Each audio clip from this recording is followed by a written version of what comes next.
Nigeria, Darling and Live. Just one thing from yesterday, can people remember not to bring any food or drink in the hall because it can spill and there is a lot of technical equipment, electrical equipment around. So please remember that, and I'll remind people. Yesterday we nearly made it 100% no food and no drink, but I think we just had one small incident. So please, if you can bear that in mind. And let me just hand over immediately. So if you'd like to say a prayer for us. Thank you.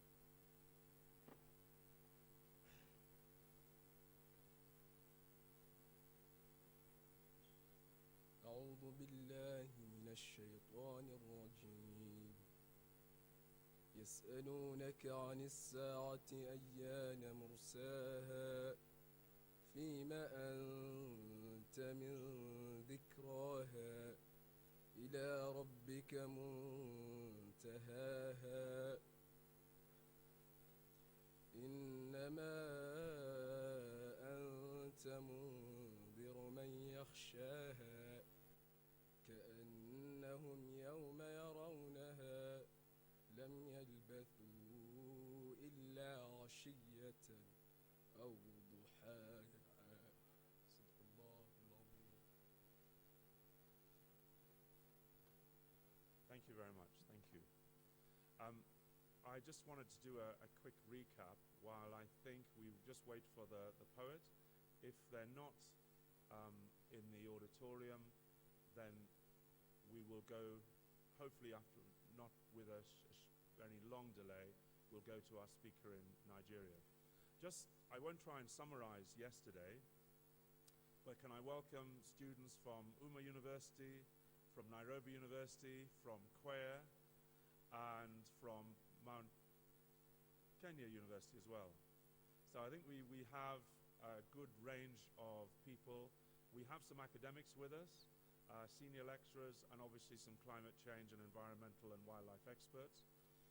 What we've done is to try and formulate a Bandung declaration. Those of you who were here yesterday, you will know that what we're trying to do is to not just have a talk shop, but put this into action.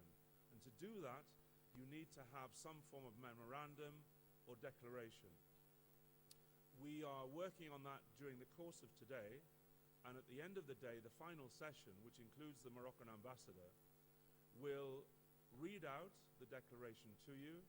We'd like that to be adopted by the conference, and hopefully it reflects the discussions. We wish to produce a radical and challenging document, not just for Kenya, but for the continent, but also for the countries that pollute most of the world, which is the Northern Hemisphere. So we know that recently the floods in Pakistan flooded about 70% of the land area of Pakistan.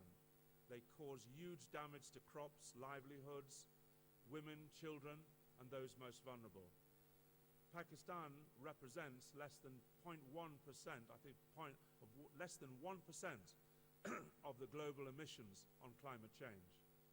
And those who are the experts will know that the reports that we've had show that many islands like the Maldives, many coastal areas like Mombasa would simply disappear, and lowland areas would be flooded if the sea level rises even a meter or 2 meters. That is something that even the Northern Hemisphere should get, because most of London is actually only a few meters above sea level. And so, if nothing else, the sea is held in place by something called the Thames Barrier. If the Thames Barrier goes, London's finished, effectively. So we're hoping that, in a sense, the Northern Hemisphere understands how desperate this situation is. At the moment, people generally die on the continent. People get a cold in Europe. So there is a difference in impact and understanding between what the Northern Hemisphere experiences. With that serious note out of the way, can I call upon you again to do that performance? Please let me welcome you very, very warmly. Thank you very much. Thank you.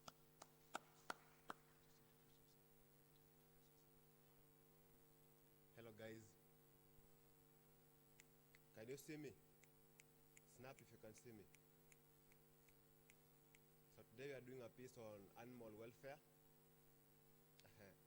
We have always been hearing human rights. What about the animal rights? Which rights mean the most? Human rights or animal rights? So free the lion. Free the lion. Unchain the lion and free the lion. Free the lion. Uncage the lion and free the lion. Free the lion. Feed the lion and free the lion. Free the lion. Arrest the hunter and free the lion. Free the lion. Stop wild animal trade and free the lion. Free the lion. Greetings, fellas. Sadly, freedom isn't here. Though I highly appreciate you taking part in these life-changing conversations. It means a lot for nature's sake. From the addressed burning issues, it is evident that lives of men is at stake. Time to break the silence. For how long and how many have to suffer the consequences of their own true nature until these humans, you humans, realize we have feelings too. Dead brothers and sisters from hunters' hands, hunger and starvation. How dare you call us predators? How dare you call us predators? Who's hunting who for trophies? You predators, have mercy. At least show some humane treatment. We are worth that suitable environment, daily on diet to exhibit our normal functioning. A moment of silence for Scarface and Cecile the lion. Thank you. They will be remembered. These endangered species in small spaces, parasite bites, mixed smells, rattling chains, and extreme pain, but who's to gain the price on my neck? With the frustration, depression kick in, high levels of anxiety, while you're busy saying Hakuna Matata when you know little of Simba. You see Simba, Simbad, free us. Caged lions are crying out for freedom. Even to pigs, that is not good. Then when we defend ourselves, you choose spears and bows poisoning us. Let's end this conflict. Bravery shouldn't be proven by killing one of us. And leaders need to put things in range. If it is protecting, they need more than just rangers to protect wildlife. Please, restore our landscapes. We are not made for portrait view. High human numbers. The more runs for survival. We failed math. Can't keep up with the numbers. Lion species disappearing every day, losing our historic range. Let cubs sleep. Painting ain't their thing. Day to day vulnerable to extinction. It's like you guys want to die. No, sir, us. Attention. Take note that animal welfare is necessity, not luxury. Free the lion. Free the lion. Unchain the lion and free the lion. Uncage the lion and free the lion. Feed the lion and free the lion. Arrest the hunter and free the lion. Stop wild animal trade and free the lion. Free the lion, cause all animal lives matter. I'm Dante Spy, the poet.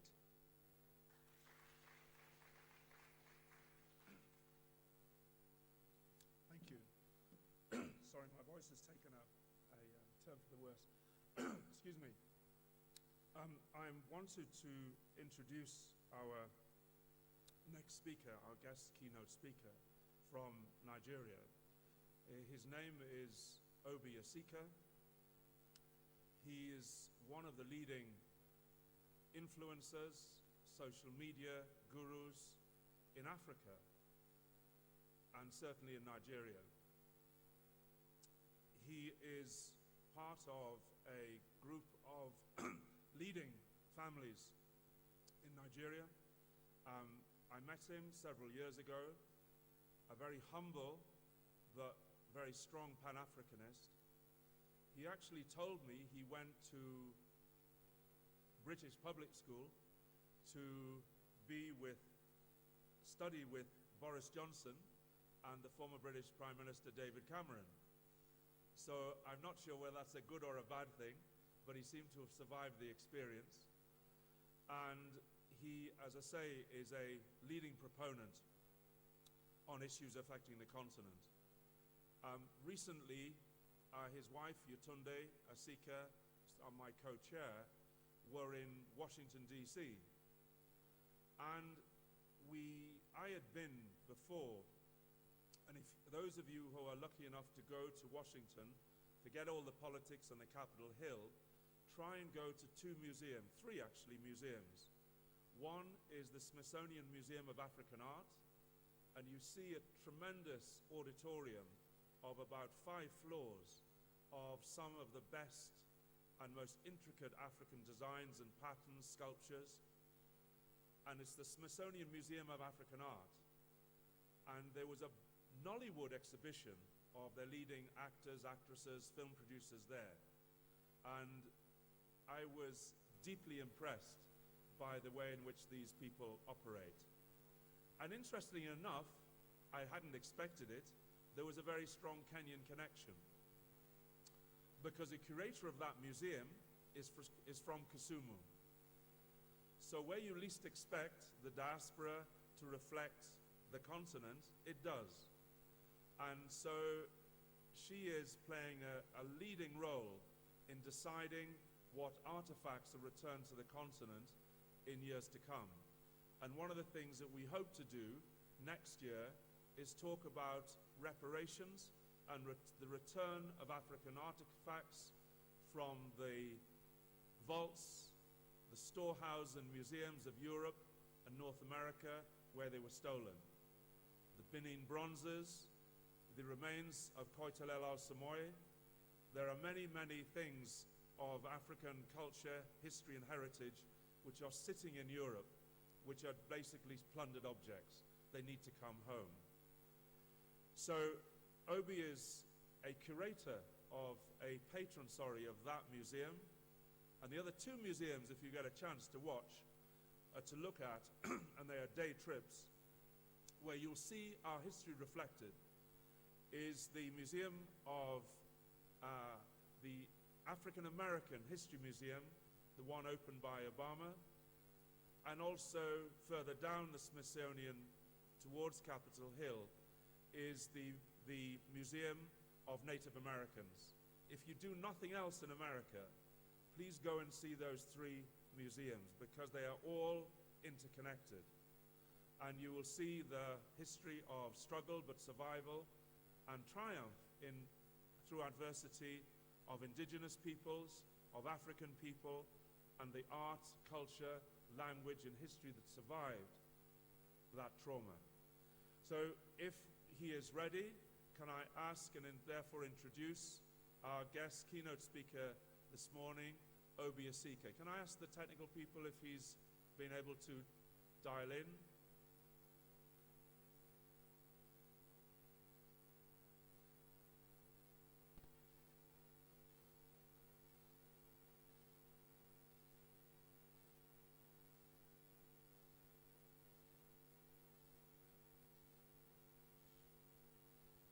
I'm just waiting to see if Obi Asika is dialing in. Shiban, I don't know if he has the link. You could check. Thanks. Just bear with us.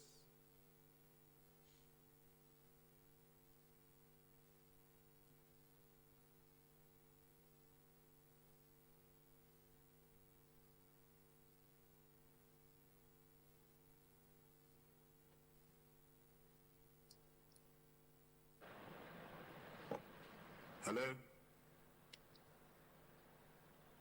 Hi, Obi, I have just been sent your more detailed bio, so can I, just to do justice to you before you speak, just let Can you hear me? I can hear you.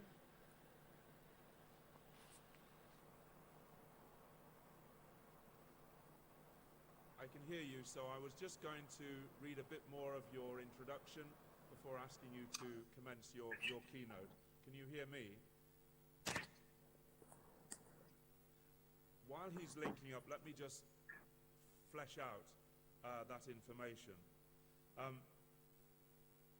As I said, he has been a driving innovation with the spaces of social media at the highest levels on the continent in terms of digital, creative, and cultural industries. He's also the founder of Iba Ajay, a creative and innovation hub in Onitsha, and that organization and that hub is the largest hub network in Nigeria and in Africa Labs. Hello. It is focused on innovation, culture, and also acts as a community incubator. Obi is also the founder of Cabal Entertainment, a leading production company. Hello. Which just completed the major documentary series, Journey of the Beats. Technical problem here. He's been the executive producer for many global events. Okay. In fact, I'm not going to read the whole bio sorry to join late. Take too long. So let me Good just morning, communicate Nairobi and Bandung, Africa. It's a pleasure to join you this morning, if you can hear me. I'm supposed to be talking about how we can protect our wildlife and natural resources in Africa. And it's an absolute pleasure to be joining you all this morning. I must apologize for not being able to be in Nairobi today. I just wanted to share something. And I was following the conversations yesterday, and somebody made a point that I felt sort of, it hit me quite hard, because I was thinking about the whole sustainable climate situation and change and how it's affecting everybody in Africa. If I just come back to Nigeria for an example, I think perhaps our biggest problem right now is how do we connect and how do we bring young people into the conversation and make them part of this whole situation and leaders in this action. Because certainly in Nigeria, I can tell you for sure that I think young people are disconnected from the sustainable goals. They're disconnected from the climate change issues, even though they are heavily affected by them. But there's a disconnect in terms of connecting the issues that they are going through and connecting it to the climate change situation that we're all experiencing. I think there are some ready tools available to all of us on the continent to do this, utilizing new media platforms, because obviously Africa suffers from lack of capital in terms of pushing some of these programs. But one of the things that we have in abundance is talent, right? So you have enormous power, soft power, in terms of our cultural and creative industries across over 25 different sectors. And these sectors are emerging and continue to emerge largely without government support, largely without institutional capacity being put behind them, but from the natural talent and ability of our young people. If we can key into that energy and make this a topical conversation, something that they understand is vital, just as vital as the last hit song or the latest dance, then I think we have found a nexus through which we can begin to actually drive action. I think conferences are important, action is even more important. And the follow-through of how we move to the next stage is the most critical thing that everybody needs to be focused on. And how do we get to see young Africans to see wildlife as important and not something to run from, not something that is for their parents or something that was on TV documentaries. You know, yes, in Nigeria, for example, we're quite urbanized. And I mean, since I grew up till now, I really haven't seen a tradition of wildlife preservation. There are, of course, the Nigerian Wildlife Preservation, the World Wildlife Foundation that is here, the national parks, and they do very, very important work. But this work seems to be in a silo and it's not part of larger society. So how do we mainstream this thing into larger society? I think what we have to do is we have to lean into the things that young people are interested in, that they are following, whether it's the memes in social media, whether it's the dance moves, whether it's Nollywood, and Kannywood and the variations around the continent, whether it's our art and whether it's just cultural expression. Because the thing that has to happen is we have to be able to domesticate these global themes so where they are tangible to our people. Because our people are suffering from some of these, the effects of climate change, whether it's in Nigeria with the shrinking of Lake Chad, which has pushed, herdsmen further down south and created all sorts of farmer conflicts, which of course is also affecting farmers and it's going to have issues with food security. So all of these things are connected, but we can say that in a conference situation, but the person who's experiencing it on ground, all he's seeing is conflict. And he's seeing conflict with his neighbor, with his, indigent settler situations. And these things have been exacerbated without being explained.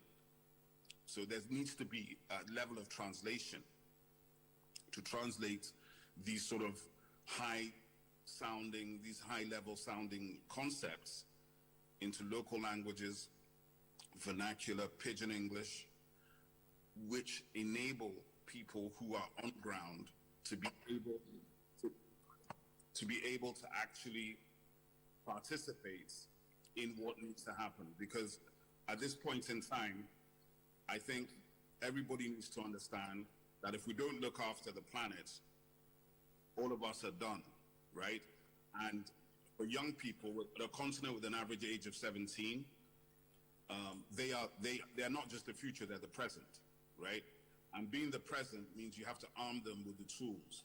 They already have the tools to make things go viral.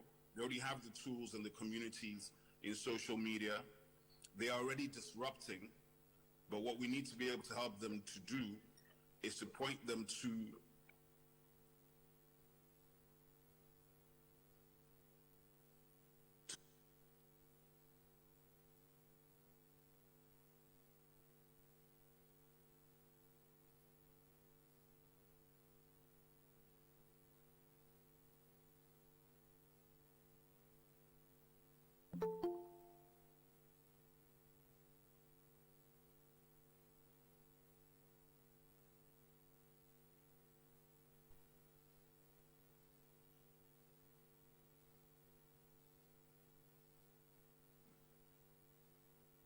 Sorry, we're just trying to re-establish a link and find out whether the issue is here or in Nigeria. So just bear with us, please. Thank you.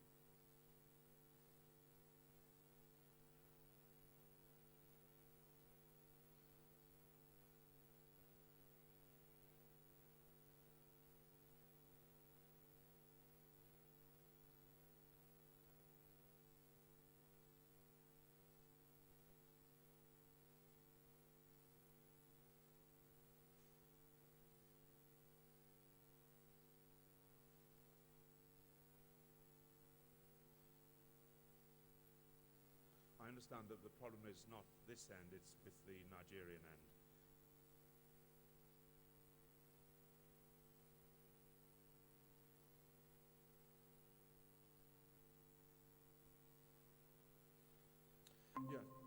Yeah.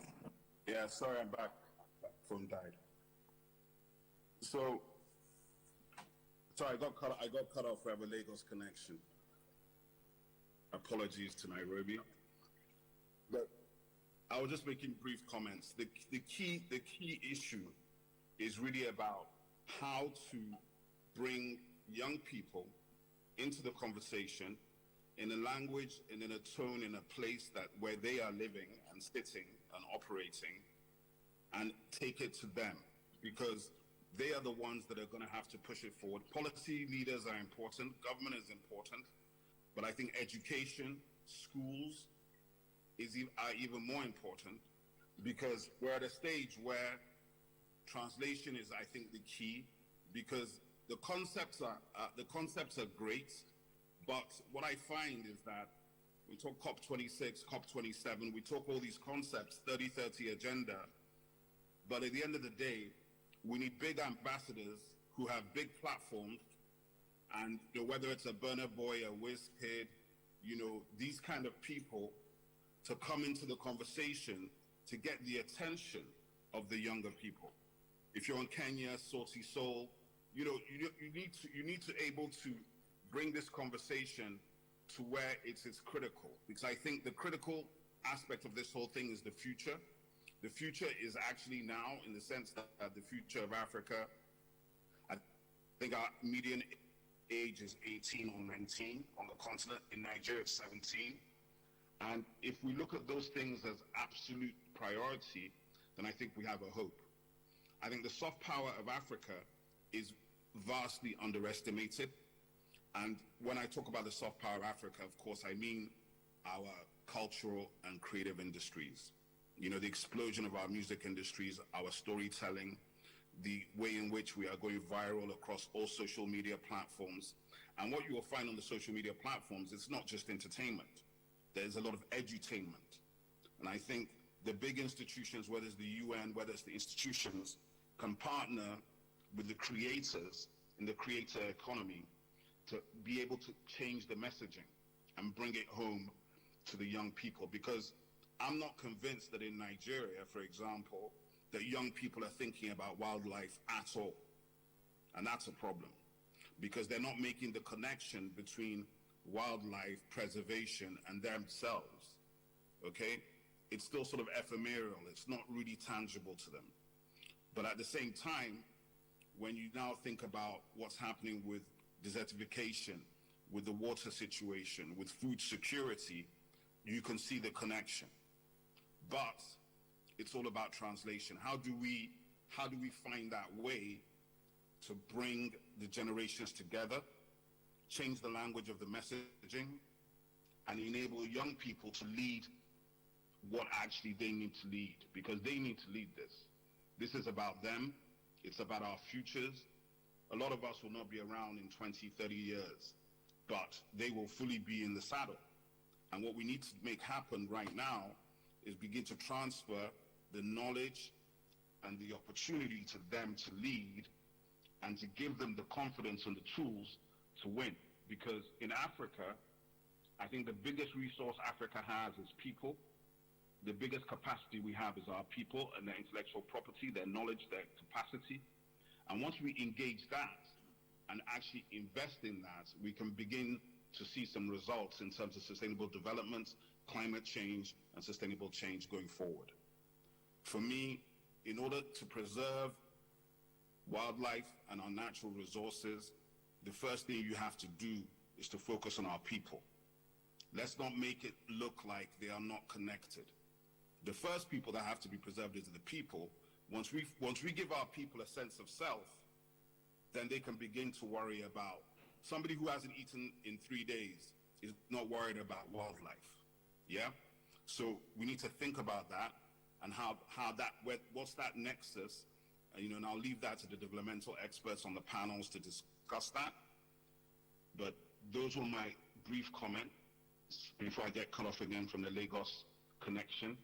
And I want to thank you all and wish you all great deliberations today, and congratulations on an important conference, because this topic is so important. And what I find is I don't see young people discussing this stuff. And I'm not talking about the elite young person in university who's a scholar who already gets it. I'm talking about young people in the villages, young people in the streets, young people who are just living their lives. It's not top of mind. How do we make it top of mind? You've got to get this thing to be top of mind, because if it's not top of mind, people are just going to cruise through life.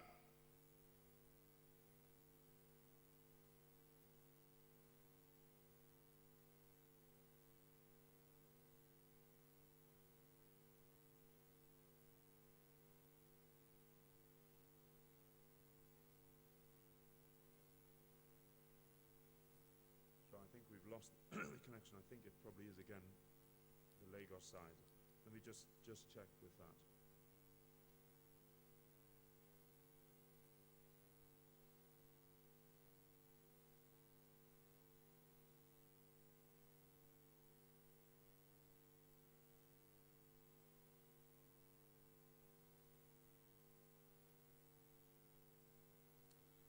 Right, I think they're having difficulties that end, so I think one issue. Paul, can you, in the technical team, can you unmute, please? Because I think they're trying to get through again.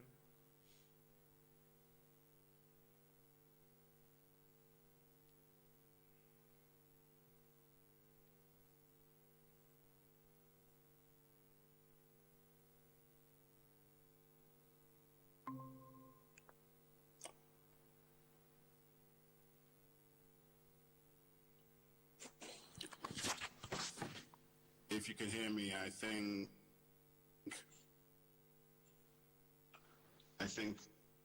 Lagos connection has given me my last option. Anyway, I hope you heard what I said, and I hope some of the points I've made resonate with some of you. It's clear to everybody now that what happens to the earth affects all of us in terms of security, in terms of economy, food security, development, and more. These topics are no longer obtuse. They're no longer vague. This is very, very real. It's affecting everybody. And I think one of the things that we really have to think about is, what is it we actually want to do as young Africans? What can young Africans do to engage the topic, participate, and lead? Because what we're looking for, I believe, are leaders across this continent who are young, who are focused, who are able to go into their communities and educate their communities and translate these obtuse topics so that the mother who's sitting in the village who is being affected can understand even why she's being affected. Because a lot of times hopelessness comes from not understanding what you're going through and why you're going through it. It's not a curse, it's just nature. So we have to be able to translate nature and translate culture. And I think if we're able to do translation and education, then we can actually begin to have plans of action on ground that can help. And I think the power of the cultural and creative industries of Africa can transmit the message. We have the reach, we have the platforms, we have the audience already. What we now need is the messaging, and the experts can help with the messaging, bring it to us in those sectors, and the big ambassadors, the big superstars, the football players, all these people who have big audiences, and make everybody part of one agenda. Because it is a human agenda, but we have to domesticate it and make it our own. We shouldn't be looking at these things as, these are not foreign concerns. It may be happening everywhere else, but we have to consider how it affects us in our countries and our continents and own that. If we own that, I think we have a very, very good opportunity to make a solid impact and to affect change in the space that will be positive. Because I would love to see a situation where in my country, where our wildlife resources, we used to have hundreds of thousands of elephants. I'm not sure we even have any anymore. We used to have all sorts of things in Nigeria, but most Nigerians have never seen them, right? So please, thank you for your time. I'm sorry for my bad connection, and I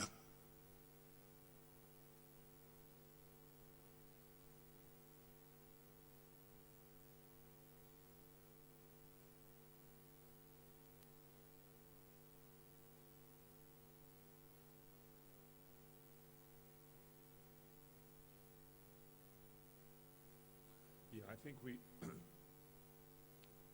just give him a minute and see if he can re-establish the connection. I think if not, we'll move on to the next panel, I think.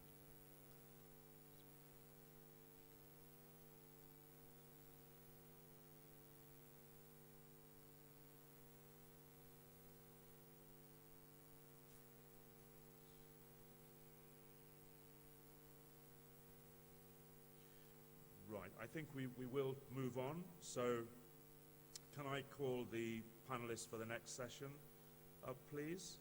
And we'll start there, and then after that we'll have a break for refreshment. So on the program, we're slightly ahead of schedule, excuse me.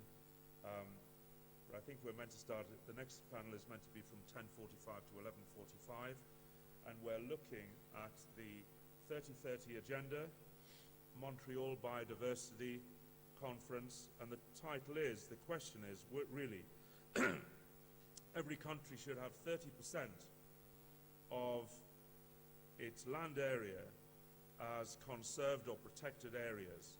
What does this mean for food insecurity? While I'm waiting for the panelists to come up, I looked recently on the UNICEF website, and I was looking at the league table for food insecurity, and the figures make very disturbing reading. There is, in Kenya, 22% of people live in what's defined as food insecurity. When I looked at the definition, it means if you go and spend a whole 24 hours without eating, not out of choice, but because you have no choice. I looked at the figures for Senegal, and I expected the same. Senegal has a figure of about 15% food insecurity. I was unable to find out the distinction, but I cannot really understand why. Kenya should have 23% food insecurity, and Senegal should have 15. Nigeria has, I think, about 21% of its whole population living with food insecurity. Looking at another countries in the Maghreb, in North Africa, and given the conversation I'd had about 2 years ago with the Moroccan ambassador, it was clear that they have only 3 or 4% food insecurity because of the way in which they use and manage the little water they have. So most of the water, and I'm not an environmental geographer, but you can see that most of the water that falls on Mount Kenya is dissipated. It does not end up in irrigating the land between there and Nyeri. It is not generally stored. And the rainfall that you see from the Ngong Hills flows down Langata Road. The vast majority of it is wasted. And those of you who move around the streets just of the fairly affluent Karen, you will see the cows, the bulls are looking extremely emaciated. And that, in a sense, is a sign that even in Nairobi, with the rainfall that there is, that things are not what they should be. So it is a very telling topic that we need to discuss and therefore to debate. I have to change the program slightly because we have one panelist who isn't available. So could I ask you to join us? Great surprise, I know, if you don't mind. Thank you. You see, that's what happens when you come early and sit in the front row. You know, if you're a comedian, you just pick in the people in the front row. Like the lady in traditional dress that is showing us all up. There you go. So actually, you need to stand up and just show because looking amazing. Come on. There you go. Now, we need a round of applause, please.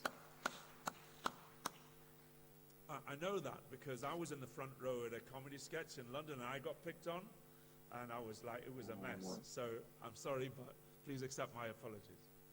Right, so can I ask the panel to introduce themselves? I'm afraid I don't have my notes. Sometimes as a barrister, you need to know when to shut up and sometimes to let people speak properly and introduce themselves. So in a sense, there's no better advocate for an individual and their prominence than them. So I will ask you to do it fairly briefly, but you all have, I know all of you to a greater or lesser extent have made an enormous contribution so far, and by your mere presence, we're honored to have you here. So can I start nearest to me? Can you just introduce yourself? There is a microphone, I think, on here. If it doesn't work, then please do it from here.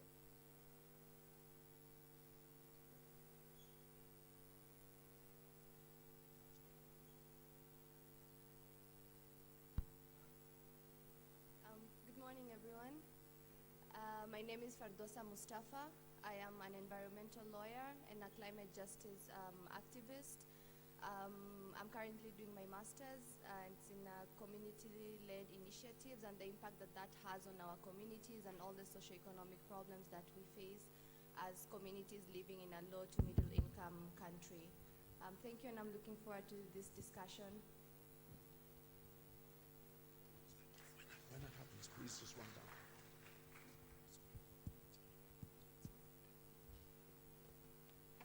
Greetings, everybody. My name is Zita Holborn, and I'm from the UK.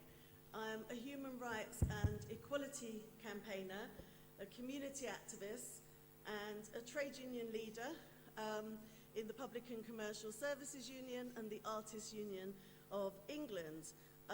As well as being a campaigner and a trade unionist, I'm a multidisciplinary artist. So I'm a visual artist, a poet, an author, a curator, and a vocalist. I sing in an all-black women's choir who sing for freedom and justice and for our ancestors, called Nawi Collective. But I try to campaign for equality, freedom, justice, and human rights, both through activism and through arts. And in the UK, I am involved in the UK trade union campaign against climate change, and we campaign for just transition and 1 million climate jobs. And I campaign on the intersect between climate change, the legacies of colonialism, racism, displacement, and migration, and actually spoke on those topics at COP21 in Paris. And I'll leave it there in terms of introductions. Thank you.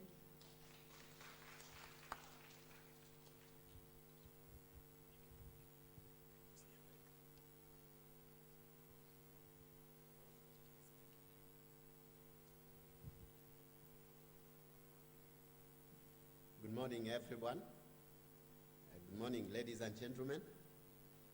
My name is Dr. Benjamin Kinyili, a forester working for Kenya Forest Service, representing the Chief Conservator of Forest, who wanted actually to be part of this panel discussion, and is really happy that you are discussing a critical issue, which now talks about the 30% agenda, whereby we need actually to see how best we can be able now to increase maybe the protected areas, the forest reserve within each country, so that now we can have stable climate, we can have stable environment for ourselves and also for the future generation. As you are aware, actually we have contributed quite a lot in degrading our environment, our forests, and as the moderator had said, actually it is the high time we need now to make sure that we protect the water catchment areas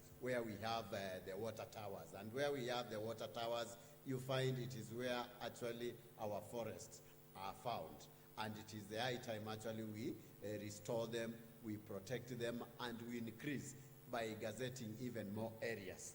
And in this, you find the role of forest, especially when it comes now to climate change. It's part of the mitigation, and also it plays part of the adaptation.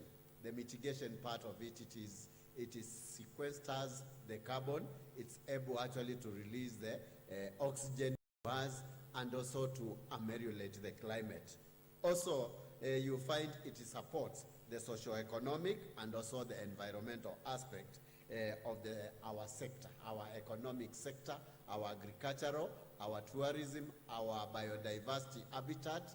Also the energy part of it, you find forest really plays critical role, and more so on the biodiversity conservation, which is key, because they might not argue for themselves, but for us, God has given us that ability, that capability of making sure that we are able to protect it.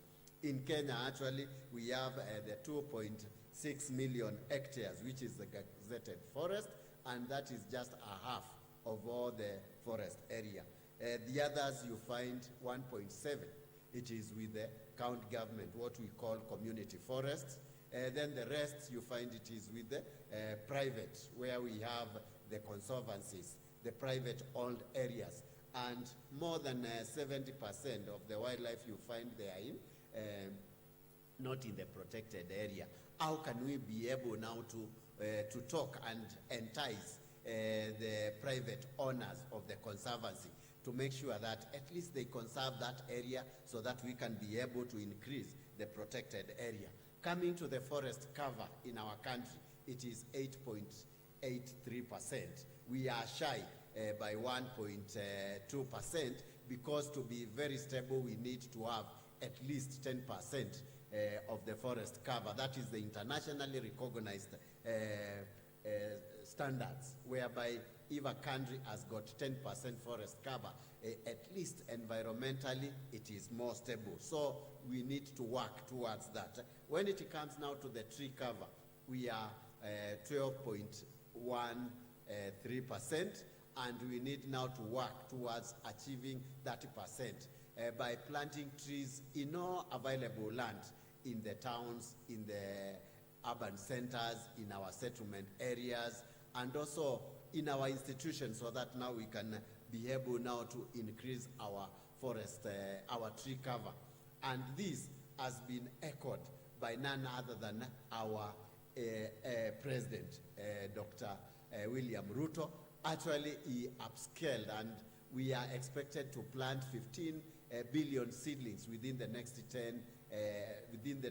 10 years. That is 1 decade. So 5 billion trees we have now to do it between now and 2027, an additional 10 billion between 2027 and 2032. So in total, we will achieve 10.6 million hectares, which needs now to be under trees within the farmland, within the protected areas, and within also the institutions. So here it calls the youth actually to make sure that we work together to deliver on this.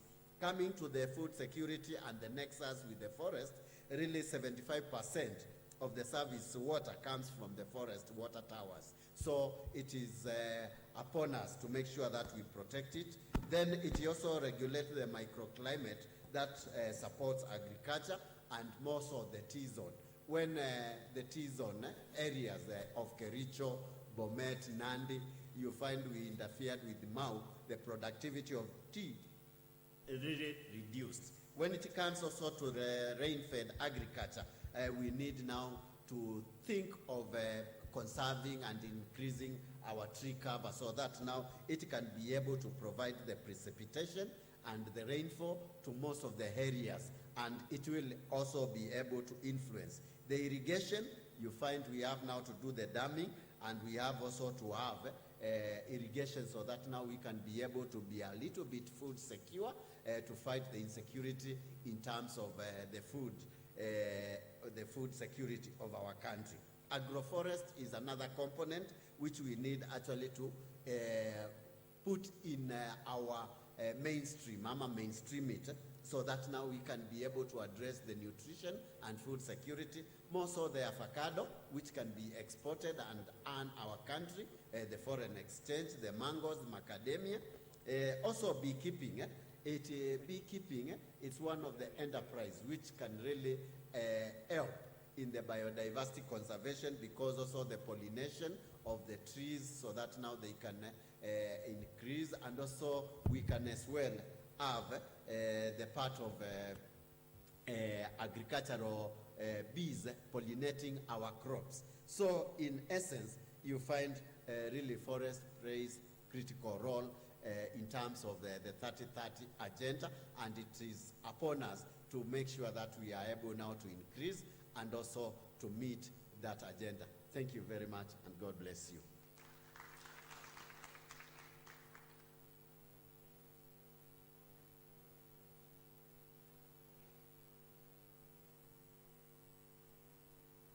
Can I just ask our youth advisor, Jeffrey Mboya, who was here yesterday, just to say a few introductory words as well about his take on the question that we're discussing at the moment.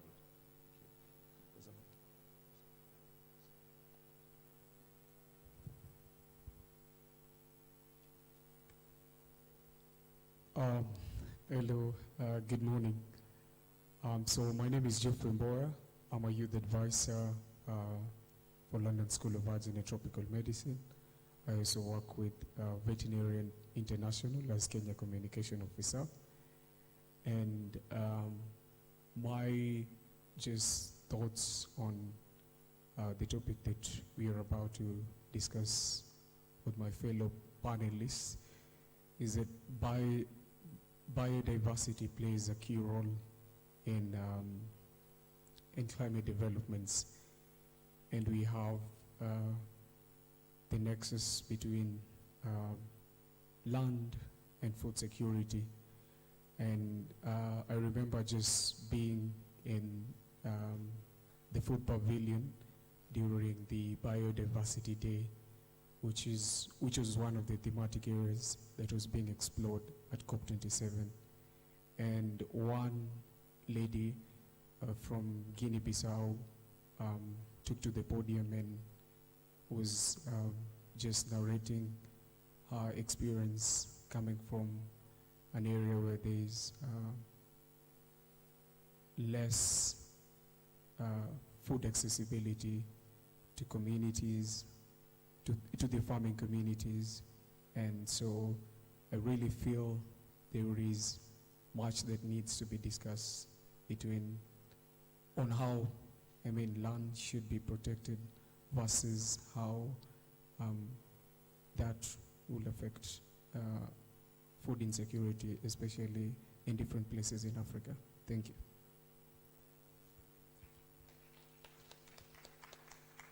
Thank you. And can I introduce our last panelist, who I sprung on at very short notice, Ms. Fardosa Mustafa, who I heard when I went to Nairobi University, and she was busy in the midst of giving a very inspirational talk to students and informing them about how they could change their own communities. So I'm sorry to do this at such short notice, but not so sorry actually. But welcome, and if you'd like to give your opening comments, then I'll ask questions, and then we'll throw it over to the audience. Thank you. Thank you so much, Peter. First of all, I'm really glad to be here and to share my own experience and my own thoughts with regards to anything climate justice and conservation. Food security and conservation has always been at loggerheads, if I can say. I remember when I was an intern at Wildlife Direct, and they do wildlife conservation, and we would handle a lot of cases of human-wildlife conflict, and a lot of this would happen because the human population would most of the times encroach on wildlife and habitats, and of course that comes along with its own conflicts, and a lot of times both sides end up getting very hurt. Physically also, and also in terms of the human population's economic and social needs. So again, now when we a lot of times we've talked about human-animal conflict, but we haven't really addressed the impact that human encroachment on conservation areas has also on food security, because now we are made to choose between human population and the environment, but we can't exactly choose because they are codependent, and we have to find a balance between the conservation and human needs. Just to give an example, I'm currently working on mangrove restoration in the coast, in the Mida Creek. It's one of the 11 mangrove formations that we have in Kenya. And the mangrove formations, they are facing a lot of degradation because they are being cut down for fuel, for building materials, and also when they go to fishing in such areas and they feel like the mangroves are in their way, they just end up cutting them. But now we are trying to find alternative livelihoods, which is where I'm going with this conversation, on how to address the issue of conservation and food security at the same time. So if you can find a way to coexist in nature and to use it sustainably, to just be able to protect nature and protect ourselves, because when we protect nature, we are also protecting ourselves. So we need to find that sweet balance between our needs and the needs of nature. And I'm happy to continue exploring this conversation. Thank you. Thank you. Thank you very much. Thank you. Can I just pass the microphone to Zita Hoban, who I omitted to give an opening remark? Thank you, Peter. So I wanted to say something about loss and damage, because I think it is directly related to 3030. The things are interconnected. And in September, I chaired an event at the UK Labour Party conference on loss and damage, and it was a central demand at COP27. And there was global consensus on that. And civil society organisations played a really important key role in raising this issue in the run-up to COP27, but also during it. And I want to say something about big oil companies, because again, I think if we're looking at who is most responsible for climate change, we have to hold those organizations to account. It can't be the poorest people and the people in the global south who are bearing the brunt of 30-30, because it's those regions in the global south that have the largest conservation areas, who have contributed the least to climate change, but are impacted the worst. And so the big 5 oil companies, Chevron, ExxonMobil, BP, Shell, and Total Energies, made $170 billion in profit just in the past year. And they're responsible for 11% of historic emissions. So they could be responsible for $8 trillion of the climate bill. And this shouldn't be footed by the global south. When we look at 30-30, to make it achievable, to preserve land, to preserve nature, wildlife, coral, seas, marine life, we need to also preserve humanity and people and cultures and stop food poverty. And as an artist, I was one of 200 initial artists globally in 2015 who signed up as a fossil-free artist. And this means we don't take oil, gas, or coal corporate sponsorship for any of our work as artists and commissions. And I mention this because I think that personal accountability and putting pressure on those giant companies is really crucial. If we act collectively, whilst they're very powerful, we have people power, but we need billions of us to use our people power, not handfuls of activists here and climate change campaigners there. It needs everybody. Recently, some of us in the UK campaigned against BP sponsorship of British Museum exhibitions successfully. And I gave a talk, an unofficial tour of the British Museum about the colonial and empire artifacts that are in that museum, which are pillaged and stolen, which is a direct link with the global south, with racism, and with climate change. And I think that when we look at what 30-30 is saying, target to commit to protection of land and sea for nature by 2030, well, we're already at 2022. It's not achievable, but it can't be done in isolation. It has to be done looking at people, at the needs of people, at addressing poverty. However, you know, simply focusing on the land globally doesn't address or improve human health, doesn't provide food, and doesn't provide security in those regions that are most impacted in the global south. So doing so without solutions for those things would just increase food prices, would deprive communities of farming access. It would deprive particularly indigenous people who have lived off the land, not just for a few years, but for centuries, and actually lived in harmony with the land and protected lands. This in turn impacts economically. It increases displacement, death, disease, malnourishment, and ill health. And this then leads to more people having to flee for their lives from their countries, because if you can't work on the land and you can't stay in rural areas and you can't provide enough food for yourselves, your families, your communities in rural areas, you're forced to move to urban areas. And people often think when they're looking at climate change displacement and people fleeing, and refugees having to make those perilous journeys, that when people are displaced, they immediately leave the country they're in. They don't. They usually are displaced within the country they live in. And if you're forced to move to urban areas, that creates the climate for conflict. It increases poverty. It leads to persecution. So all of these things have a knock-on impact. So when we're looking at displacement and refugees and migration, actually we have to look at those things together as well. And for the last 10 years, I've been coordinating humanitarian aid convoys and distributions and monitoring across Europe, but particularly in northern France. And all the people that I've met in that 10 years who are displaced and stuck in limbo in northern France trying to get to the UK, the majority of those have fled a combination of persecution, climate change, poverty and conflict, not one or the other, because of the fact that they are interlinked. And what we will have, if we do 30-30 and don't deal with all of those other things, is even more people displaced, even more conflict in the world. The fact that people have lived in harmony with the land for centuries, I think we need to learn from indigenous people and rural people, and it can't just be politicians at COP27 who are making these decisions. And one of the things we did at COP21 is we had a civil society side event, which was important in having those discussions.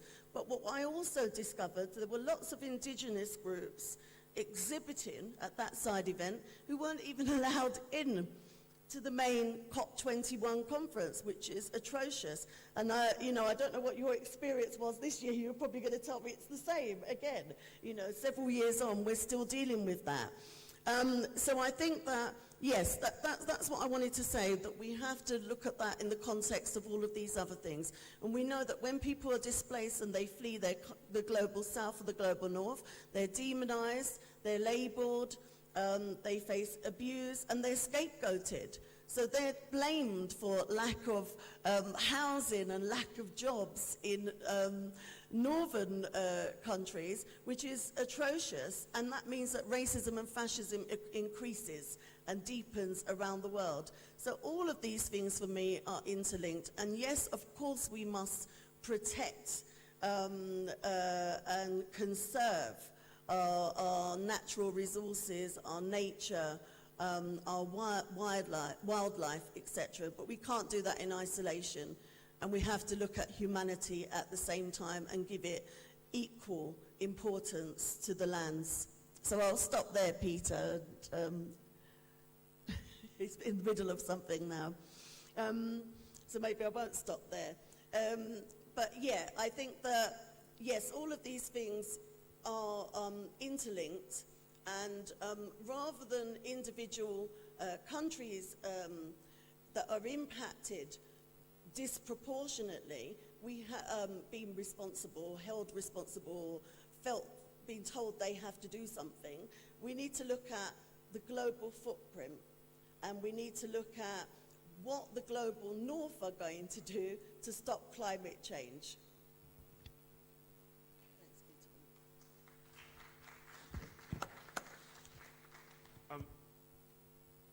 I was thinking when the panel were talking about my superficial experiences, but some of them when I've been in Kenya. And one of the things that is evident when I visited Laikipia is there are fences and borders, and the areas inside the fences are called conservation areas. Local indigenous people, particularly the Maasai, are excluded.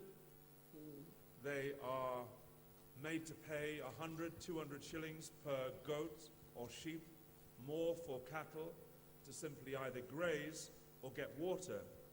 And the conflict there has been engendered by the fact, in part, these lands were theirs. Laikipia is owned by about 40 non-Kenyans, some Kenyans, who own close on 500,000 acres of that one county. They charge foreign tourists, or domestic tourists for that matter, anything up to $3,000 or $5,000 a night. They don't even land at JKA, but they're flown in specially on private jets. They see their elephants, their rhino, or whatever else, and they depart. And the profits end up in North America or Europe.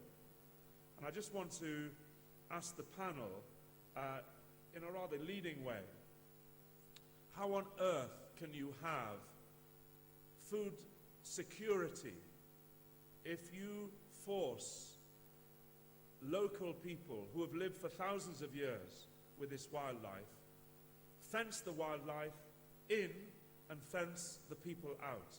How does that possibly happen, and what should we try and do about it? I'll take this first from a legal perspective and how that actually happens. The way the laws are set up in Kenya is that for you to like maybe run a conservancy, you must have like a national on the board. So what they do is they come to this country and they find people maybe that are interested in such projects, mostly from a profit perspective and not even conservation, because I genuinely do not believe that the agenda for these conservancies is really conservation. I think it's really profit. And so they come, maybe they'll find me and they'll say, okay, come be part of the trustees, because when you do that, you've passed the legal threshold. So that's it. And there's not a lot of background that is done for you like to reach that level, or like how you get into being a trustee like that. So that is the first gap that we have in the legal perspective. And that is also a failure on the side of the government in failing to protect nature and protecting its people. So this is how they end up locking or like fencing out the communities and fencing in the animals. And all these profits, usually they have the benefit sharing schemes, but when you look at it deeply, there's so much hidden in the details that eventually the community just gets very little benefit in reality. And that's a very sad state of affairs at the moment, and we really need to aggressively push for like more inclusive and more equitable sharing of these benefits, because the profits that are made in these conservancies are insane. Like you've said, there's like $5,000 a night, and you'd find people coming to stay for a whole week because they can afford to. And that locks out the communities who've been conserving that land, and they're the only reason that they've actually been able to have those conservancies. Because if the community that has been there for centuries did not protect it, then there wouldn't even be anything to profit from. But now the tables have turned, and it's the communities who've done all the work of conservation that are left out. So that's like the legal failure in that. What was the other thing? And what can we do about it? I think sitting here and having that knowledge, it's going into these communities and empowering them, capacitating them in the way that when they come to the table and there's these projects that are coming, and we really need, like I said at my talk the other day, it's time for the youth and for like activists to position ourselves, not just to be online warriors, but to really come down to the ground and to put ourselves in positions of power, because that's the only way we can change the narrative. Talking about it is just not going to be enough. We need to also work on these policies that are working against our communities.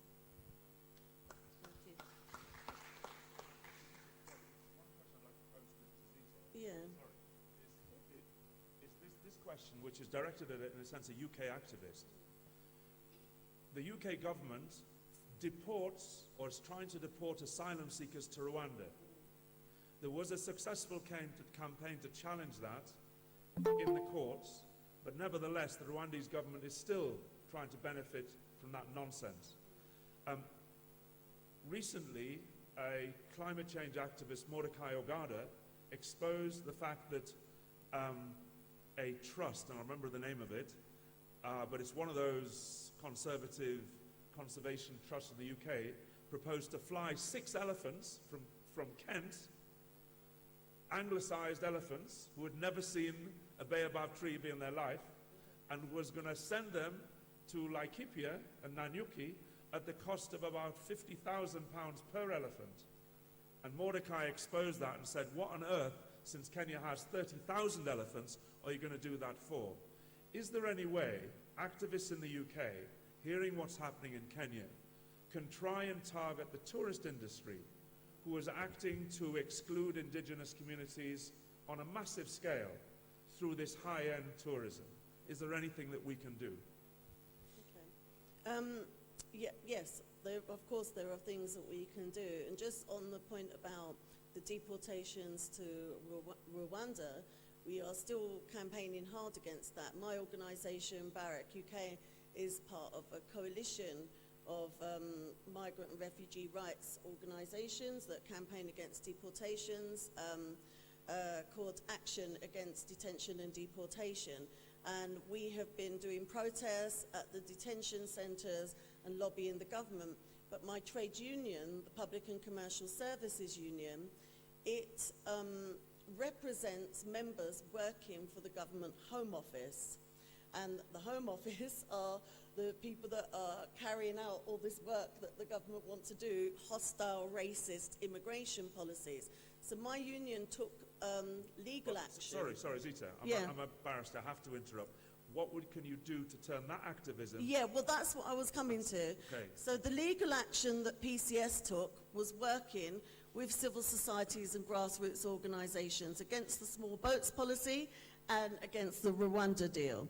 So I think that we have trade union members who work in the travel and tourism industries, and those trade unions could be taking the same kind of action, whether it's campaigns, legal action, awareness, and calling on their members not to take part in these activities and to report them. So that's why I was going to make the comparison in terms of what PCS are doing there. But on your first question, I wanted to say something on that. And I think that one of the campaigns we have in the UK, which again my union has been very much involved in, is a campaign for just transition and 1 million climate jobs. So if you're going to preserve land and you're going to stop doing something, then you also have to make sure that everybody is taken care of along the way. And as already been said by my sister here, we have to look at who's involved in the decision-making bodies. And indigenous people, farmers and rural workers, even when they have land rights, are not on those decision-making bodies. So we have to do something to campaign to ensure that their voices are there and they have a seat at the table. Because they're the ones directly impacted, and they're also the ones that have the knowledge, and they're not there at the moment. And we can do that in every country. Yeah. Thank you. First of all, I'm really glad, Peter, you mentioned about Mordecai Yogada. If you've read The Big Conservation Lie, which the author has really detailed and exposed lot of, very bad conservation approaches that have been conducted in Africa. And I really admire listening to his presentation across many platforms. He is one person who is very vocal and using his capacity as an African author, as an admirable activist on conservation matters in Kenya and across Africa.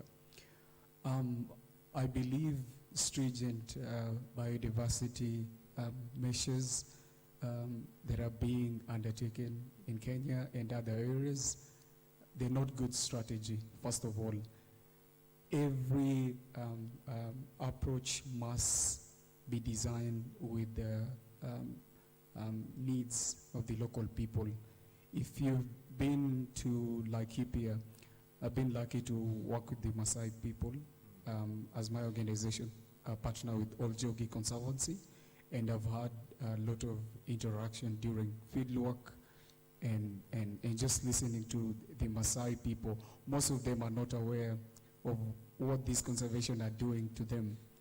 They're just lending them land for them to make billions of money and just set up maybe a school and say we are doing a charity work, but nothing at all.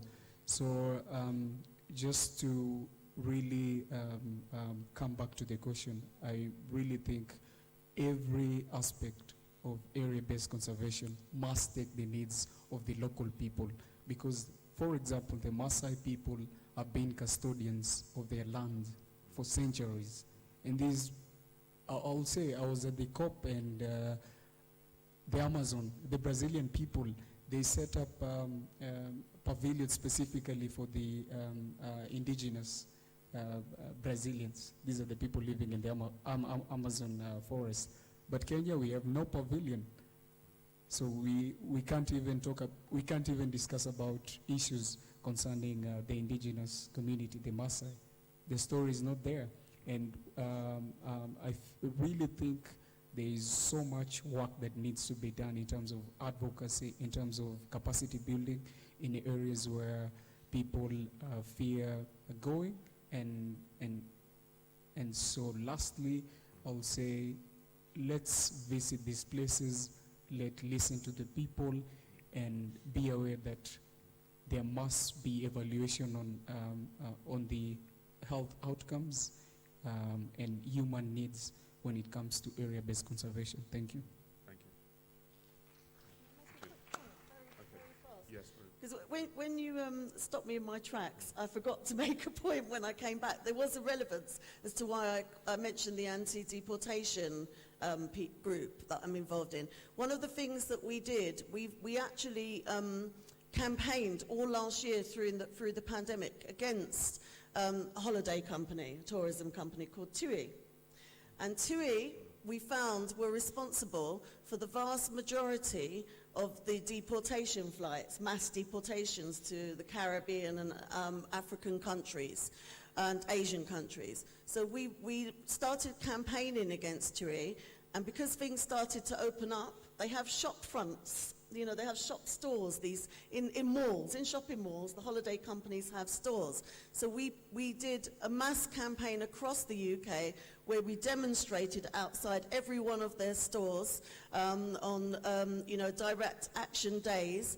And that led to them pulling out of all the flights, and that's just happened with another airline. So that's another example through the trade union route, but also through civil society and campaigning and lobbying and boycotting them. So we called on people to boycott all of these holiday companies. Don't book your summer holiday with them. As people were walking by, don't go to the Caribbean with this company for your package holiday. Do you know they're deporting our people? And people started boycotting them. So that's another action we can take, direct action. Thanks. Can I just pose a question, because there's a specific conflict that I've seen in that Kenya Forest Service has responsibility for the forests. Is there a conflict whereby growing trees is somehow displacing people? Can you have, as we used to have on the continent, forests where people lived, worked, died, cooked, and did everything without ring-fencing those forests and making sure that the people are excluded? Can we resolve that issue and still plant trees but still have food security? Can we do that? Thank you. As Kenya Forest Service, actually, we work with the community, especially the forest adjacent communities. We have brought them on board through the Forest Conservation and Management Act of 2016.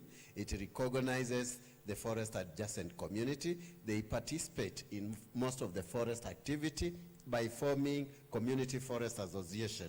This community forest association, we make sure that an activity going on in the public forest, that is the gazetted forest, the state forest, they are part of it. We involve them, and as we prepare the participatory forest management plan, all the programs, all the activities, they have to be part of it, and really we make sure that there is no conflict.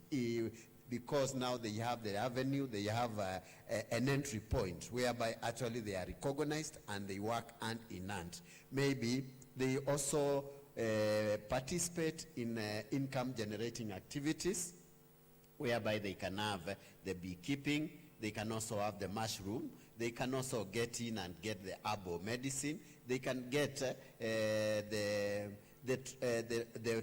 fuel wood, they can collect the fuel wood, and also the trees when they mature, when they are fallen, at least we consider them. So it reduces the conflict. For the communities who have been just in the forest and we gazetted those areas, you find they were given some areas whereby they could be able to settle, and really it has really reduced those conflicts. So for us, actually, we have the communities at the center stage in whatever activities we are doing, and the system is working. We reduce quite a lot of those conflicts. When it comes now to the tree growing, we encourage them now to grow trees where they are staying, because whichever area you are in, at least you need to plant the tree to make the environment attractive, to make it more beautiful, to make sure that at least it is greenery.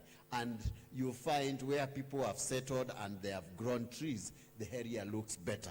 There are some areas which were degraded, and the moment people settled and we were able to advise them what type of tree species they can be able to grow, either for shade, for windbreak, and also for agroforest, you find there are more trees. You find where we have more people, we have more trees than when the area is not settled. So those are the intervention and methods which we are able now to have for the forest adjacent community.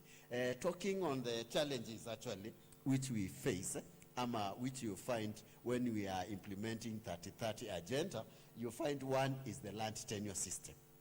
I think we need now to see how best we can be able now to address the land tenure system, to have the group ranches recognizing the importance of the protected area, even if instead of subdividing it, fragmenting it, they give it space for the biodiversity and for the conservation, because you find most of the people have even settled in the migratory corridors. And this interferes with the biodiversity, the migration of the wildlife. So the land tenure system actually is very critical to our country, so that now we can be able to address the 3030 agenda. Also the land use policies. The land use policies and the legislation, they need now to be well guided, and also to have our communities really recognize them, and that will help us.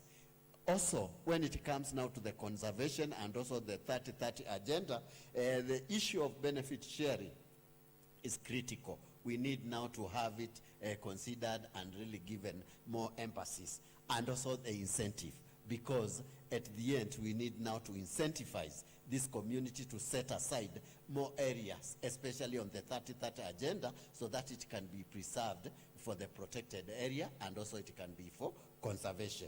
Also, we need now to recognize the human rights.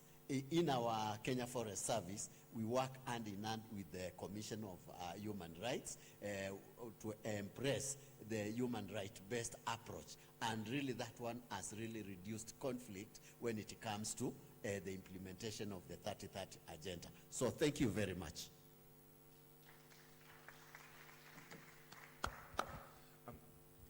I've just been informed that the Chief Conservator for Kenya Forest Services arrived, so we'll welcome him on the stage when he's escorted.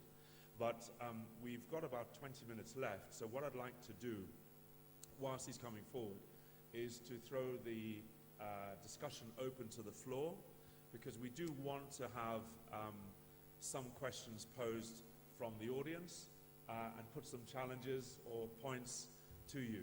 So can I have the roving mic, please? And we've got, I'll take them 3 questions at a time, but they have to be brief, please.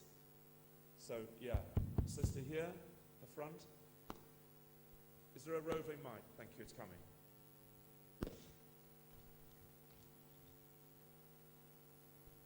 And you can either ask to the whole panel or to an individual that you seek to question. Good morning. Thank you very much. This is a very informative summit. My question, actually it's 2 different questions. One question is to Daktari with regard to the forests. I know you are doing a great job. It's been a wonderful progress to watch as a Kenyan. The question I have is, we have had questions in the country where there is a request that we actually have the policy of people moving back into the forests to occupy and coexist with the nature of the forest. And on the other hand, the reason why it was sort of stopped, it was because some forests like Kakamega Forest, which is the most indigenous forest in the country, had been depleted because cartels were coming in and cutting all the trees, especially the indigenous trees, and selling them off. So how do you strike a balance between this to ensure that we continue to maintain the forest coverage that we have, but at the same time have people not be disenfranchised because of that. The second thing is to my dear friend from the UK about the work you are doing. Well done to that. This is actually now away from just the generic climate change. I'm talking about the dumping. Africa is actually the dumping site for all the non-recyclable equipment and materials, microwaves, irons, all the electricals, computers, they are all landing, and there are plenty of them in Kenya. I've seen them. Even the furniture that cannot be disposed easily, it is sent to Africa to litter all over. And you are finding all that costing, becoming a problem, and of course increasing the climate change from our end. What can we do to mitigate this as Africa? And on your side, what can you do from the UK side? Thank you. I'll take two more questions. Brother here at the front. Okay, good morning, everyone. My name is Jude Koch. I'm from the Environmental Club of University of Nairobi, and I have a question to the whole panel. There has been gaps in data research in Africa, and this has curtailed climate efforts as funding follows numbers. Funding does not follow space. Funding should follow numbers. So Africa has not invested so much in research and having down grassroots data that people can rely on. What are the measures that we can take to have this done? Thank you. And one other question at the front and me here, and then I'll come to you. Yes. Thank you. Good morning, and thank you for the opportunity. My question goes to the forest people, and I'm glad the chief person has arrived, and of course with Doctor who has been with us.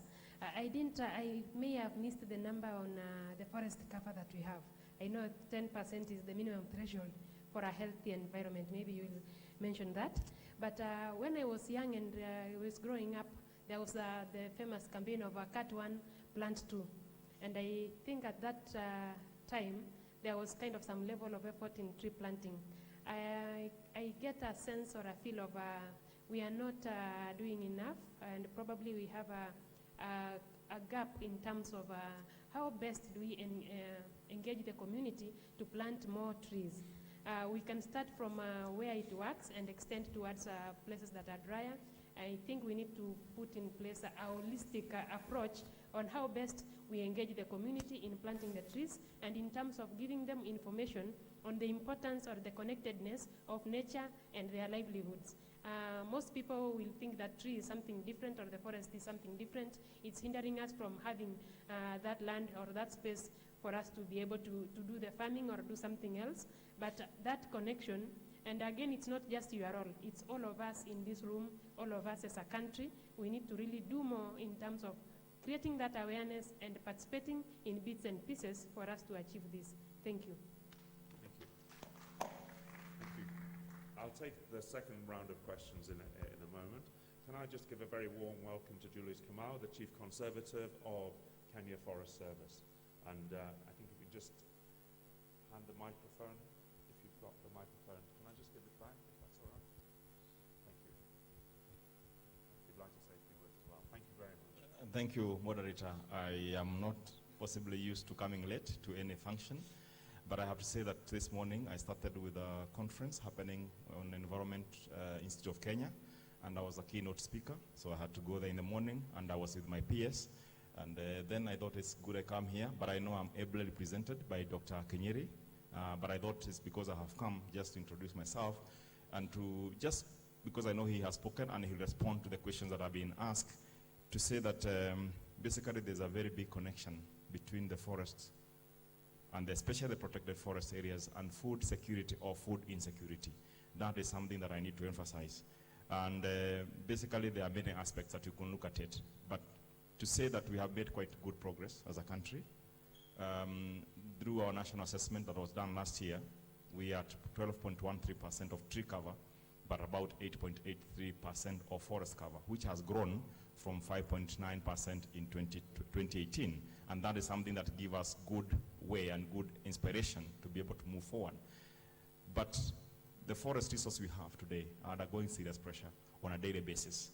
And as a Kenya Forest Service, we have accepted and agreed that we cannot use enforcement to protect our forest. We have to use social initiative by working with the forest adjacent communities, appreciating that these are their resources. We are just the custodian as government to ensure that we transfer the current benefit to the future generations. And that is what we call the social fences, social fencing.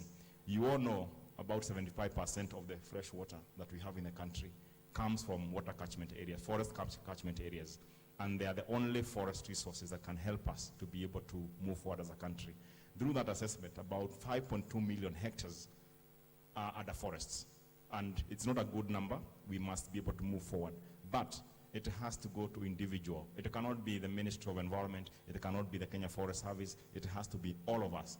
Don't point and say, what has KFS done to create awareness? You are the ambassador of creating that awareness with the people that you are interacting with. Don't look at the Minister of Environment and say that they have not done something. It is your responsibility. It is your duty. And now we are conversing and saying that the President have said that out of the 15 billion trees that we must grow between now and 2032, and 5 billion in the first 5 years, it is possible that the 50 million Kenyans we have today, if each one of us was to just grow 300 trees, then we can be able to make it. So it's an individual responsibility, and not only plant, make them to grow. For why? Why are we doing so? Because today we are enjoying the shade of a tree we never planted. We are enjoying of a fruit of a tree we never planted. We are enjoying clean water from forests that we never partook anything and sacrifice for them to be what they are. We are the current generation. We must protect our forests. We must grow trees, not for anyone else, but for your own child and your grandchildren, for them to be able to have clean and healthy environment as we go forth. And even food, because where there is water, there is food. And we don't want to talk about forest alone. We want a tree on farm, because a tree on farm provides shade, it provides the fruits, it provides soil conservation, improve your soil fertility, you have sustainable way of doing your agriculture, and therefore forestry can never be overemphasized. We must do it, and it is an individual call that we must contribute. Those are the few remarks I want to make, because I have been able to arrive here at this time. Thank you so much. Thank you very much. Thank you.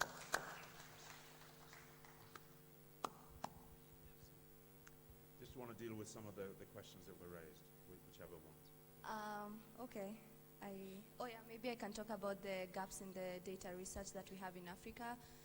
Yeah, we are definitely under-researched, and that's mostly, I think, also because of funding challenges that we may have.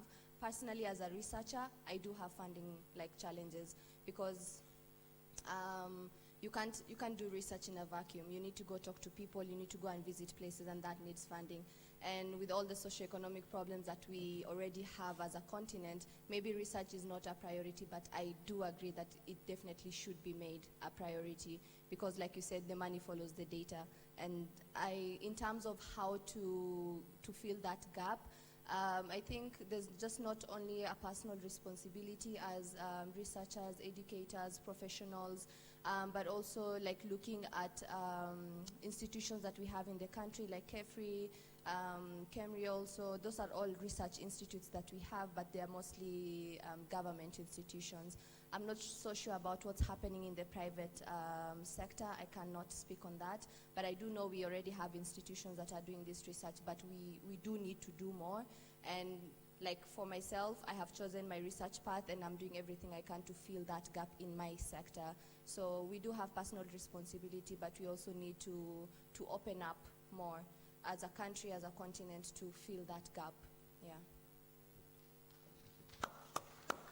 Thank you. So I'll just come in on that question that was for the whole panel, and then I'll come to your question that was specifically for me. So I think that, as a grassroots activist and campaigner, we know what's happening, but we do need that data. So I could talk about what we do in the UK, and that is to try and work with universities and students and researchers and economists. And actually, what we need is good funding, don't we, so that people can do PhDs that specialize in the topics where we need the data and we need the information. And we work with a lot of PhD students who are happy to do that type of work with us because it helps them in what they're doing, but it also helps us. And again, I'm going to go back to, as a trade unionist, I'm going to go back to trade unions. Trade unions, you know, have money and funding and can fund some of this research. And we've done a lot of that, you know, in the trade union movement and in my union. So the just transition and 1 million climate jobs that I mentioned at the beginning, that was funded by trade unions working together to get that research and information put together. So I do think that that's one way that we can commission the research and data through those routes. And on the question about the continent of Africa being a dumping ground for non-recyclable items, I'm glad that you've raised that question, and it's an important one. And I think actually there's a lot more we could do. Within the sort of climate campaigning movement, we should have a focus on this, and we should do a lot more. But I think that there is this issue of personal accountability and the culture we live in. And I think it's linked to capitalism that we just dump things, don't we? When I was younger, you couldn't afford to do that. You'd have to repair things. Things got reconditioned. So I think it's about changing culture and changing our personal habits and raising awareness, and perhaps we need more campaigning of that. But I think that people in the UK and in Europe are probably not even aware of, you know, what's happening or thinking about what's happening to the things that they dump. And that we need to make that awareness so that people start to speak out and voice concern about this. So I think your question was two-part. What can you do on the continent of Africa? But I think from the perspective of Europe, that we need to actually campaign against this and oppose it, but take steps and measures as communities and individuals to ensure that we are more responsible for our own actions in terms of how we use products and what we do with them after too. And actually, we need to ensure that these types of items are made from parts that can be reused and recycled in other ways. And we've seen a project out there, haven't we, with art yesterday that was in the foyer that's been made out of reconditioned and throwaway and recyclable items. We can make practical things, but we can also make beautiful things too out of those parts when we have to throw something away. Thanks. Yeah, thank you. Yeah. Just one thing, just to add on to what she said. Also, in like all our professions, engineers and all that, we also need to rethink the design, like she said. I know a lot of products have been designed in a way that they will be obsolete in a few years and you have to constantly replace them. And I know manufacturers have the ability to actually design these products in a way that is sustainable. So it is possible, it's just not being done because, again, profits. Because if they make products that last long, then nobody's going to be buying more. So we also need, and also, you know, government comes in when creating these policies and putting in place like really strict regulations for manufacturers to create products that actually last. So that's also a task apart from just our own personal responsibility in our consumer behaviors. Yeah. Jeffrey, did you want to? Just to lay on emphasis on what my fellow panelists have just addressed, I would like to also look at the data issue as also a big problem when it comes to duplication of efforts, because you have so many information out there, and this information can have a huge effect because they're reaching millions of people, and people are trying to just take in the information. So even as we have data insufficiency, we still have so many duplication, and so we can't really even have accurate information. So having even the idea of having a way to just bring up all this data together will be very crucial, as data really helps in communicating where we're going and where we're standing and how we can move on from there. And lastly, I'll say there is need for institution in Africa, in Kenya. So such an institution, Korea or Nairobi University, to also try to fund project locally, because we can't always rely. I said this yesterday and I'll say it again. We can't always be relying on the Western institution to fund some of the programs that are being undertaken by Kenyan student or Kenyan community. So we need also to have institution in Kenya really interested and really looking at ways they can try to fund and enable students to have data that they can really use to approach policymakers and bring about policy changes. Thank you. Okay, thank you very much. Responding actually to the issues raised for the Kakamega forests, more so on the illegal activities and the cartel, I can say those are things of the past, more than 15 years ago. We have a very vibrant, very active community forest association by the name Moleshe, and really they have sensitized the community, the forest adjacent community. They are working hand in hand with our officers, with the county government, with the partners, FAO, UNEP, and actually they are coming up with quite a number of programs which are really taking care of the Kakamega forest as one of the remaining rainforests in Africa. And really, you find they are organizing the tree planting, the reforestation, the rehabilitation in that area. It is no longer degraded as it used to be, as used to have those illegal activities. You find even tomorrow, they are organizing Kakamega Forest Marathon. They are calling it Ingo. Marathon. So you can imagine if the communities and the partners are coming on board and using sports and youth as ambassadors of rehabilitating, restoring the forest and making use of it, the non-consumptive use of that forest. Really it shows the importance the communities and also the people around are attaching to it. Also they have, through the county government of Kakamega and Vihiga, they have a project whereby now they are putting on board, they are calling on board the UNDP and also the FAO to do the fencing, so that now the forest can be more secure, people can walk, they can enjoy, they can recreate in that forest. Also, they have what they call the Kakamega Environmental Education Program, which really has done a lot of research of Kakamega. They have a student in attachment in that forest. They have done quite a lot through that program, which actually shows and it profiles a lot of activities which takes place in that.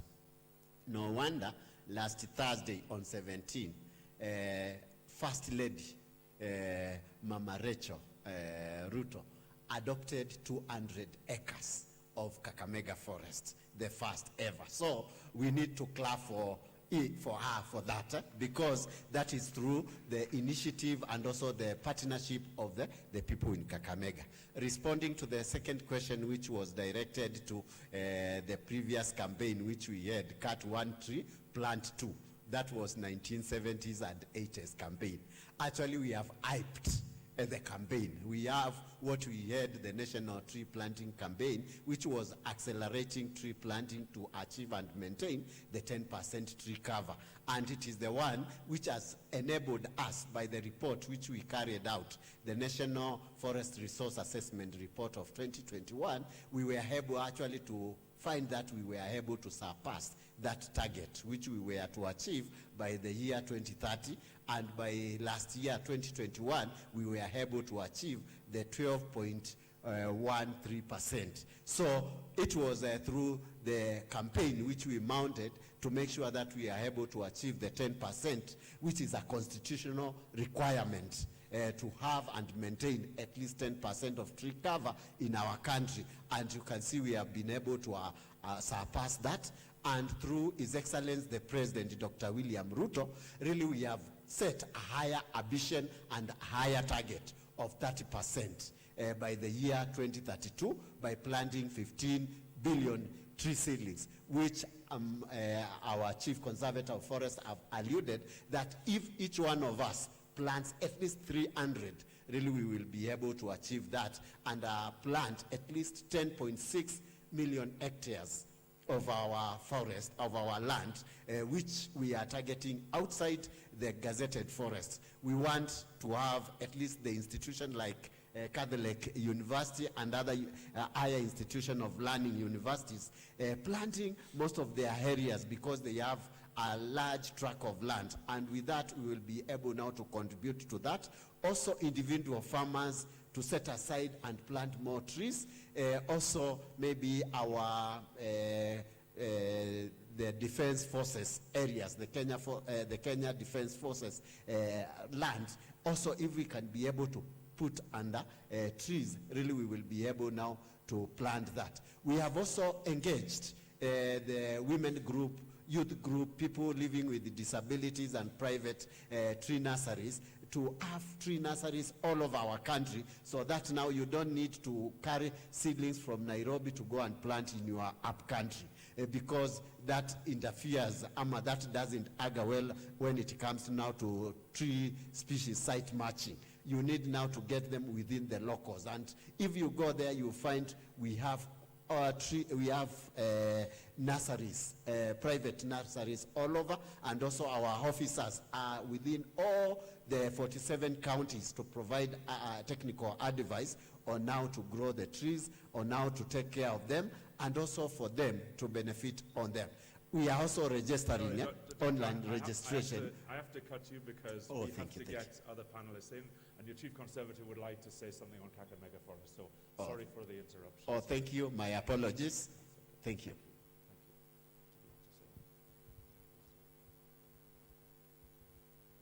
I think it has well been put, but I just want to give a bigger perspective on where forest sits.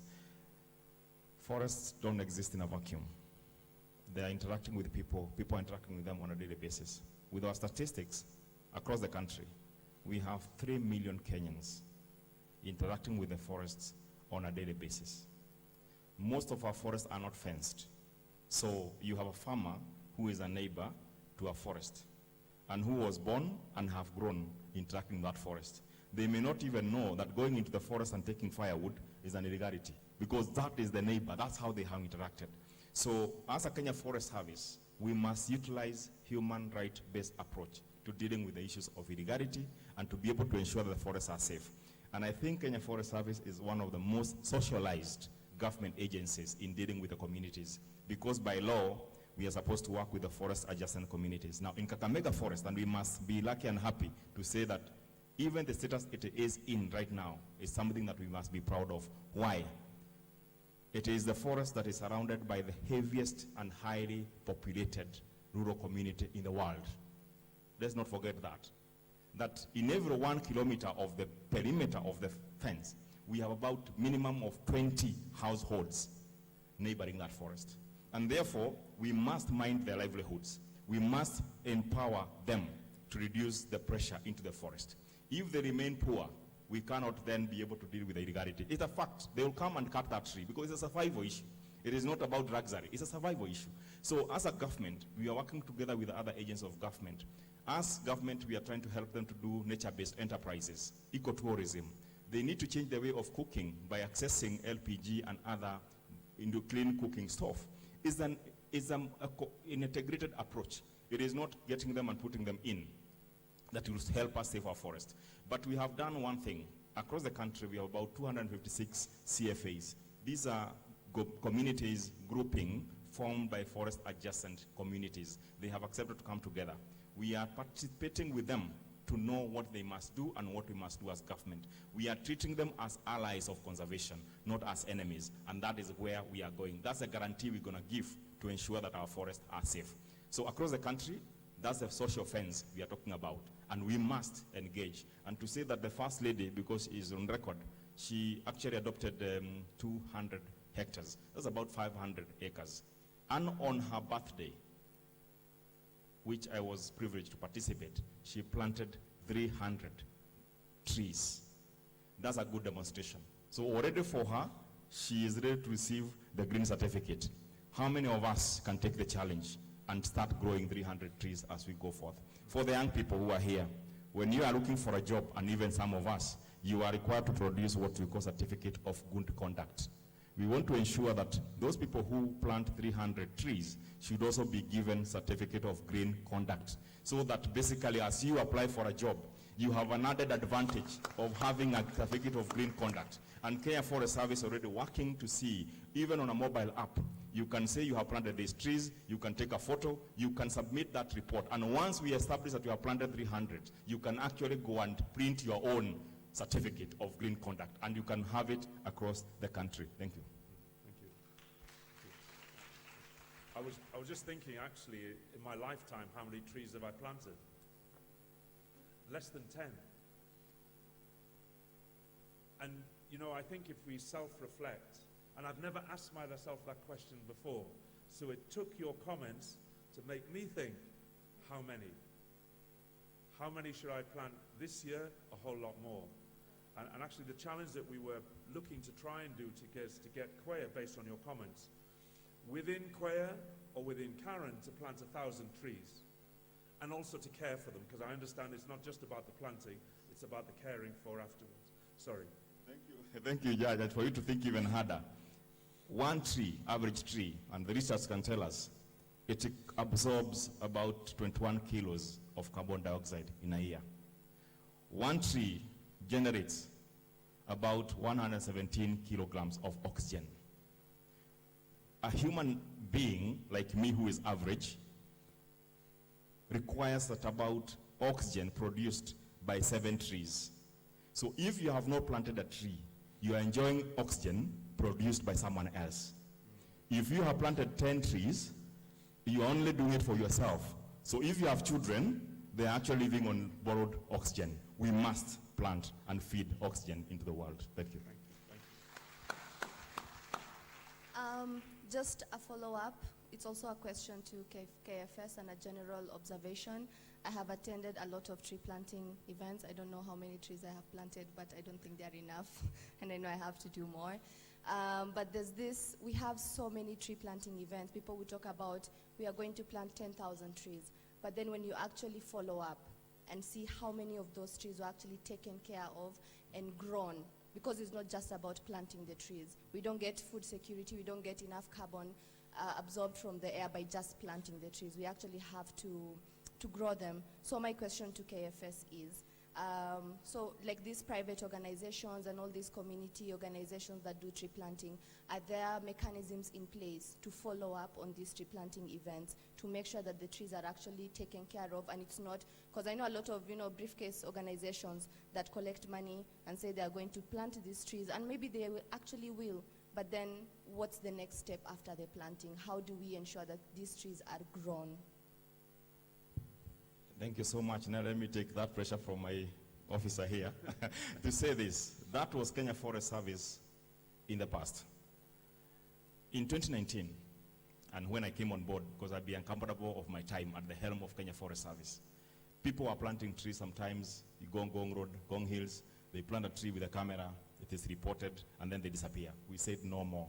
We said now you have to enter into a framework of engagement with us. So if, for example, Eliud Kipchoge, who has adopted about 50 hectares in Kakamega Forest, he has already signed and adopt a forest framework with us. It's official. And it's not only to get seedlings and plant, it is for him to adopt the site for not less than 5 years. Meaning, he'll plant the trees, he'll nurture them, they'll grow. At the age of 3 to 5 years, they come back to the Kenya Forest Service. And we said we don't know how to declare millions of numbers. Let us talk with about 1 or 2 trees that can be able to grow. That is the current Kenya Forest Service. Today, we have 108 private sectors who have engaged with us. They have adopted 80,000 hectares. And if you multiply that by 1,000, those can give you the number of trees. And we can even demonstrate some sites that those initiatives have been able to succeed. So I invite you, adopt even an acre or have an acre with us, and we'll be able to assign an arrangement with you and help you and support you to grow. But finally, people have been expecting KFS to offer every solution. You say you want to adopt, then you come and tell me, give me seedlings. Prepare the ground for me. even when I'm planting, plant with me. So it's become actually a burden to us. So when you come to help us, then come with the resources to help us to prepare the ground, dig the holes, plant the trees, and maintain them to 3 to 5 years. It's a shared legacy. It's a shared responsibility. Can I just add one quick point, and then I just need to close the session because we need to keep to the timetable. Yeah, go on. And I'll ask one question to each panelist. I would just like to really ask a question that I recall yesterday Irungu raised a serious issue when he just recollected what happened to Joanna Shootbury in Kiambu Forest. So one of the young people who formed the Friends of Joanna Shootbury, and we've planted some of the trees there through the support of Paula Kahubu and Irungu, Amnesty International. But again, that land is very, very surrounded by tycoons, and we had to stop. We planted from Joanna Shootbury house down there to some level. So we are cutting down some of the maize because that land now has been officially been taken by Kenya Forestry Service. But then we, the young people who are planting there, young climate activists, we also fear because we don't want to be followed. We don't want to be marked because we after we had this memorial for Joanna Shootbury, we went straight to plant trees, and we got support from Amnesty International and Pahula. So then, how can Kenya Forestry ensure that even as much as we plant trees there can be safe and also can continue monitoring the forest?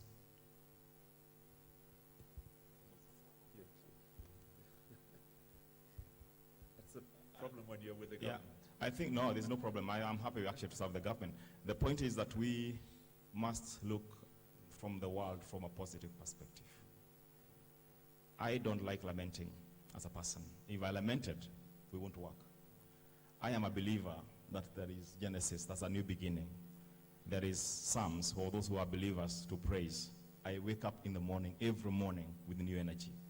I can pick one scenario and it can drain me and forget about the bigger picture. We worked with Joanna as KFS for many years. And many times she could call me on phone, raising some alerts on what is happening. And we worked on Sundays to deal with the issues of people who want to convert forest lands into public or private hands. If you are worried about yourself, ask about the Chief Conservator of Forest. I have enemies known and unknown, but that does not stop me from actually working and ensuring that we deal with these issues. For the last 3-4 years, from 2019, and it is confirmed, we have reclaimed 55,000 hectares of forest land that was in the wrong hands and now in the government land.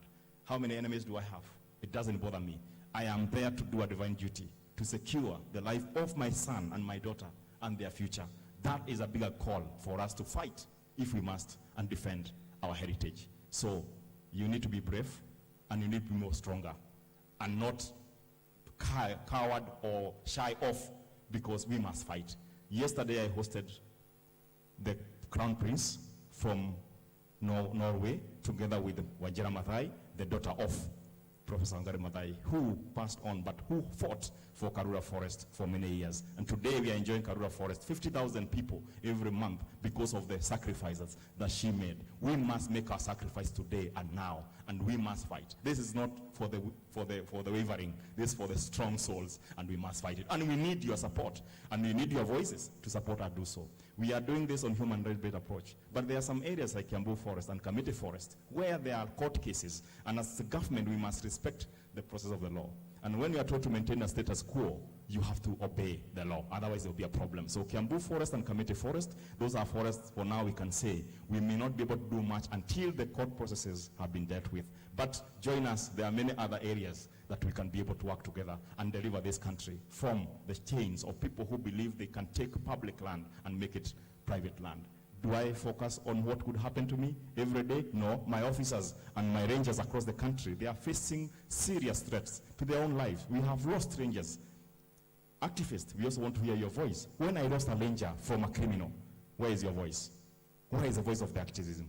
So that when my officers go to Kakamega Forest, last year, I lost a ranger in Kakamega Forest. He is born of a mother and a mother in Elgeyo Marakwet.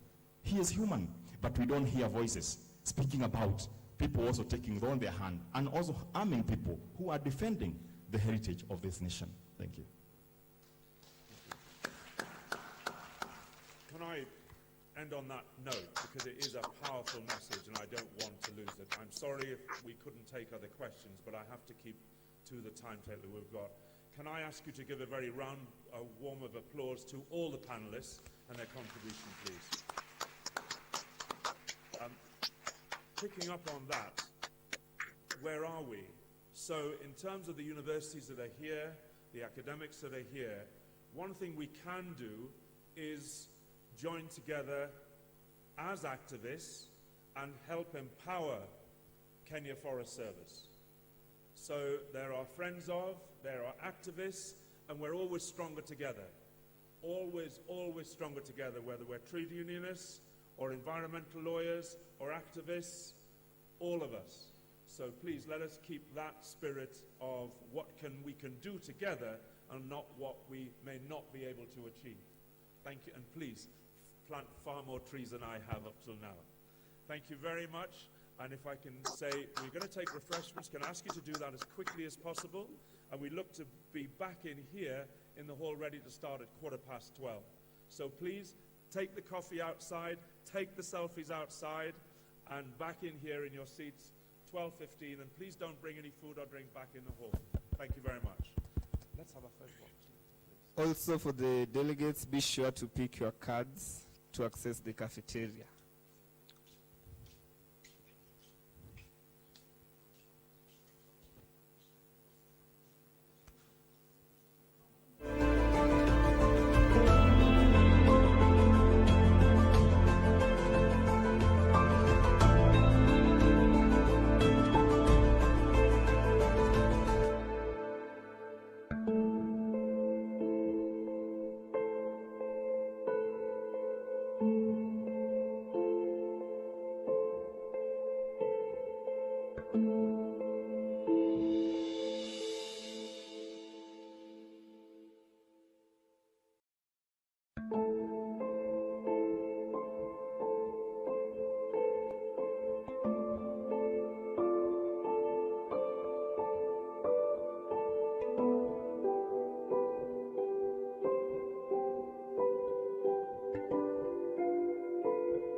second thing that I'd like to mention as I conclude is that the core of my work is trying to figure out a way to use law and policy as a tool to protect communities from these disadvantages that we are having. And how do we do that? Creating a linkage, and I'm glad that there was a human rights lawyer earlier here, creating a linkage between environmental law and human rights law.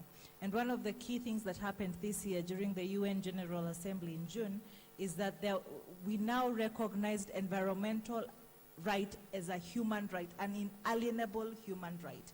What does this mean? That we have the tools within our systems, within our justice systems, to actually protect communities using law, using litigation, using policy. And I'll talk more as we go along, just so that we can get to the next part. Thank you so much, Daktari, for those very good climate settings and a very good overview for this particular subject. May I give Dr. Liban some few minutes?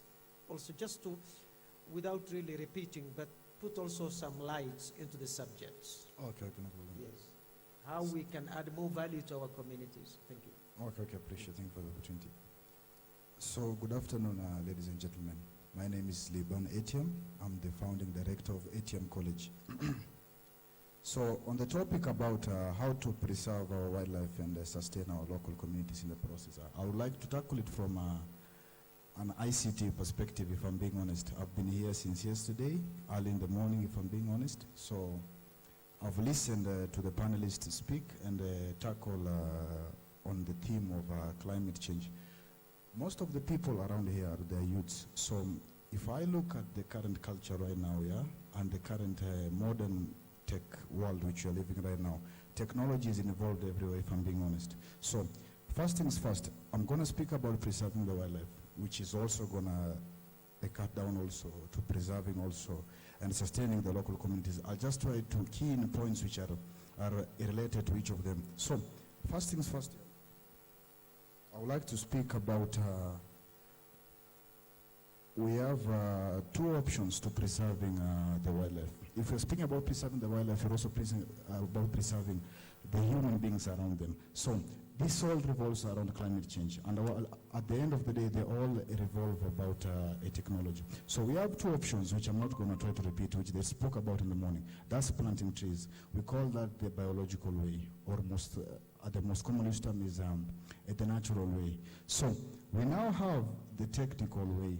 So to be honest, I've met with one of the panelists. He's actually called Geoffrey, who attended the COP27, which was held last week, I believe. So one of the things they hosted there, they spoke about a technology there. We call it carbon capture storage. So what is carbon capture storage?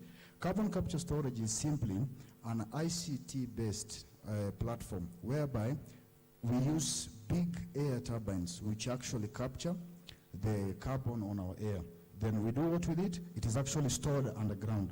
When the carbon is actually stored underground, what happens after? We use the same carbon to make fuel. So one of those plants here is actually held up in Texas, where they've made one of the plants which is currently running, the CCS technology, which is actually running. So one of the things which was mentioned was that Kenya and Nigeria are willing to be involved in the same platform. So it means that in the coming 5 years, we shall also be running on the same platform. So speaking on preserving the wildlife, we also have artificial intelligence, which I'm being honest, we all know artificial intelligence. So we have artificial intelligence which is taking over.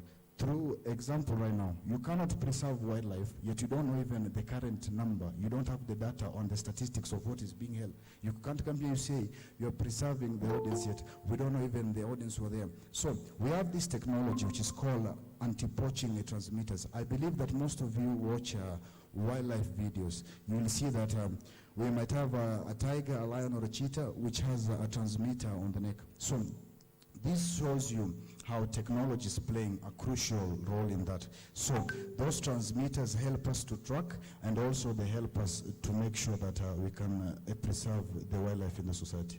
Thank you so much, Daktari. Thank you so much, Daktari, for that. In terms of technology, carbon capture, we are coming back with a number of questions to you. Let me also invite my brother Emmanuel to say, please, 2 quick thoughts which they may not have mentioned.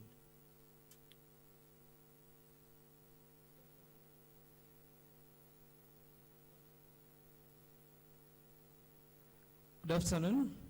My name is Emmanuel Olentome. I'm a lawyer by profession, specializing on indigenous people's rights. I consult for international organizations and on legal research, especially those dealing in conservation areas. I'll start by simply saying one thing. I'm a sworn Pan-Africanist. And from the tropics of West Africa, Kwame Nkrumah shouts that I'm not African because I'm born in Africa, but I'm African because African is born in me. You go down to South Africa, the sweet Zulu say that Ngamuntu, Ngamantu, Ngabantu, the spirit of Ubuntu. I am because you are, or I am because we are. On that premise, the topic today is listening and valuing indigenous communities. And I appreciate the Bandung conference, because if you look at that panel, at this panel, most of them are being engaged here. So we cannot listen or value them if we don't look at them that as I am, it's because they are. And I go straight to the legal point, specifically to the Maasai community where I come from. We all know the Maasai community.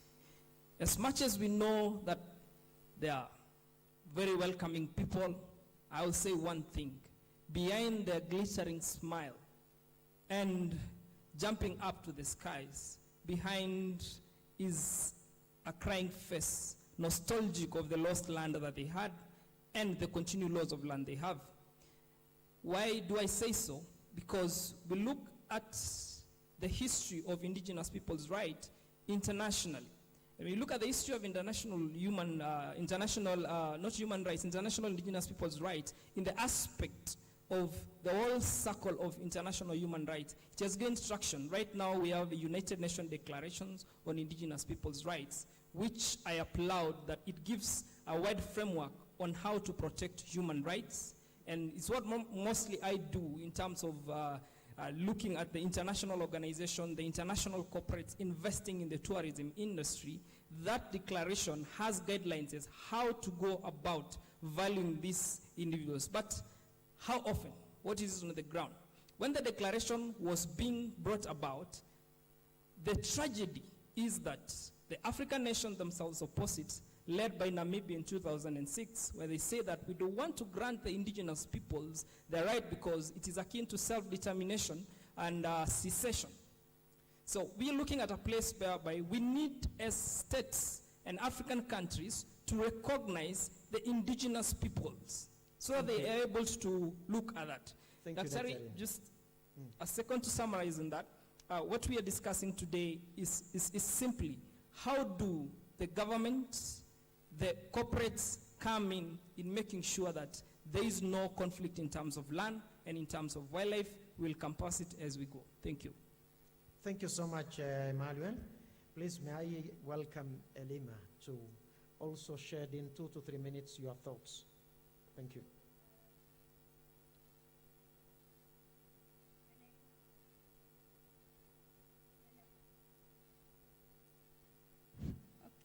So I look at this topic at an African perspective. What does our culture dictate? What do we learn from our African culture, and what do we do about protecting our wildlife, and also how are we sustaining ourselves as local communities? In my culture, we don't kill animals, yes. We don't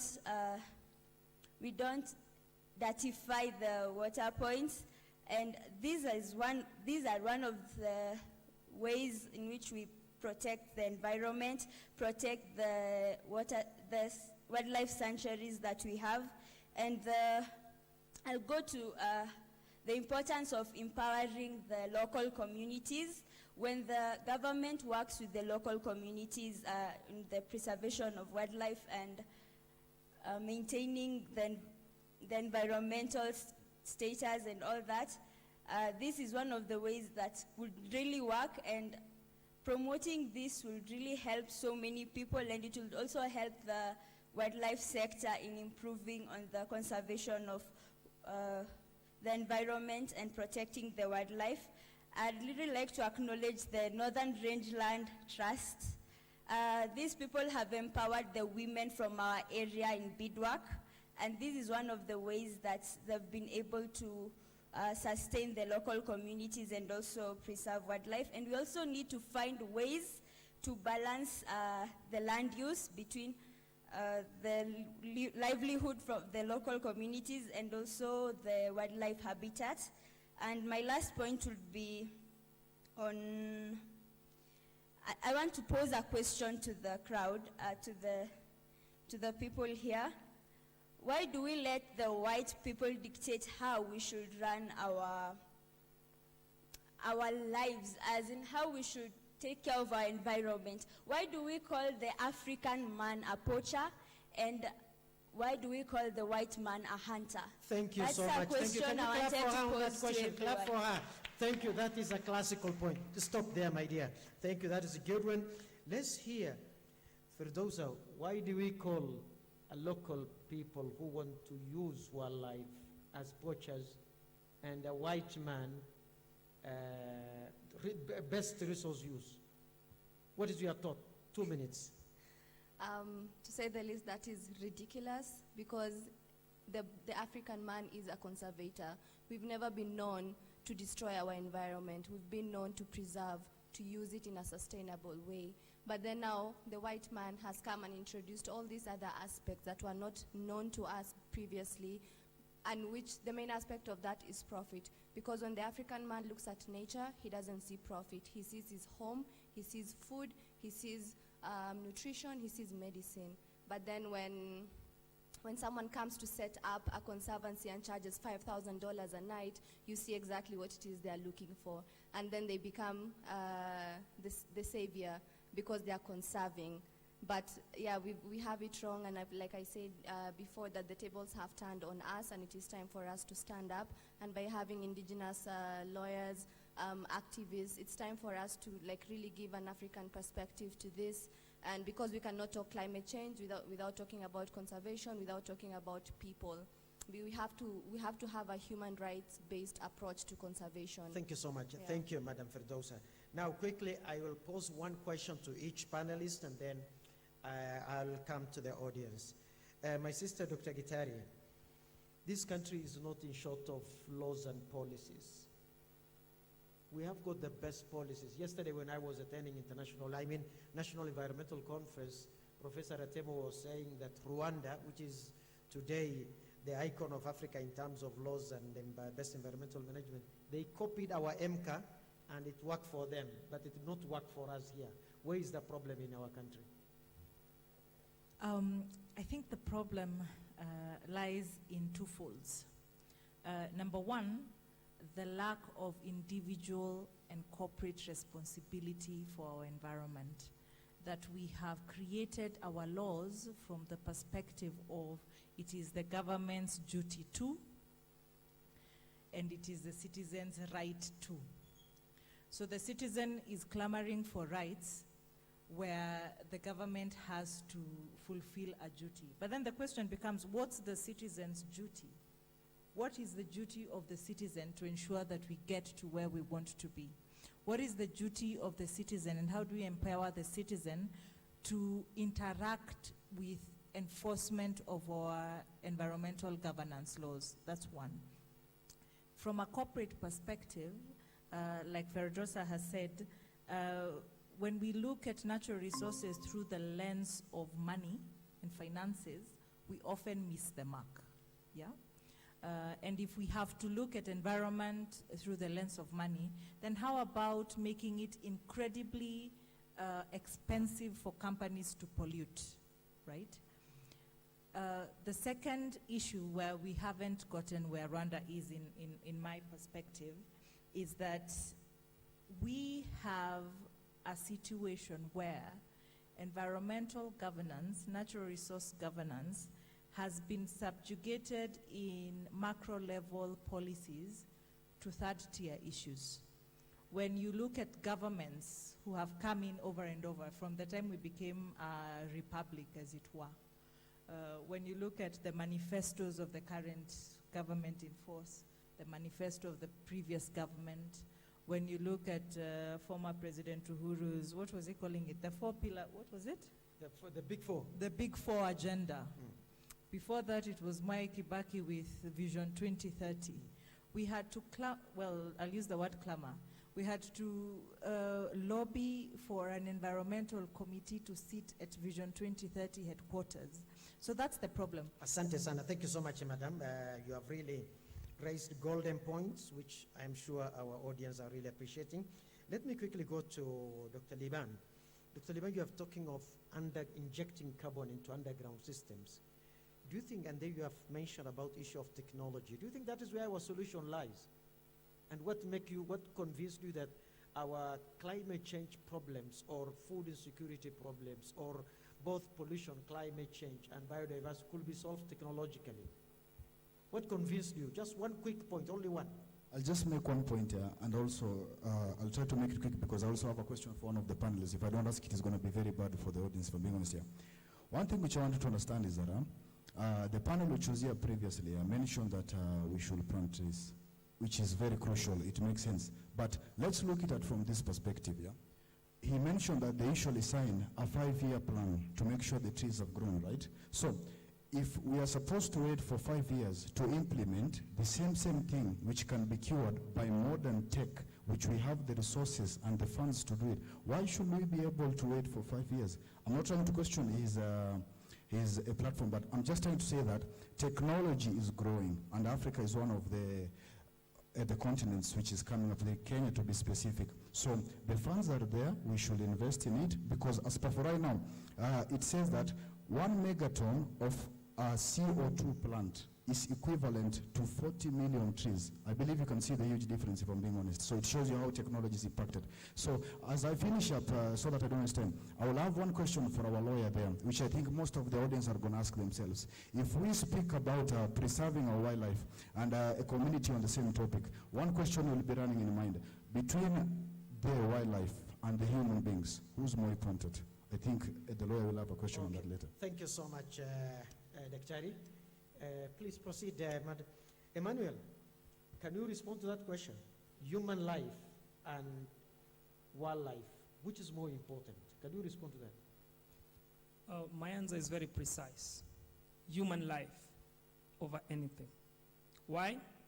Because it's only you as a human who is endowed with the intellect to manage the wildlife. So if you don't protect the life of a human, then who do you expect to protect the wildlife? Okay, if the wildlife kills the human, then what happens? Thank you. Emmanuel, I've answered the question. Emmanuel, look like me today.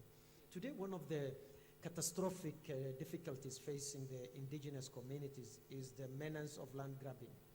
I come from Kajiado County. Kajiado County lost 300,000 of heads of cattle. Simply, we blame climate change, but we contributed. All the land have been sold and they have been fenced. How can that problem be addressed? Yet, so that we can promote this spirit of Ubuntuism. So practically, when you want to solve the issue of human-wildlife conflict and conservation, there is a concept called green grabbing. Green grabbing is a situation whereby the global north, looking for places for conservation and all that, comes to the areas where these indigenous communities reside.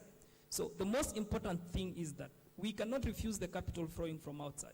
But what we need to be at the core of it is the principle of free, prior, informed consent of the indigenous community and letting them on the table. That is the only way. I don't think there is any other. Thank you. Prior informed consent. In South Africa, they, even if, for example, Madam Dr. Gitari and company have bought 10,000 or 1 million of acres of land, they only utilize the portion they need for that particular investment. The other land is open for local community to access water and grazing. How can we going to achieve that? But that is for another day. I want to ask Sister Elima, there is in this country there is a place called Mara. Mara, there are these guys who come in the name of investors, and I was happy you are praising the Northern Rangeland Trust, and every of us are entitled to our thoughts. They are a high-end facility. Those people will come and take Firdausa's land, 100,000 acres of land, and she will be told to sign a contract for whatever years, 30, 20 years, and you will be paid every year 6,000 shillings. And the facility inside there, they are charging as high as thousands of dollars, not like 5,000 that we were hearing. That's a very unique high-end facility. And if, for example, the government officers have been aroused with emotional desires for incentives, come and enjoy some night here, how can such problem be solved? And if, for example, Firdausa or Dr. Gitari is found to go and sensitize what we are now doing in that community, you will be escorted with the GSU very fast. So those guys are barrier has been created to keep them distance from the rest of the people.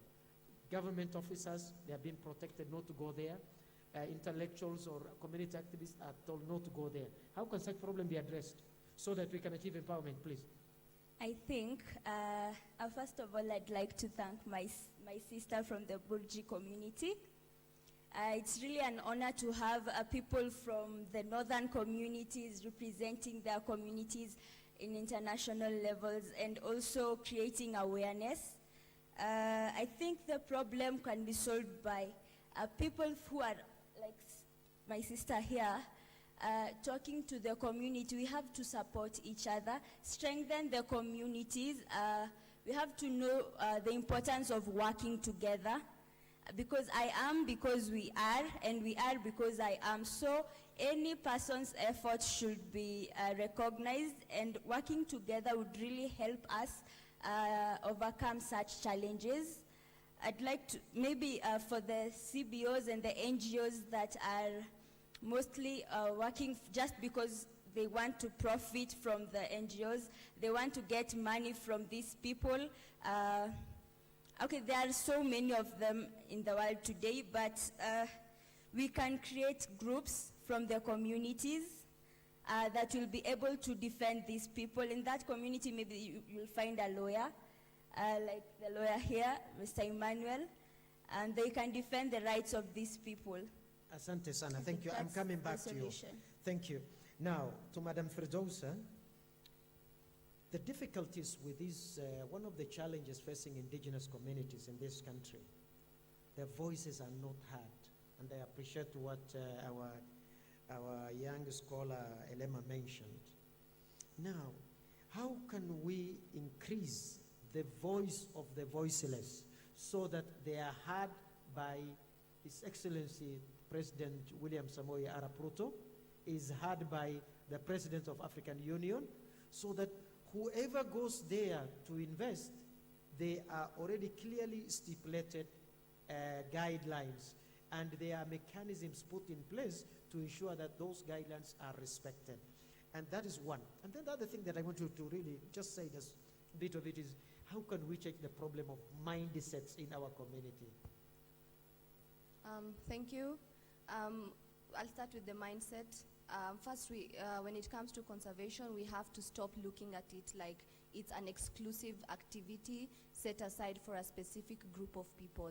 We all have a responsibility. For example, myself and Elema, we come from indigenous communities.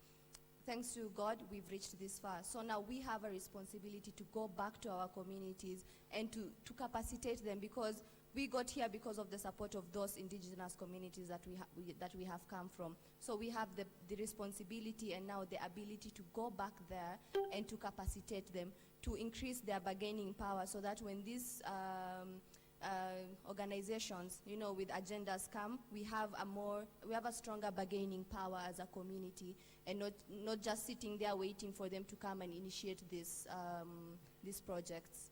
Thank you. Thank you. Now, ladies and gentlemen, it is now 1:04. I have already busted the time by 4 minutes, but I want to respect my words, and I want to open the floor to the audience. So I will allow 2 hands from my right hands. Please raise up your hand if you want to ask anything, any question. Thank you. I think they have already given us a chance that votes from the right, extreme right, has been relocated to the center group. Please raise up your hand. Okay, thank you. I have got Sadiq here. Another hand. Thank you. Now, I'm looking at the end. Anybody who want to ask a question, suggestion, comments? Yes, thank you. Any other hands from that end? Thank you. Please, can you give mic to Sadiq? Thank you.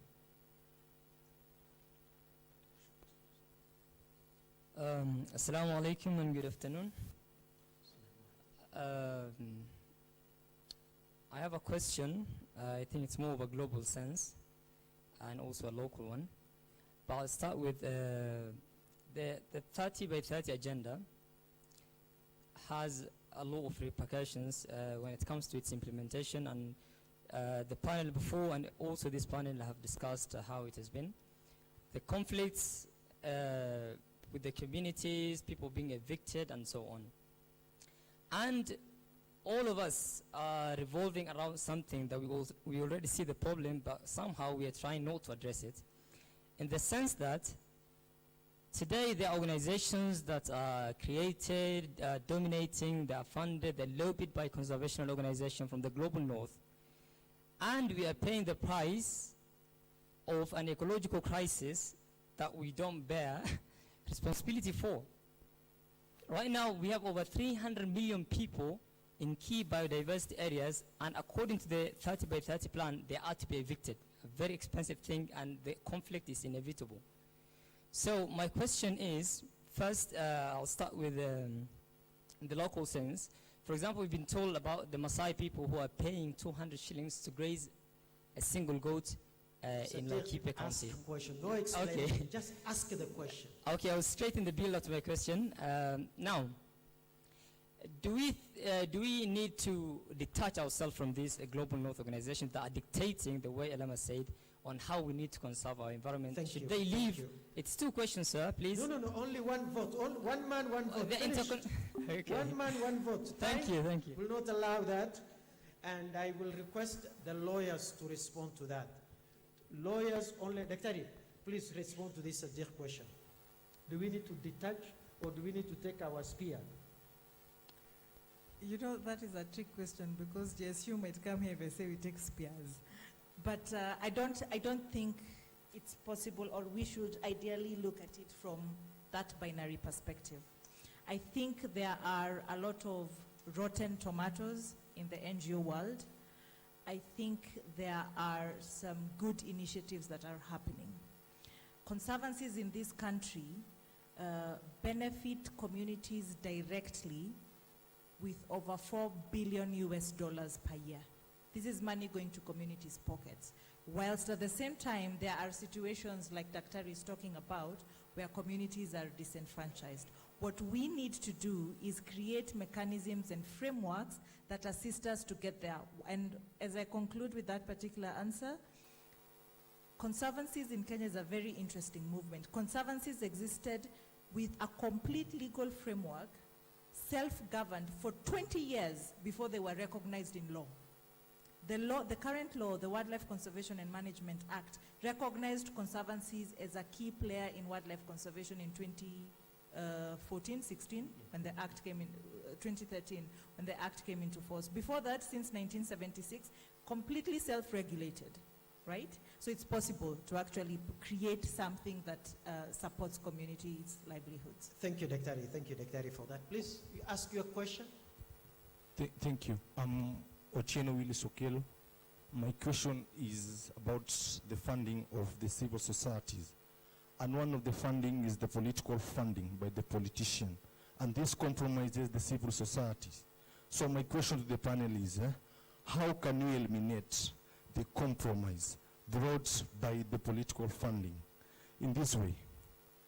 When someone when a civil society, a local civil society is funded by a politician, the politician will want something in return, hence compromising the values and the values of the society. So how can you eliminate the political interference? Thank you. Thank you so much.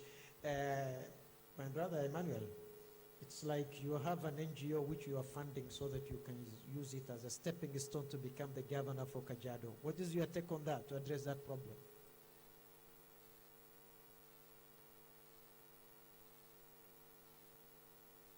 Thank you for the question. It's simple. Article 10 of the Constitution, the principle of accountability. The politician comes to fund your NGO or your civil society. You're working in a community.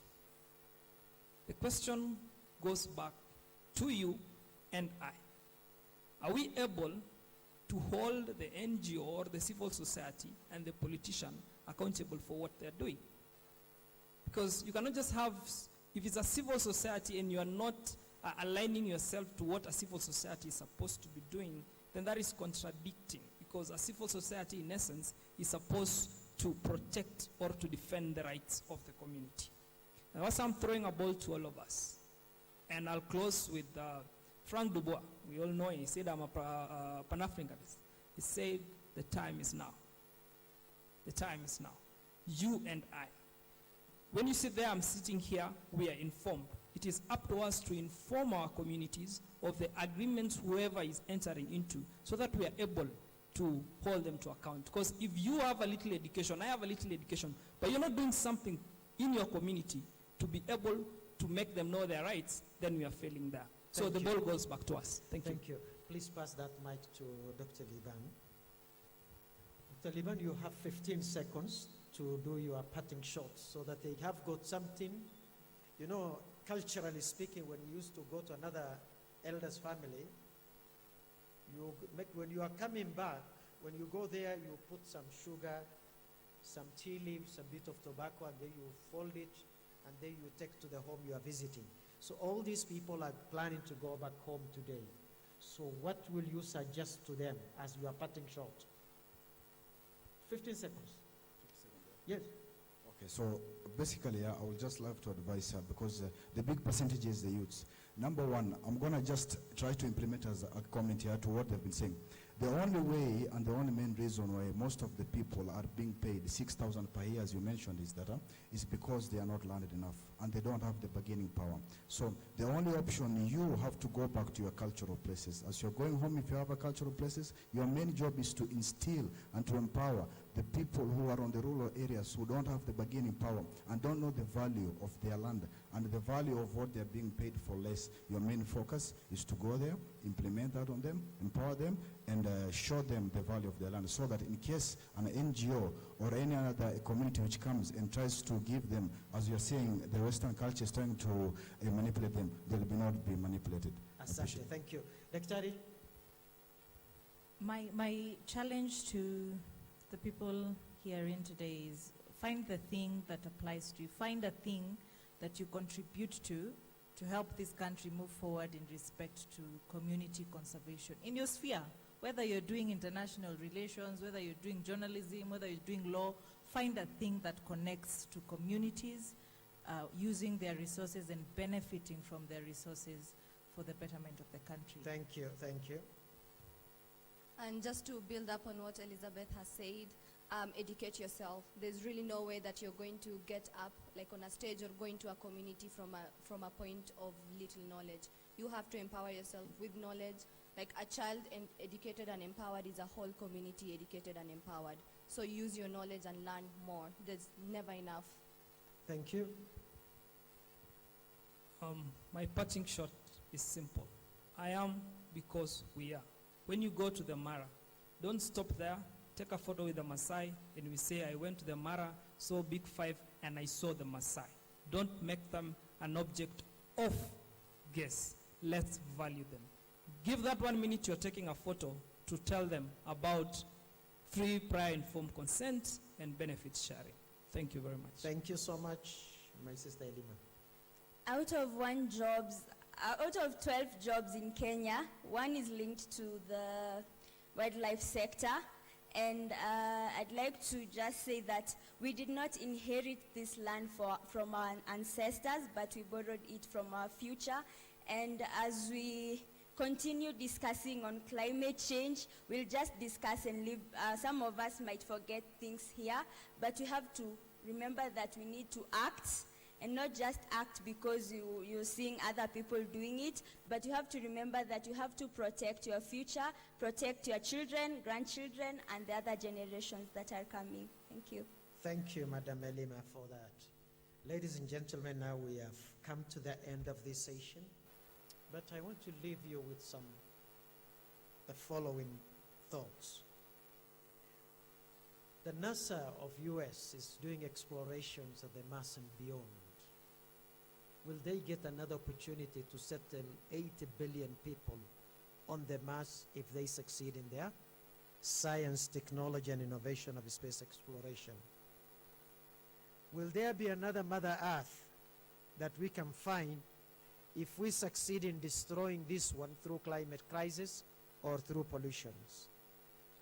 Ladies and gentlemen, if me and you are not up to do this job of taking care of ourselves and our environment, which is the best of the gift which God has given to humanity, will our faith, because we are all people of faith who believe in one God as the family of Abraham, whether you're a Muslim, Christian, or a Jew, what is the role of our religion if it can't save and serve humanity in 21st century? What shall we be remembered for, ladies and gentlemen, once we are gone?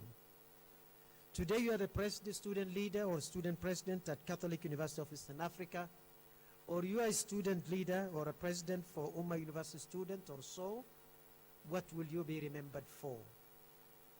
Can each of the National Universities Environmental Association or club twin with a small community so that we can drive the message of giving hope to those whose voices are not being heard?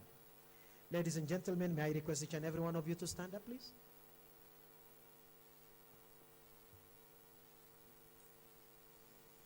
May I request our audience to clap for themselves?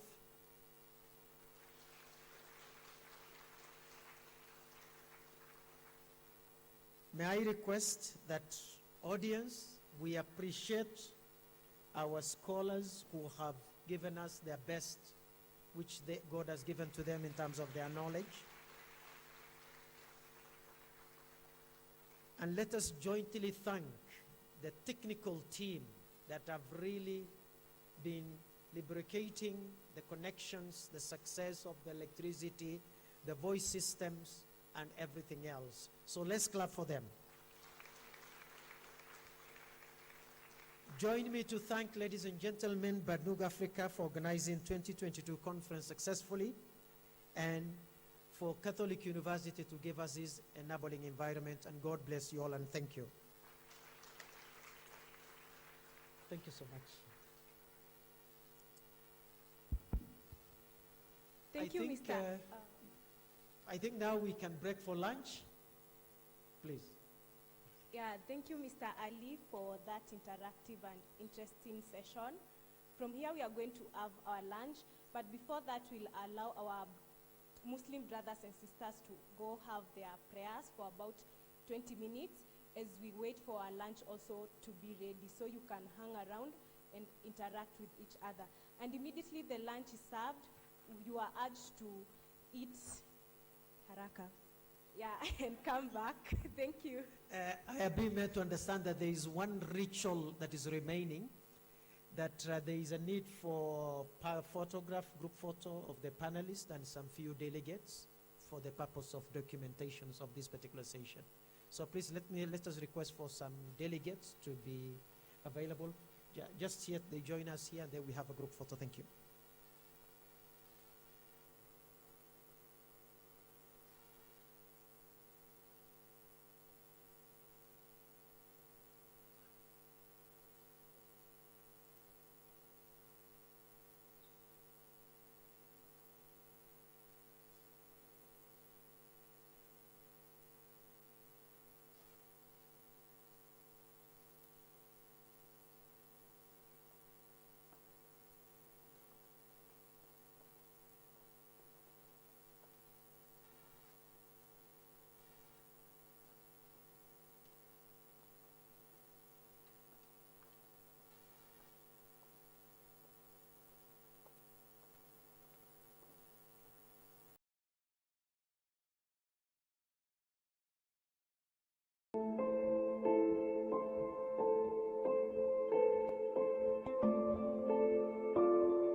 resigned to accepting their fate.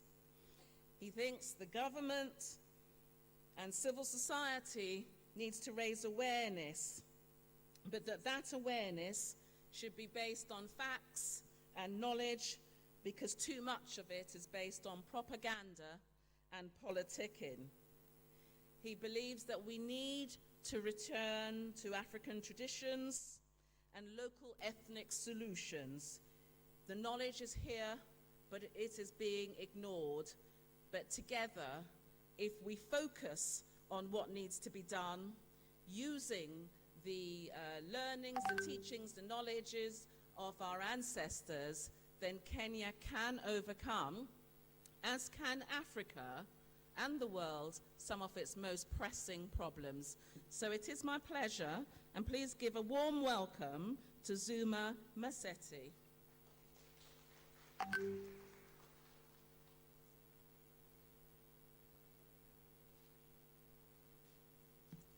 Thank you, Mackenzie. That's your correct name, isn't it? So, family name, Jackie Mackenzie. Okay. Hi, everybody. My name is Zuma Maseti, full-time artist. One of the paintings here is mine, and it's the blue one over there, the beach. I did it in 2011, and the logo here, this is the logo for the gallery I run with my brother. It's in Karen at the waterfront. It's called Gallery. And I'll give you a brief intro of all the artworks here, then tell you something about the gallery and how it will change your life. So right at the end there, we've got a pair of, we've got some camping set and a very interesting lamp. It's made of mahogany by a mzee called Njoroge. All handmade. He's self-taught, by the way. On the easel over there, we have a photograph. It's called Renewable Energy or Renewable Life. It's a photograph of the windmills at Ngong Hills by an artist called Dunwill. He works for his father in their hardware store, but he takes photos as a profession, as a hobby. And he said that reminds him of when you breathe in and out, you renew yourself. So when the windmills are turning, they create electricity. Over there, there's a painting by a lady called Lea Njenga. It's called Peaceful Nature. She used to run a cleaning company during COVID. COVID came, so she couldn't go cleaning in premises. So she became a full-time artist.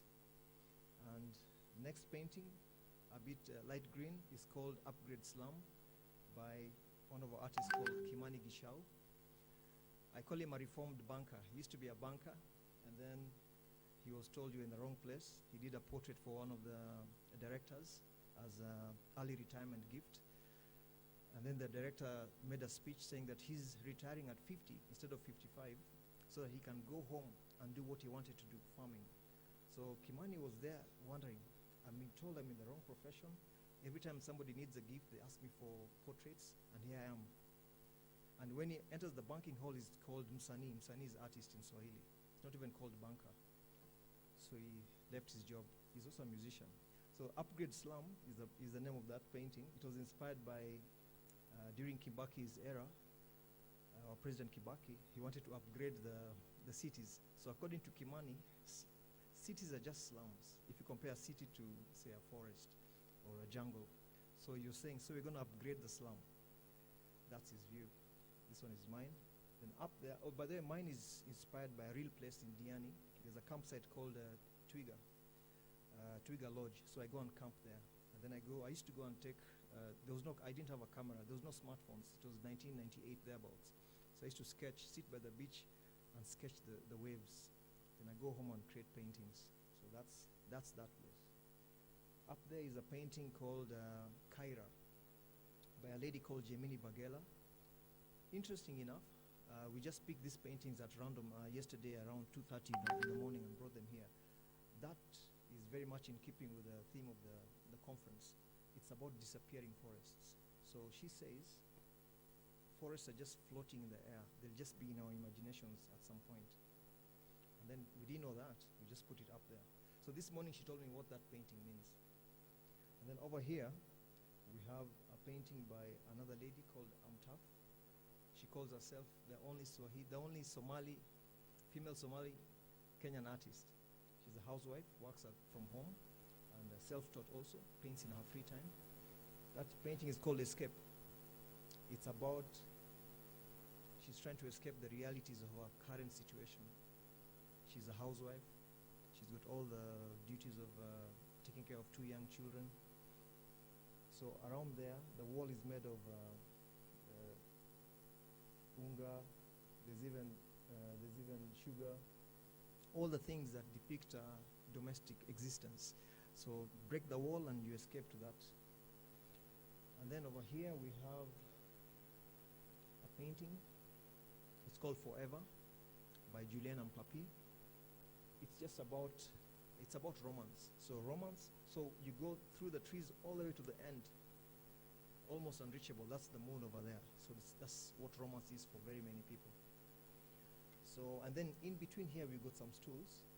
There are stools, those are stools are from Congo.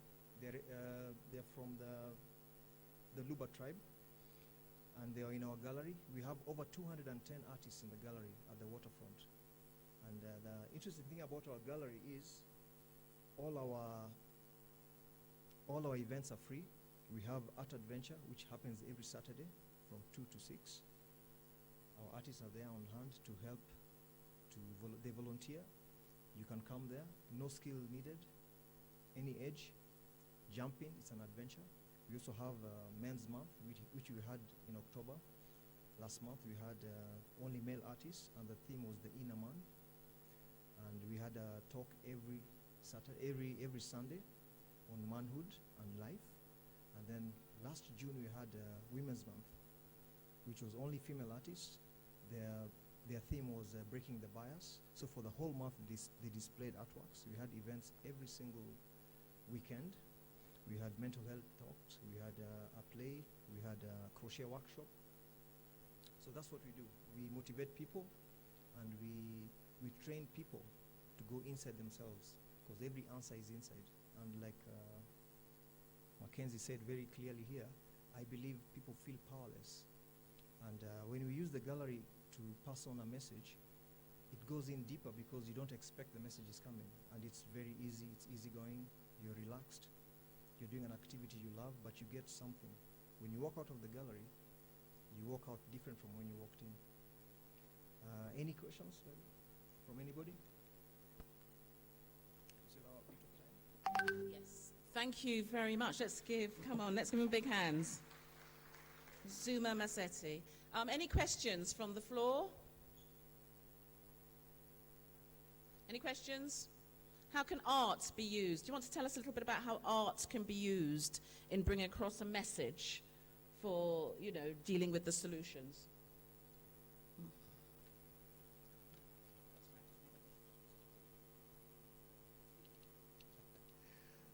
All right, so how can art be used to bring across a message, especially to do with the environment? When you're doing art, it's very hard to pretend. Many people say artists cannot run away from themselves. Whatever you paint, whatever you create, whatever you write, poetry, music, any sculpture is the actual you. So when you touch yourself, I believe you touch the inner person, the real you. And when you touch the real you, you'll realize there is no barrier between you and the environment. When you use fertilizer and it goes into the rivers and the fish get polluted and you eat that fish, it comes back to you. So when you do art, when you practice art, you realize we're all one. As a famous teacher once says, he was asked, how do I treat another person? How do I treat the other? And he answered, there is no other. So with art, you get so in touch with yourself. And whatever you create, you can place it out and hang it on the wall or sell it. But it's still a part of you. So when you focus with art, when you focus your art on the current situations we have, I don't want to say problems, on the current situations you have, the situation we have now is one of ignorance. People are not aware of the culture we live in is a culture of waste. We buy things, they're wrapped in 2 or 3 plastic papers. we throw them away. We didn't need the 3 plastic papers. You go to the supermarket and you don't have a bag. And in Kenya, at least, as recently as maybe 20 years ago, as in the early 80s, I think the plastic bags came in 1980 or 81. Everybody used to go to the market with a kikapu made of woven kikapu like that carpet over there. When the plastic bags came in, we lost that. So in living memory, we used to live a very eco-friendly life. So when you use art, you can focus on something that is so deep, yet so easy to reach. That's how I can say. Yeah. All right. Thank you very much. Sorry, I don't know where the roaming mic, or the roving mic, it's roamed, has gone. Any questions from the audience? Right, okay, at last. So there's 1, 2. Any more? Because we'll just take those 2, because we've got a few minutes. We are almost at time, but I think you're the first person in this conference that's kept to time. So thank you. Okay, the gentleman at the front. I don't know where the mics are.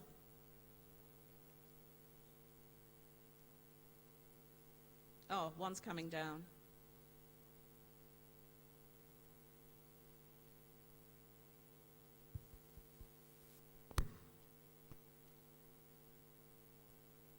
And we might hear you if it's not working. Do you want to shout? No, it's working. Thank you.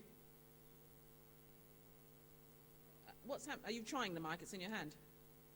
No, not working? Do you want to come up here and ask your question? Because I don't think the audience will hear it, because I could barely hear you. Just go around. Don't try and jump up there. You don't have to stop to deal with injuries.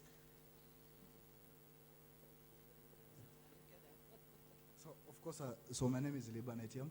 I'm the founder director of Etiam College. It's a school of ICT. So I have students who usually partake a course called graphic design. So it functions on it's a course about now designing. So you as an artist and as a painter, how are you at it to tell the clients of the people who might want to buy your art and also be inspired by art? How can you tell them that the art which is on the digital platform, example like on my phone, how is it different from the one which you're painting, from a graphic design perspective? Exactly. Did everybody get that? Yeah? Looking at the difference between traditional art and the digital form.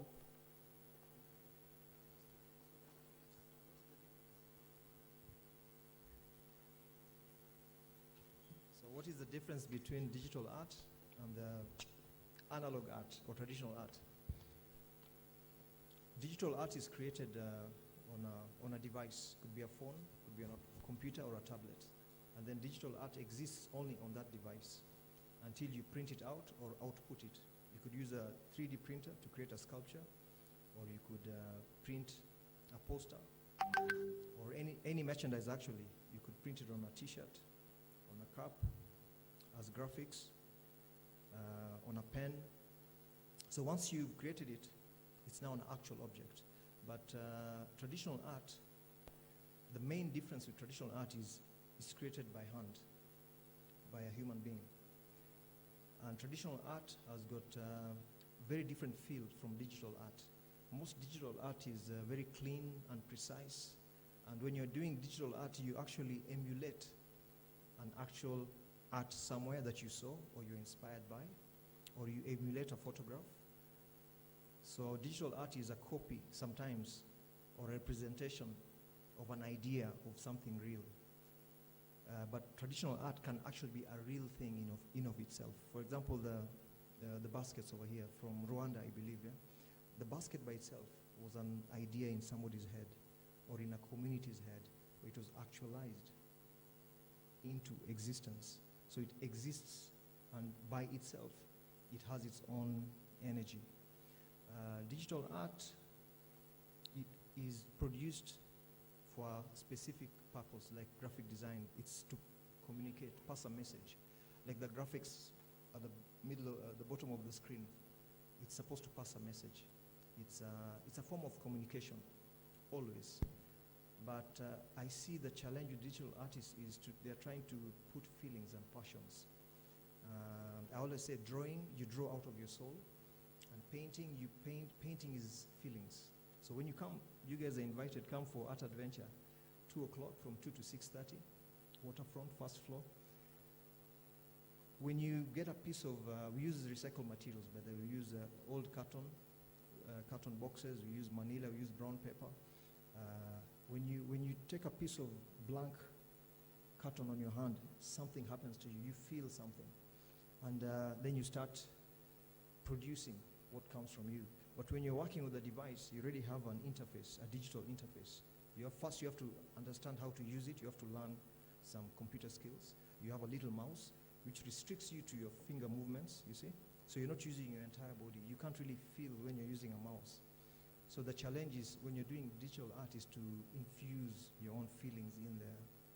And unfortunately, digital art is easy to access, easy to sell, easy to transmit to people, easy to print. And when you print, the colors are bright, they're shiny, they're exactly what you saw on the screen. If you take a photo of this painting, depending on your camera or your phone, when you go print it out, it will be very pixelated. It won't be like the original. But what you see on the digital art screen is exactly what will come out, or you can even enhance the colors.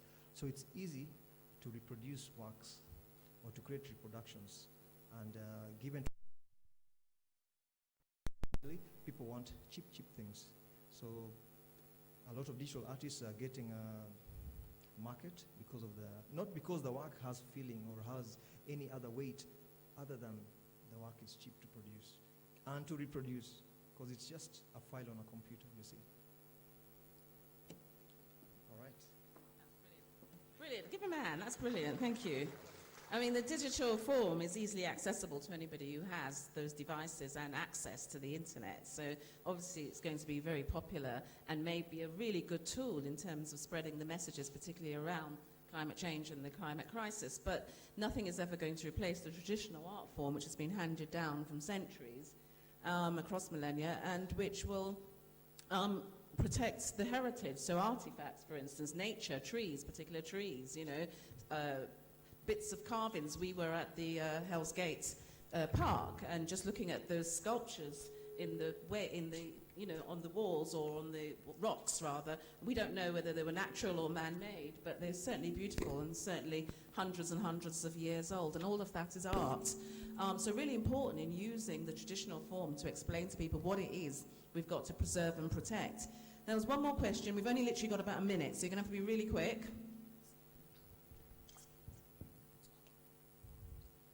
The mic.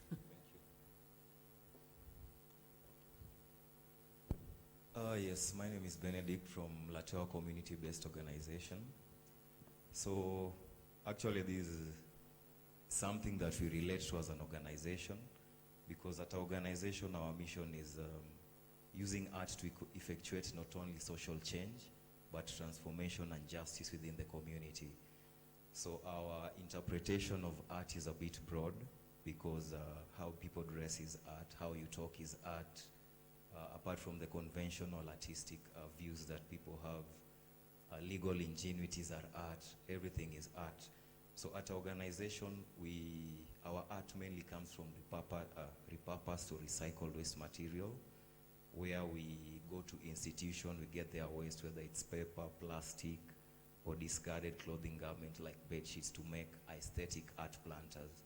So I think what makes us stand out at the organization is our art pieces are all copyrighted. So you find that the beneficiaries in our art, in our organization, they're copyrighted, then we place unique recycling codes on the art. So actually the person who makes it is able to, you know, monitor it from the time it's manufactured to during the time where the end consumer gets the art. So my question is,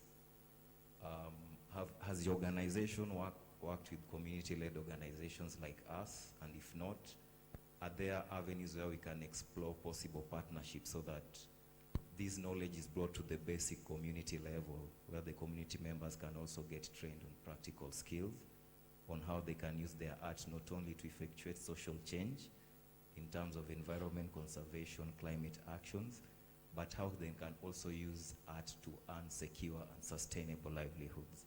So is UM Gallery open to partnerships with community-led organizations like us? Thank you. Well, thank you. I think that's a really brilliant comment rather than a question. So did you want to comment on the comment? Apparently we've run out of time, but if you want to say 1 minute, come and...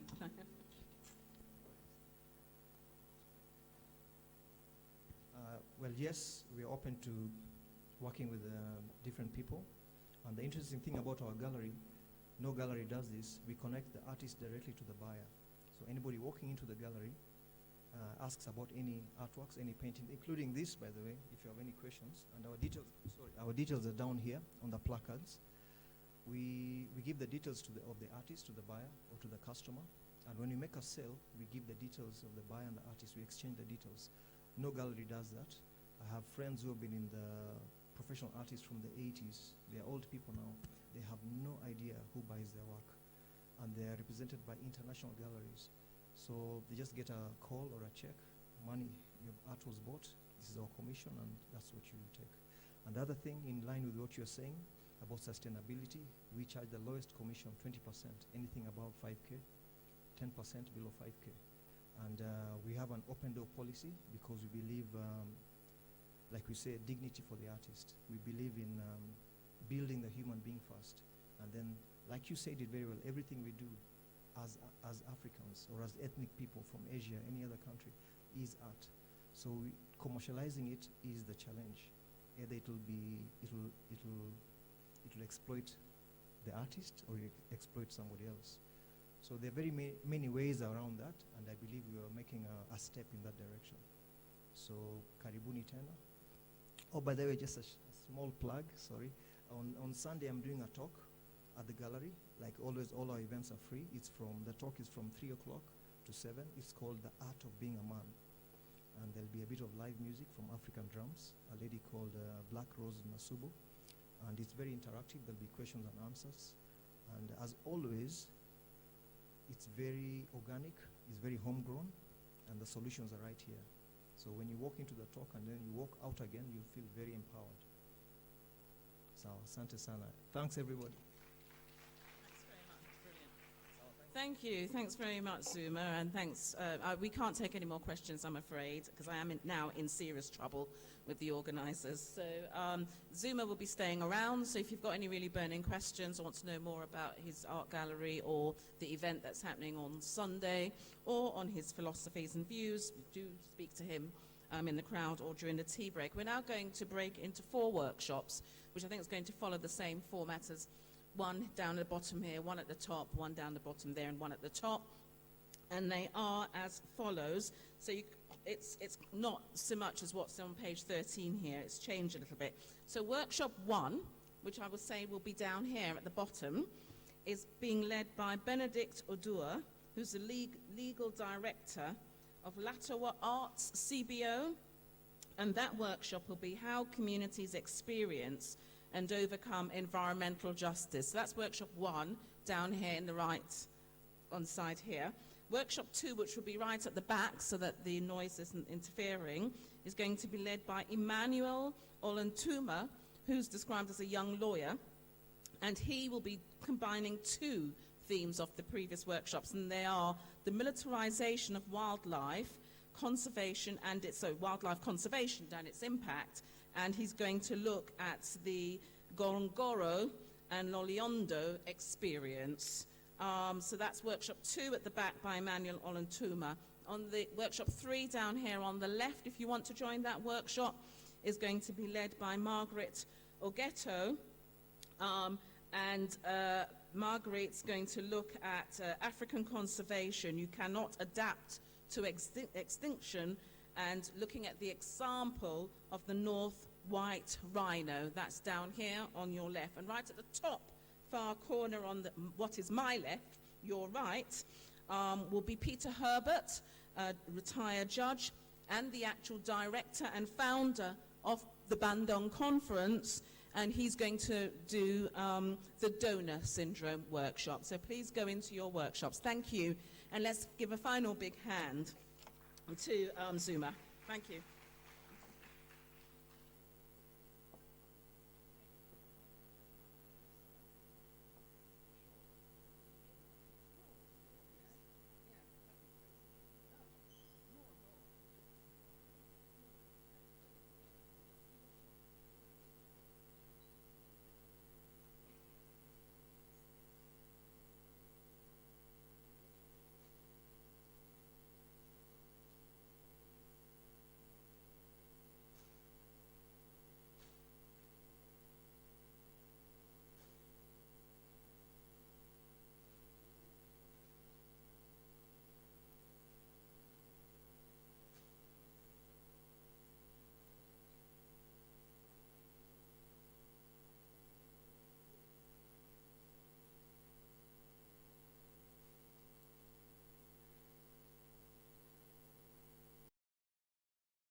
now just conscious of the fact that it is 10 past 4. Thank you.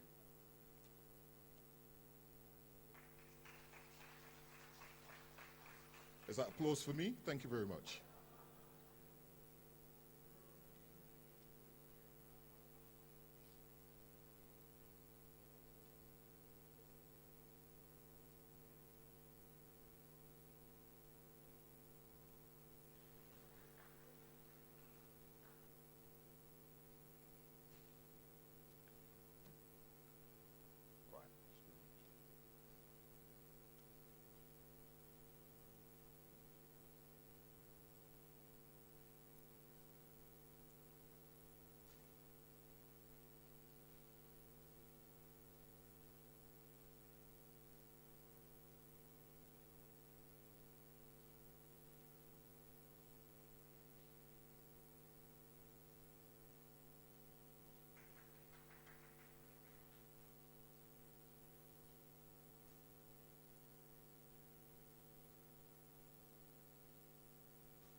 final session, this historic event, this two-day event. There are a couple of announcements that I want to make at the end of this final session in relation to our colleagues in the UK, many of whom have been watching what's been taking place over the last 2 days. My name is Vivamun. My core area of activity is social policy and European law. I also practiced as a psychotherapist for 10 years, but I'm involved in much of what is important to us as a community globally. I describe myself as a global African. And it took me a long time to arrive at that identity. In fact, I studied identity and difference as my PhD, and even then I wasn't able to settle on a clearly defined identity for myself. It took me until my mid to late 40s, and I know I look like I'm still in my 30s, to actually settle on this global African identity. My parents were from the Caribbean. My mum was born in Cuba, my dad was born in Jamaica. I was born in the UK, in London, East London. Whoop, whoop.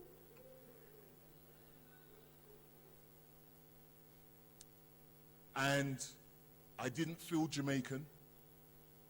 I didn't feel Cuban, although I was very impressed with Cuba as a very small country, punching well above its weight, despite being closed out by the imperialists, and we won't get into any detail around that. I definitely didn't feel English or British. And I experienced resentment from a very early age. But when I first connected with Africa, the continent of Africa, the history of Africa, for the first time I felt a deep belonging. It filled a gap that had been there for as far back as I could remember. But yet, I didn't feel African, i.e. somebody that was born on the African continent, that evolved out of one of the African countries, but I identified myself as African. So now, I present as a global African, as someone who's dispersed through the diaspora and has, through trial and tribulation, found himself and reconnected with his spiritual and historical home.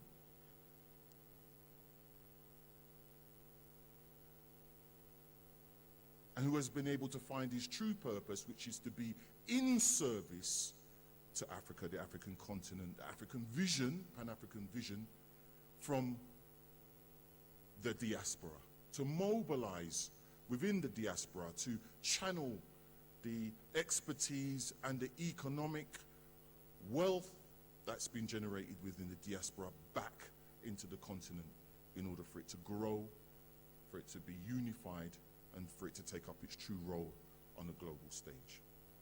So that's how I come here today, and that's my purpose on a day-to-day basis. And I'll talk about some of the things that we are going to commit to on the back of this two-day event for the coming year.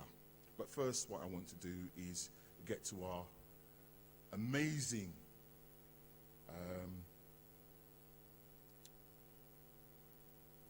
panelists who have a range of skills, and I think we're going to have a really interesting debate this afternoon. It will keep you interested.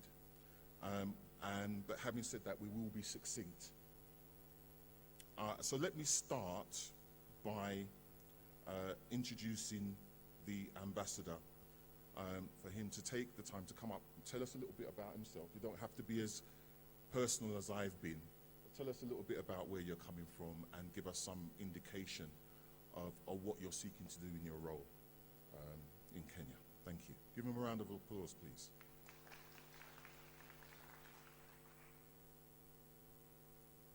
Good afternoon, everyone.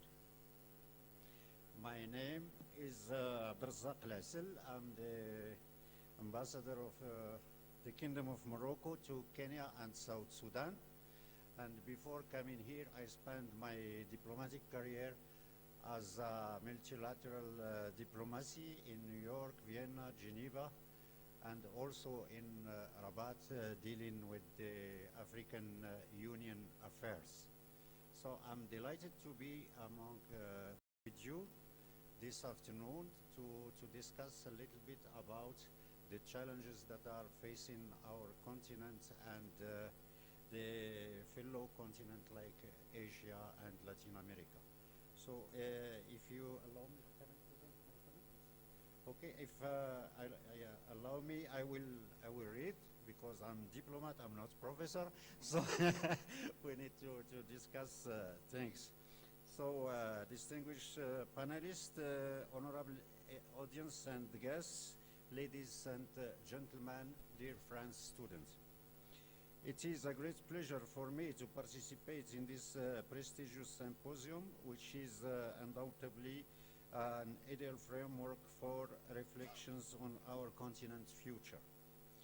The theme of this conference, Climate Change and Environment Justice, is timely, both in terms of its relevance in context and its timing in the wake of the holding of COP27 in Sharm el-Sheikh, Egypt. I would like to congratulate the chairs of Bandung Conference, Judge Peter Herbert and Mrs. Yutunda Asika for the successful organization of this conference, as well as all the partners who participated in the success of these events. I will try to be concise and precise in my intervention, knowing that this panel, entitled the Bandung Declaration, A Call to Action, requires a deep global and holistic reflection. Ladies and gentlemen, the spirit of the Bandung Conference was a common desire of developing countries to make collective progress, and in this spirit is still needed today for regional and global peace and prosperity. The Afro-Asian leaders who took part in the Bandung meeting in 1955 had pleaded for several principles, among them the respect of sovereignty and territorial integrity of all nations, equality and all of all races and equality of all nations, non-intervention and non-interference in the internal affairs of countries, refraining from acts or threats of aggression or the use of force against the territorial integrity or political independence of any country, promotion of mutual interest and cooperation and respect for justice and international obligations. From my perspective, I believe that the Bandung Conference was first and foremost a spirit. This spirit guided the newly independent states to work together to decide their future. This spirit remains one of the levers that should lead to cooperation and consultation between the states of the South to meet their economic and security challenges. The Bandung Conference is indeed the baptismal act of South-South cooperation, with the basic principles of peaceful coexistence centralized in non-interference in each other's internal affairs, the respect of territorial integrity, and to recognize each country's right to decide their destiny and cooperate based on mutual respect, mutual trust, and benefits, which are the strongest foundation for relations between states.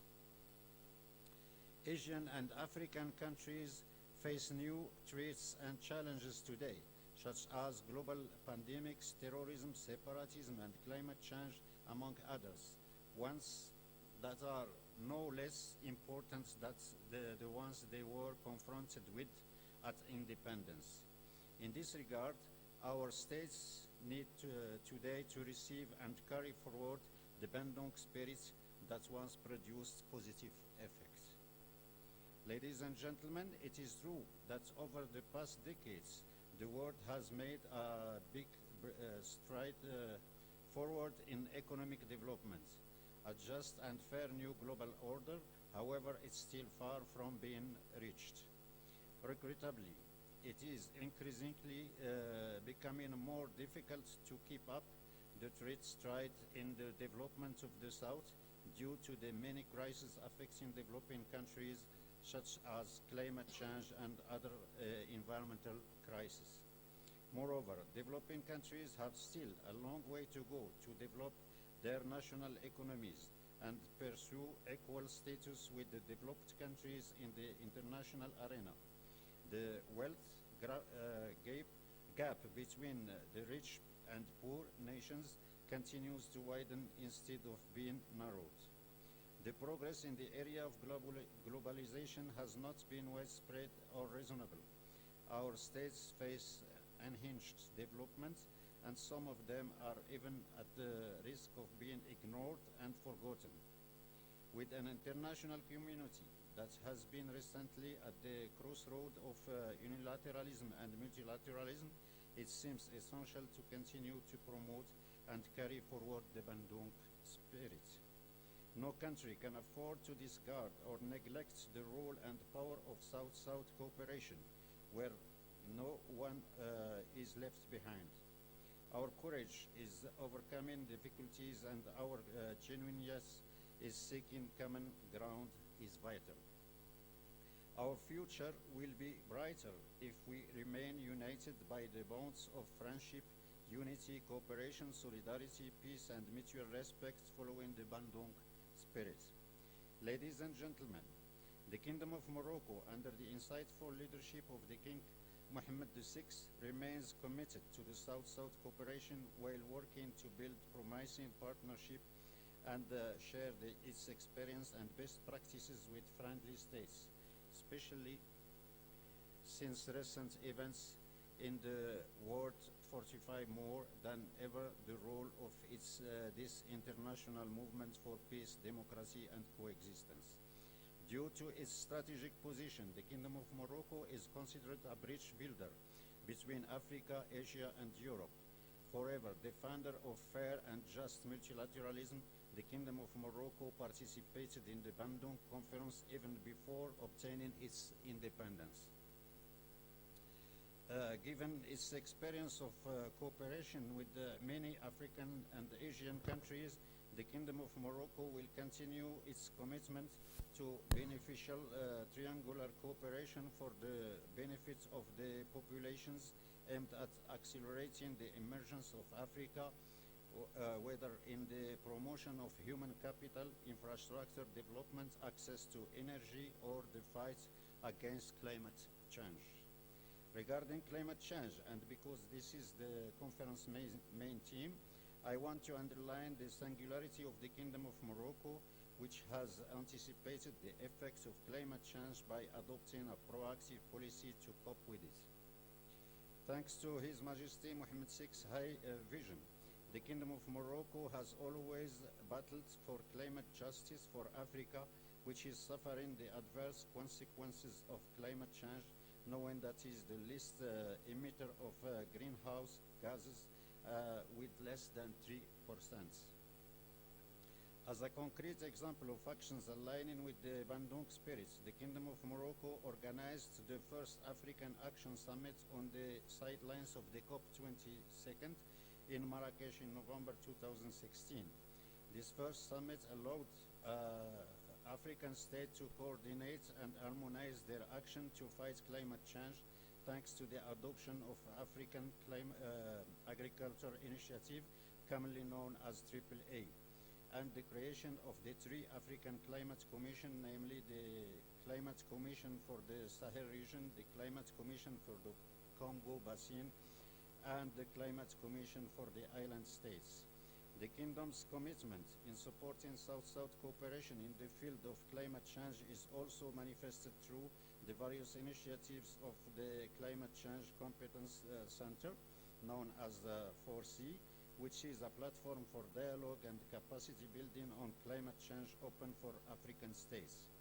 Lastly, the Kingdom of Morocco, via the OCP Group, which is a global leader in plant nutrition and the world's largest producer of phosphate-based fertilizer, made last month a commitment to deliver over 40 million tons of fertilizers for African farmers in 2023. This is more than double OCP's supply to the continent in 2021 and represents over a quarter of OCP's expected total output.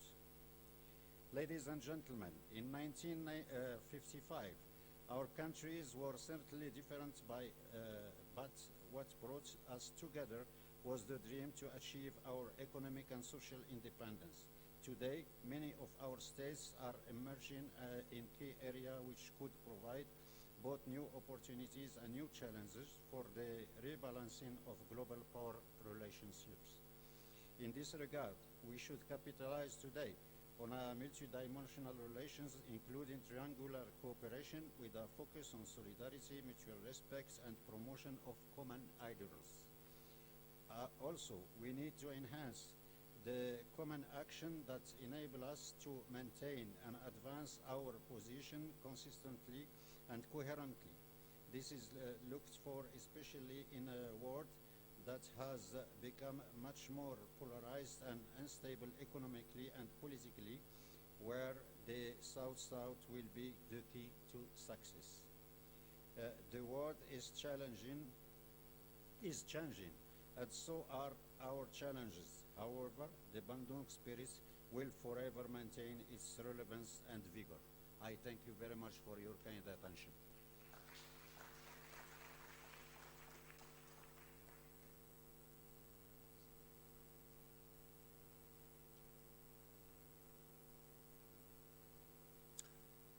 Can you give His Excellency another round of applause, please? I think he set the tone and scoped out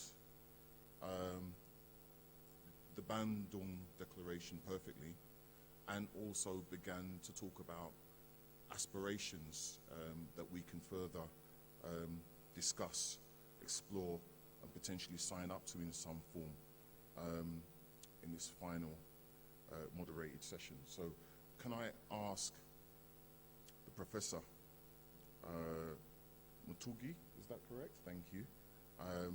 To add to that very comprehensive and forward-thinking opening. Give a round of applause, please. Thank you.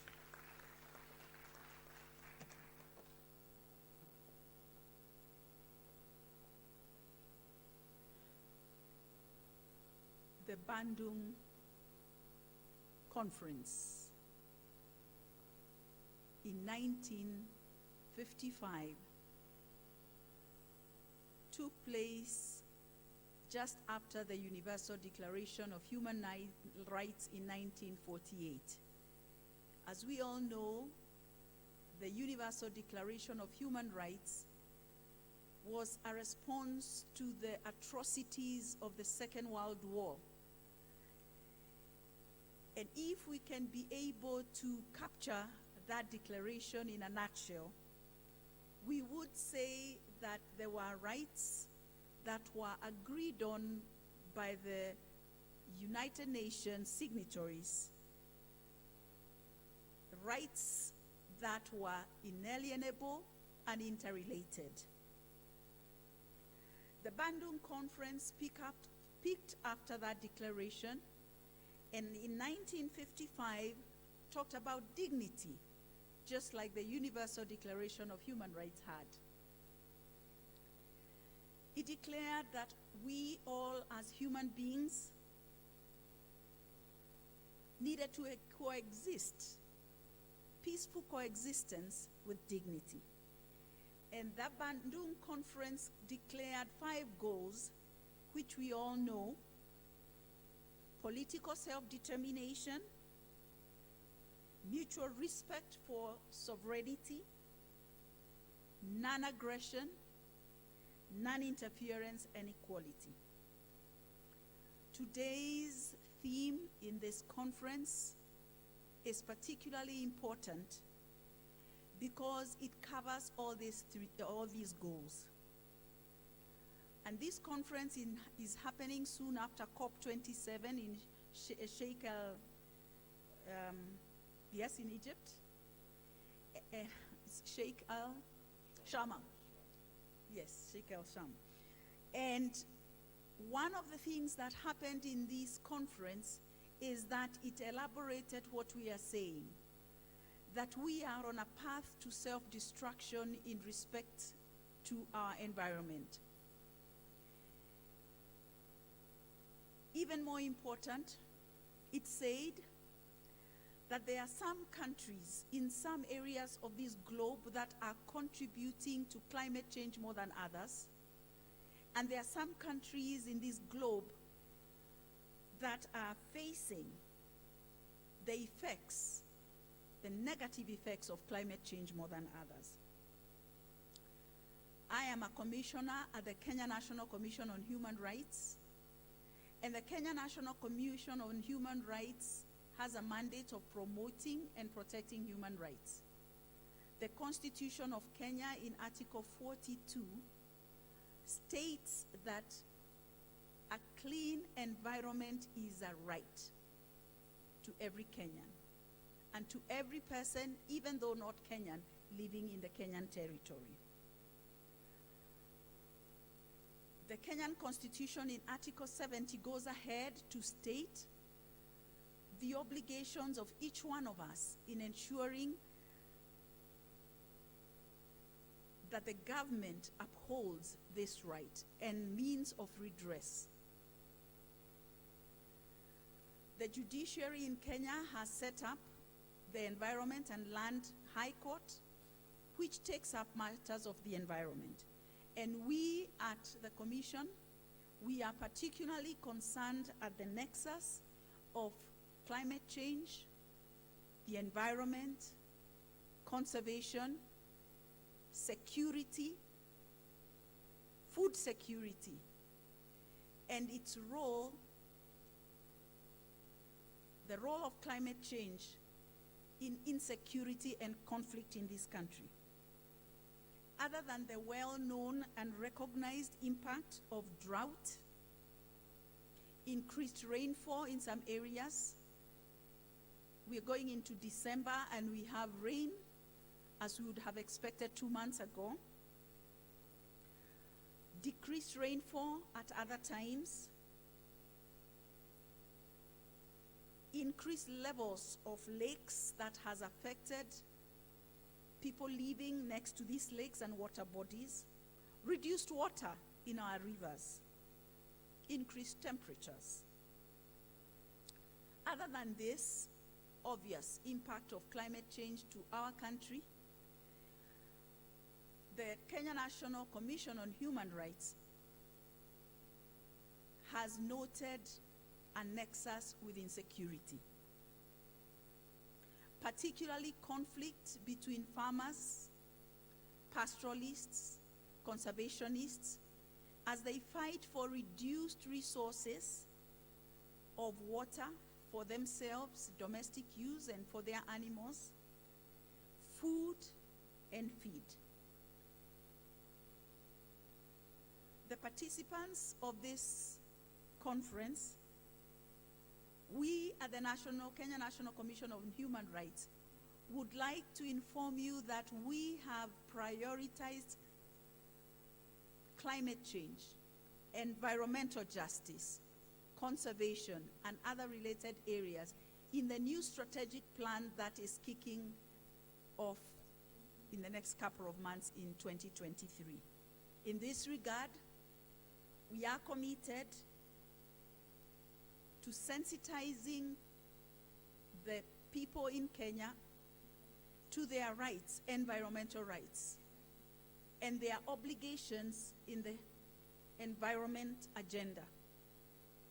We are committed to protecting the human rights of every Kenyan and every person who is living in this territory, including the right to live in a clean environment, and even more important, to give an environment that is cleaner and better to our children, our children's children, and generations to come. I thank you.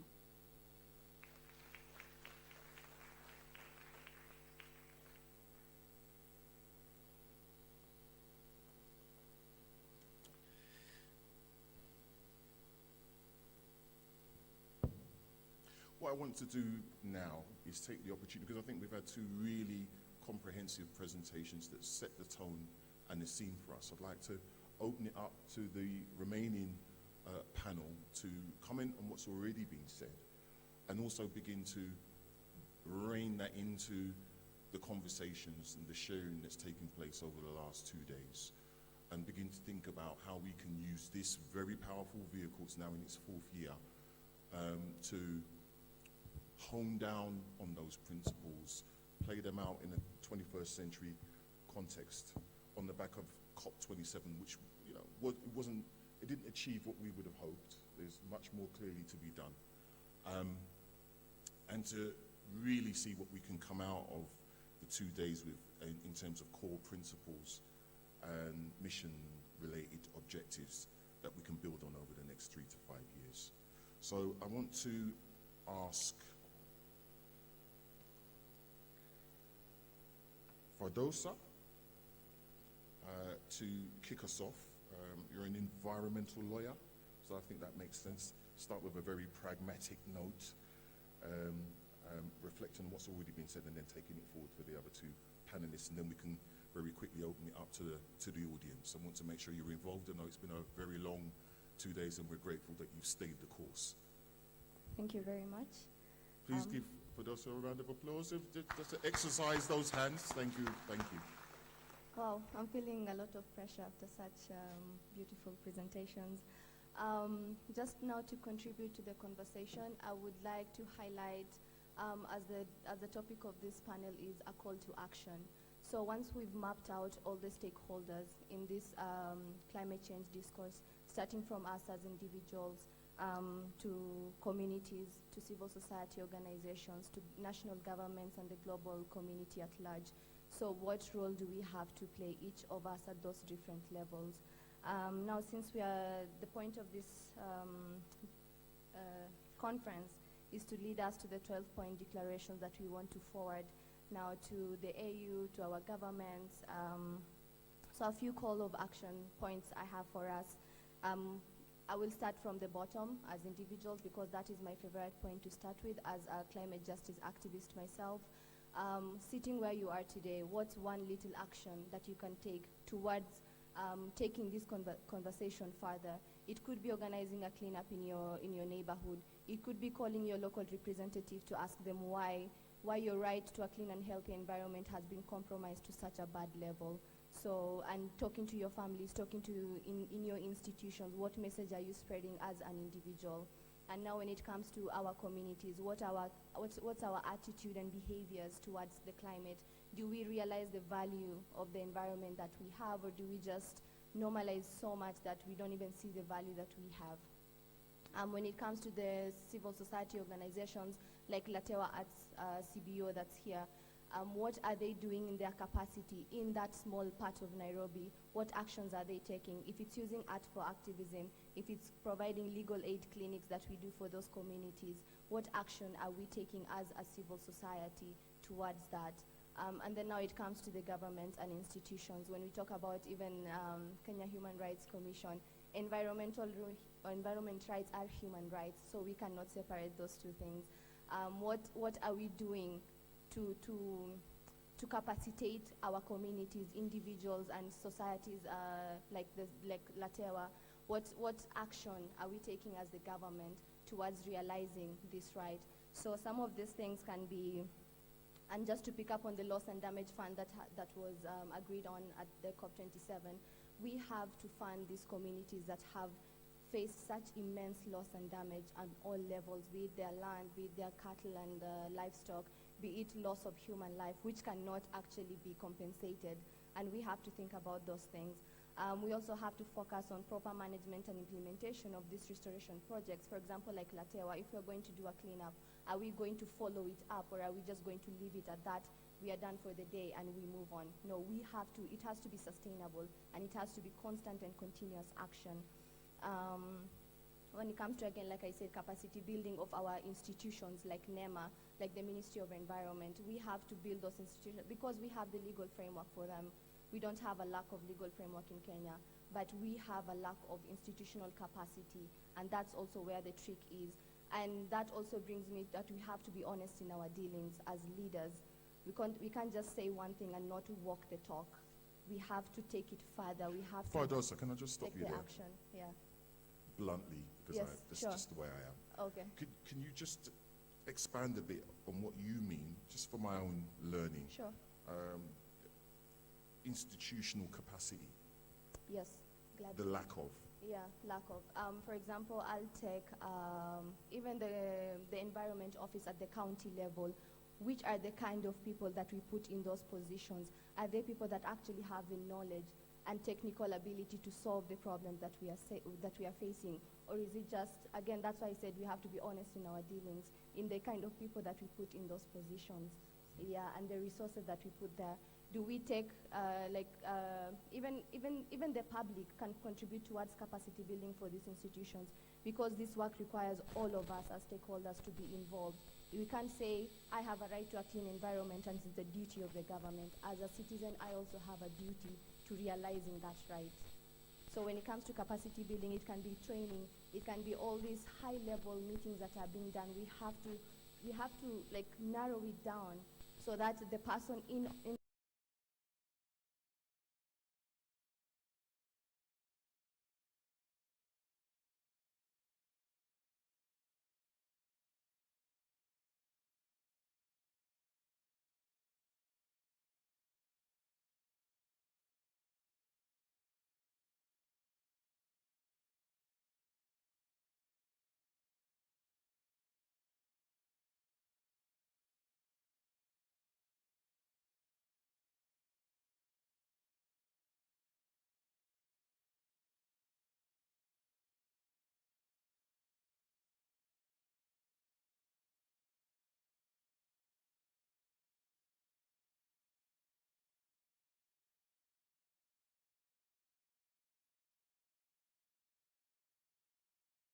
dimension and collaboration that His Excellency touched on repeatedly in his presentation.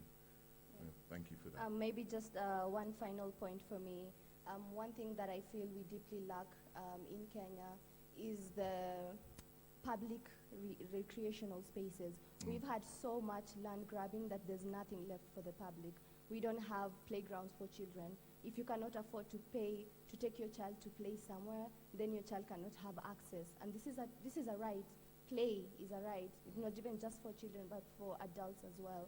So I think one call to action I would love for like governments and institutions like this is to really push the government to reclaim public spaces. We really do need that as a nation. Yeah, and I'll go on. I'll give a chance to Well done, well done, thank you.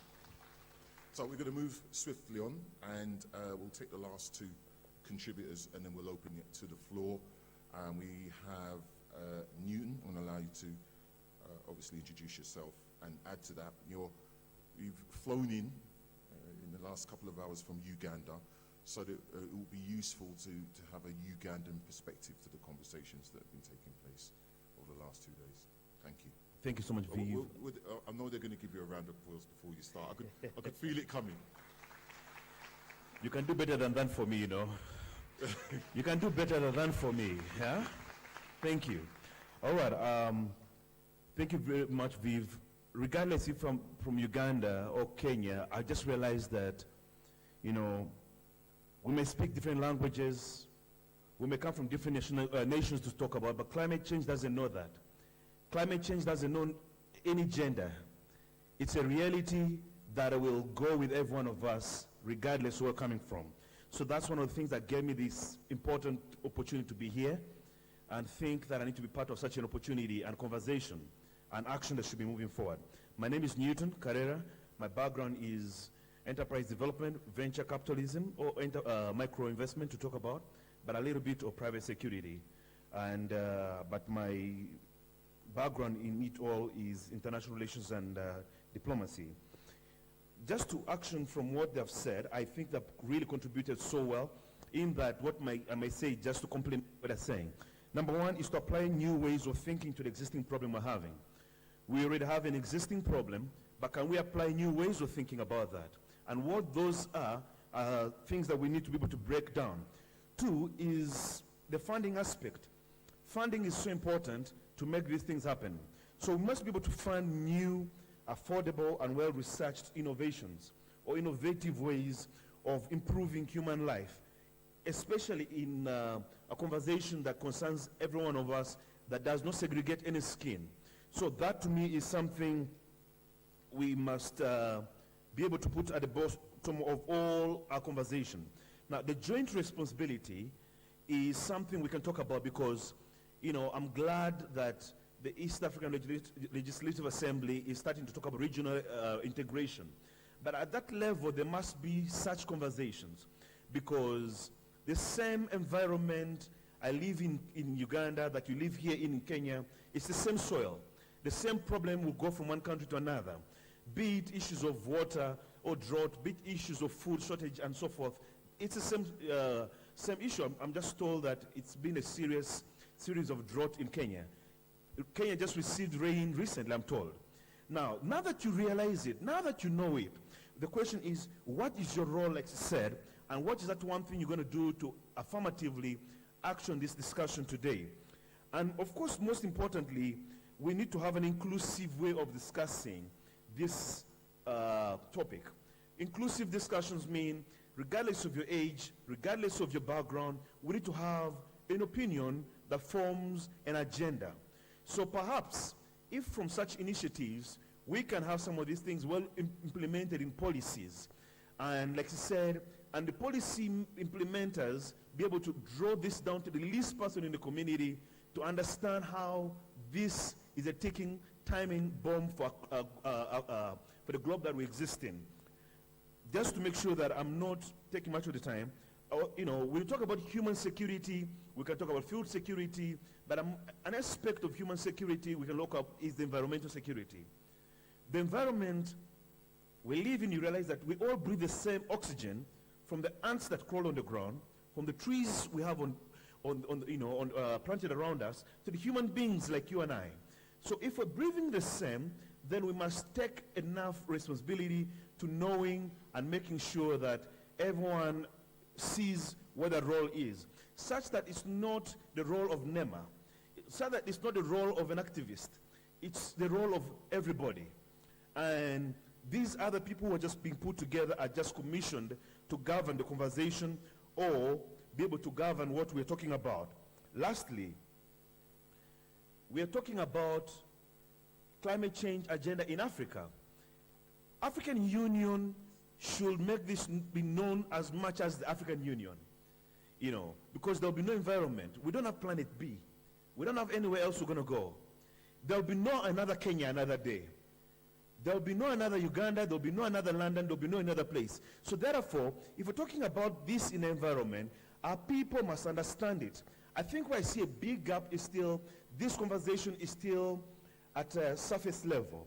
It needs to go down to the deep, to the roots of it all, such that just the same way mathematics and English language is taught to a child at primary level, environmental action discussions must go to that level, so that they understand how important it is to plant a tree, how important it is to conserve the environment, because that way we'll preserve something for generations to come. Otherwise, I may go on longer than this. Thank you, sir. So, thank you for that, Newton. So let's just have then Sayo is an activist, bring the activist energy to the conversation, round up what his colleagues have been sharing, have been exploring with us this afternoon so that we can bring it to the audience for comment, for further questions. I think we're heading somewhere. I can see some very clear themes coming out of what we've discussed already, and I'm sure it builds on what's been discussed over the last 2 days. So over to you, sir.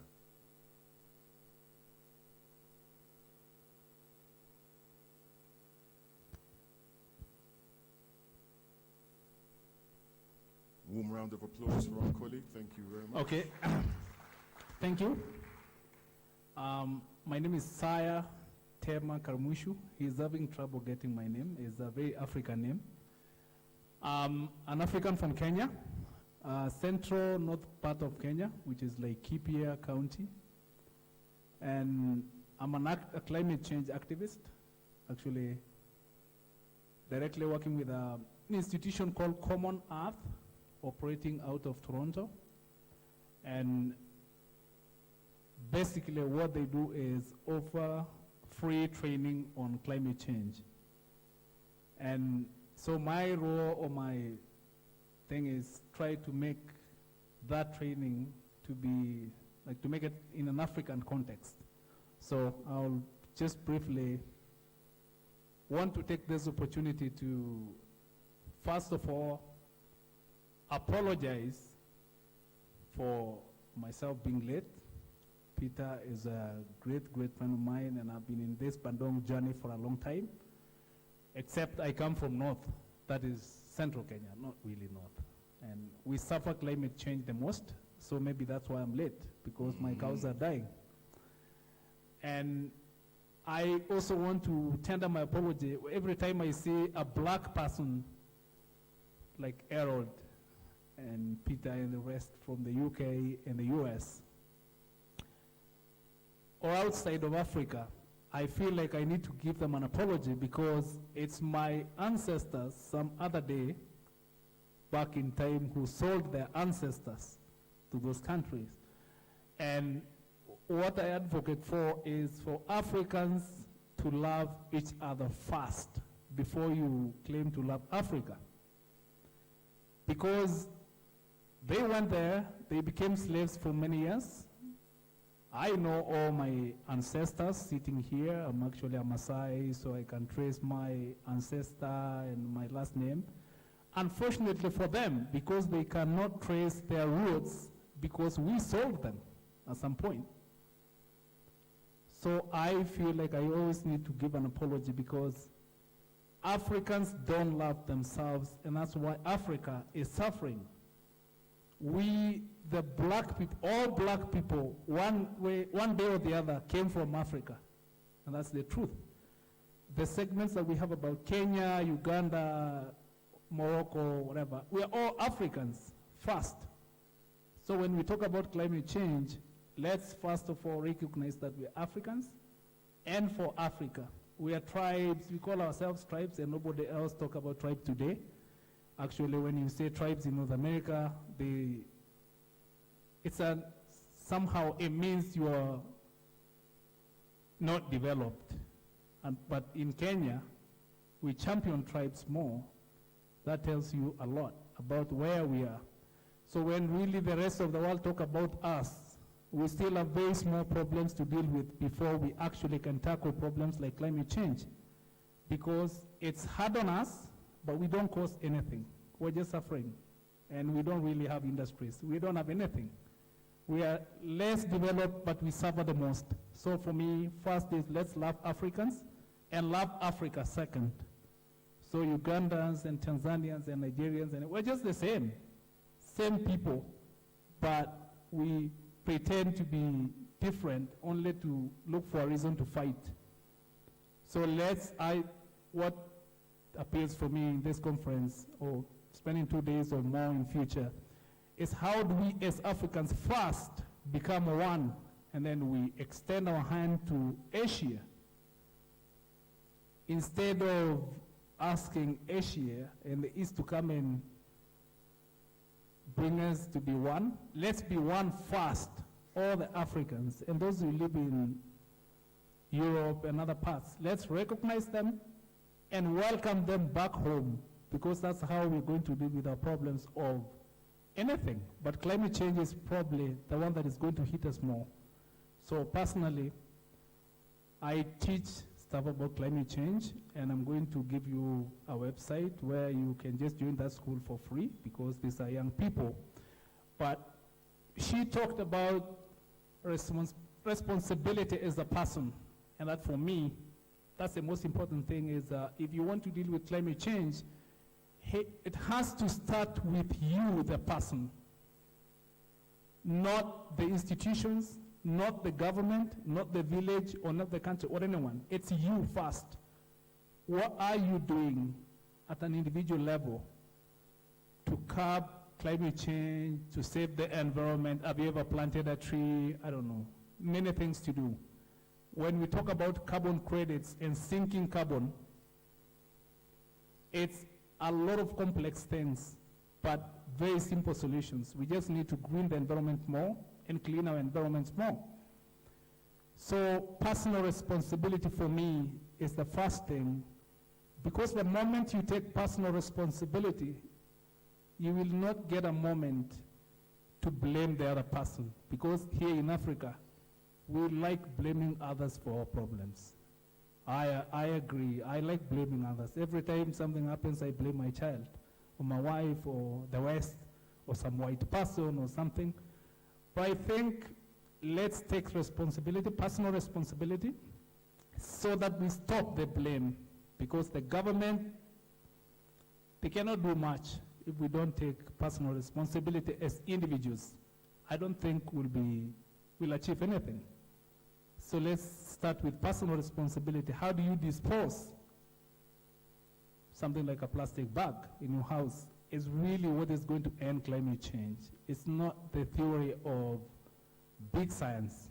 China and the West have big industries, and those big industries directly are killing my cows in Nanyuki. But can I do much about it? Maybe not much. But if we all unite as one, we can do something about it. We can stop that industry from doing the wrong things they do. And that they're talking about carbon. We sink more carbon in Africa than the other continents do. But to get to that, it's a lot of complex stuff. People come and say, we want to fund you to do this, we want to fund you to do that. No, we first of all need to know how much carbon do we sink as Africans.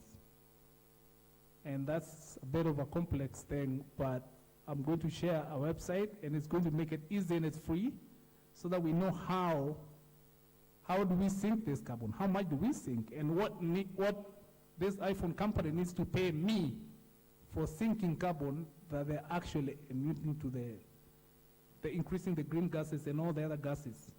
And I'm doing just nothing. But I need to know, what am I doing? I need to take personal responsibility and be able to communicate how much carbon am I sinking. Because when you talk about climate change, it's not a donation thing. It's a responsibility thing. It's all of us to take action. Let's not look at it as a donation, as we need to raise money. We just need to take responsibility first and know how much carbon do we sink as Kenya, Uganda combined, East Africa, Africa, so that we sell that to the West, because they're costing more. So I know this conference can do something about that mathematics. I have some knowledge on how to do it. If we do the math, then we know how much we are contributing to solve the problem, because to just say one thing is that New York is trying to be green in the next 75 years. They are opening up all the buildings there, and then we're trying to make green buildings because they made messes for the last 200 years. But for us, because we're not that developed, New York will probably have to pay us something because we are helping sink their carbon. But that brings a lot of politics, but that is the truth. We are sinking more carbon, we are suffering more for costing less. So for me, let's first of all take personal responsibility, because if people in the West do that individually, then we are safe. My cows in northern Kenya will be safe. So I champion that, and I make a lot of noise about, please save my cows by taking responsibilities, because they're dying every day, and you're causing problems that I don't cause. As a traditional African, I know you talked about that, we have so many mechanisms of coexisting with the environment. Like people live in the Mara, people live in Serengeti, people live in the Queen's Park in Uganda, all the conservation areas. But how do they coexist with that environment? It's because they have mechanisms. So I think at this point, we need to document. I know they're already documented, a lot of them, but let's make it known to the world. How do we as Africans survive with the environment and coexist with the environment better than others? Because we do. We do, totally. Like, we're doing a good job by surviving with wildlife, surviving with trees. We have African mechanisms of coping with a tree. We name trees. We have, that is what climate change needs, is that traditional knowledge. We don't need the complex science of lies. by people who are causing more problems. Let's take action as Africans, because we are the only people living in a, somehow in quotes, a clean environment today. The rest are not. But we suffer more because we directly depend on rain. So I know Morocco is a champion of harvesting water. They have a lot to help Kenya than the US. If they share that knowledge with us here in Kenya, then we are more safe. Morocco is a desert, but they have more water than we do. Libya. But Kenya has a lot of rain, but all our water is wasted. We just have what we need in Africa, but we need to love ourselves first. Then we'll realize what we have and what we need. Thank you, sir. Thank you. Very passionately delivered. It's good that you reminded us of our murky history. It's very important. I did allude to it in my opening points, but it's important that we look at it and that we heal forward from it. So I appreciate it. I didn't feel comfortable hearing it, I have to say, which is important to acknowledge. I think I said I did 10 years as a psychotherapist, so I'm inclined to say what I'm thinking at times, but very, very useful closing points. Thank you for that. I've been told we've got a last minute contributor from Nigeria who's going to be beaming in for a short, very, very short message. So I don't have control of the technology, so I'm going to conclude that that's something that's going to happen now that I've announced it. Peter. And if it doesn't happen in a couple of seconds, I'm going to move on very quickly. There's some really powerful points that have come out of this. And for me, the One Africa point that was just made is an important one. The conceptual Africa, the spiritual, historical Africa that can truly exist in a unified way globally. That works for me. The important point that a number of panelists have made about us all taking action individually and taking action now, and just getting it done and starting very simply and building on that. I think that's powerful. And then also that it's important for us to set the tone going forwards. Let's not wait on anyone, let's not blame anyone, and let's be the leaders in terms of setting the tone for our own destiny as a continent. A very powerful message. So I can't see anyone popping up, so I'm going to move swiftly on. I'm going to open the floor for questions. So we've got roving, we've got 2 mics up here. I assume we're going to need one on the floor. But we got any questions from the floor? Yes, we've got 1, 2 at the front. Take the young man in the white shirt, very nice white shirt, sir. Snap. Roving mic. Peter. Just hand it to Peter for me,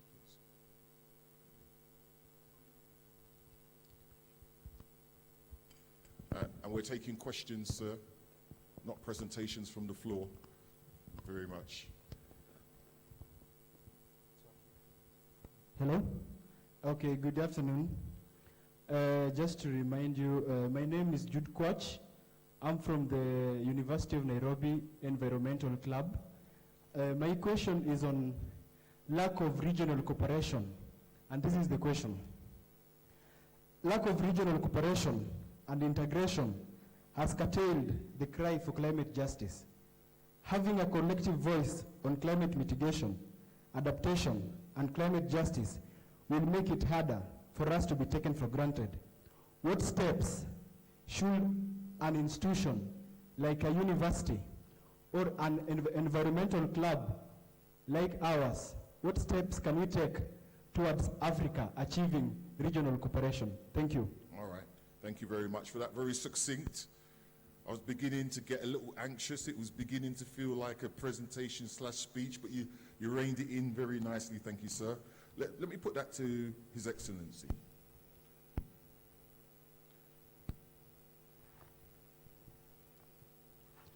So it speaks to coordination, unified action. It's very, very, yes, resonates very closely. Thank you very with much the, for this question. I should confess that with bearing the lack of cooperation are the diplomats.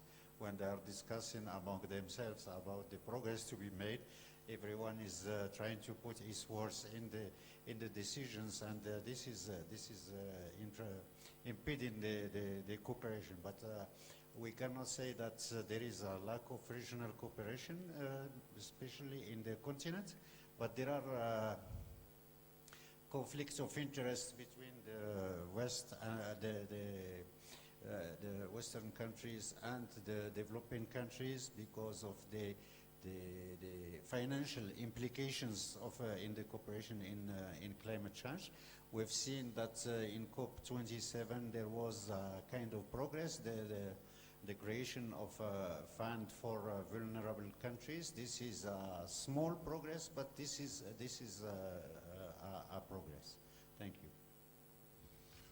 And just to press you a little further, because you've said there's not a lack of coordination or collaboration, but there are issues around conflicts of interest. Could you just go a little further and give us some indication of how we might get past that? And I appreciate the point you made about the modest progress that was made at COP27, but it was very modest. Yes, and I wouldn't be surprised if they begin rowing back immediately. So yeah, you know, we as the international community, everyone is saying now this is time for action. When we sit down trying to discuss what kind of action we can do, you know, the action that can be done by a country can be conflicting with the interests of another country. And this is why the progress is very slow in the field of climate action, because this is why, for instance, Morocco has been always advocating to include the civil society, the business community in the discussion, because this is very important. When as we say that now, just in UNIA 5.2, there was an important decision that was taken on single use of plastic. But this is an example that I'm just bringing here. The industry of mineral water, for instance, that are using bottles of plastic should have the compensation to do that. This is the kind of conflicts of interest I'm talking about. Thank you. thank you very much. Would you just pass the mic on? Sister, can you add to this? Thank you very much. As we have all said, what happens in one country affects another. Climate change and deterioration of environmental conservation efforts do not respect boundaries. The effects are far-reaching, and one of the benefits that we have is that globalization has worked for our benefit, and so there is nobody who is exempt from climate change. And therefore, we are all forced to sit at the table. Whether we agree or not is another matter, but nobody is exempt, and we are forced to sit at the table. Like His Excellency has put it so well, there are regional initiatives like the East African initiative in the East African community, the African Union, the European Union bloc, and all these blocs must work together. The countries therein and must work together. But it is so important to recognize that each one of us has a role, and it is only as we perform our roles as individuals, as communities, that we can escalate it to countries and the region. Thank you. Thank you. Let's move swiftly on to the next question. And we'll take one more because we are running slightly behind time. So is there an additional question just before? scanning the floor. Is the young lady in the blue shirt up there, is that you? With your hand, scratching your head? No, no? No, I mean after. We've got one more afterwards. All right, fine. Go ahead, my dear. Good evening. My name is Victoria Elema, and I'd like to pose a question to His Excellency, Mr. Abdelrazak. And now that I'm addressing you, I'll call myself a young diplomat. And and I'd like to ask, what is the Foreign Affairs, African Cooperation and Expatriates doing about the endangered species in Morocco? And especially now that we are talking about, especially now that you are calling for action, what are you doing as a diplomat and as an ambassador to your country? Thank That you. is my question. Very specific question for you alone. Thank you. Good This question. Lovely question. Thank you. This is more, thank you very much for the question. This is more about my job than what I'm doing. So, but my job is just representing my country here in Kenya, in South Sudan, promoting the interest of Morocco here, and enhancing the cooperation between the two countries. But beside that, you know that Nairobi is a multilateral city where UNEP is here, and of course UN Habitat is here, and we need to work on the issue of environment as well with the international community. So this is what we do here. And, thank you very much for this. There you go. You've got a diplomat's answer. Thank you. Round of applause, please. So I take it we have no further questions for this process, and there's no follow-up question. I'm sorry, sister. We're going to allow our honoured guest, to slip away.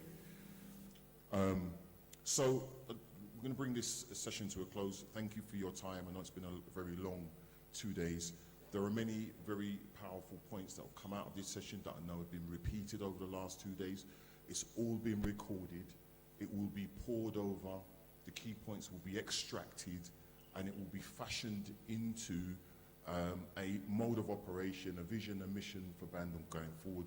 And within that will be multiple calls to action for the different levels that have been highlighted by the panelists: civil society, individuals, government, and trading blocks and the like.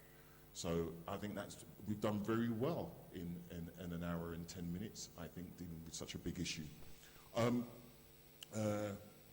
Peter is coming up to link this back to the original Bandung conference and the key principles in order to bring this to a close, the whole 2 days. Please just thank our panelists, give them a rousing round of applause. And last panelist up there, a bit of a whoop whoop. Thank you very much.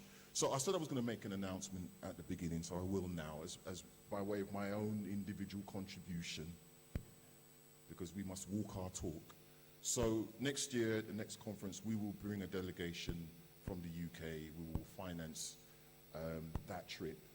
We will facilitate a series of activator events between the next generation of talent in Europe and here in East Africa, so that by the time that delegation of no less than 10, but possibly 20 individuals get here, the conversations about next steps will already be at an advanced stage. I think it's really important that we intentionally function as global Africans at home and abroad.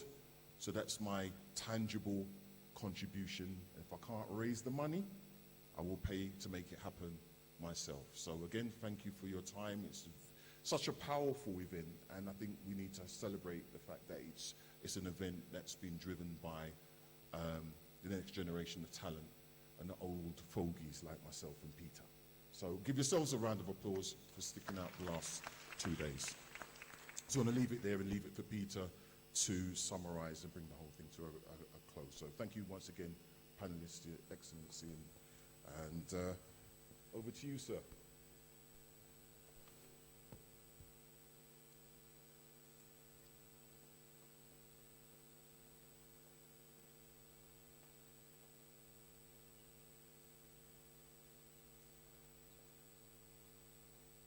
Can I just give a round of applause to my special presenter, Viv Mahmood, worth waiting for. Thank you very, very much. We're going to bring things to a close, but we want to do so at a high point. We don't want to leave in a humble way. We want to leave with a vision and with empowerment. But we want to do so in a way which gives our message not only here, but in the Northern Hemisphere. And we want to hear, for people to hear this, our own people to hear this and act on it. Can I call on my co-chair, Yetunde Asika, who is in Lagos in Nigeria, to share what we are going to call the Bandung Declaration of 2022. It is specifically in the spirit of our liberation movement, and here in Kenya you will know, let me invoke the spirit of Dedan Kimathi.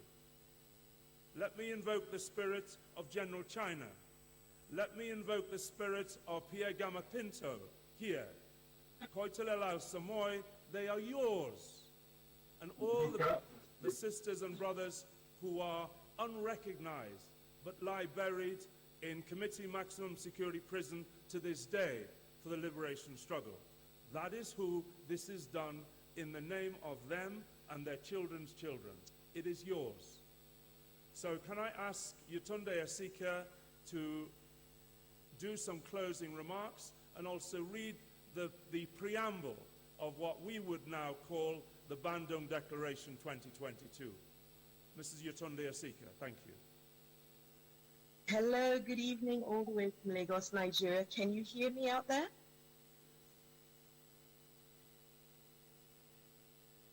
Can you hear me? Yes, we can hear you. Okay. So the Bandung Africa Conference Declaration on Climate Change, Environmental Justice, and Wildlife Preservation. This declaration, drafted by members of the Bandung Africa team, along with members of global civil society, is proclaimed by the Bandung Africa Climate Change Conference held in Nairobi on the 24th and 25th of November 2022. Setting out the common standard that all nations are to adhere to for the protection of our planet. Whereas governments are required to implement reclamation of public land and create national and recreational parks within communities as a priority. Whereas the right to clean and healthy environment should be embedded in all nations' constitutions. Whereas it is critical that all nations invest in climate and environmental education as a priority and ensure this is placed within curriculum from primary to tertiary level. Whereas the United Nations Climate Change Assessment is that we will not reduce global warming to the required 1.5 degrees by 2050 at the current rate of carbon emissions. Peter, I'll let you have the rest of the proclamation.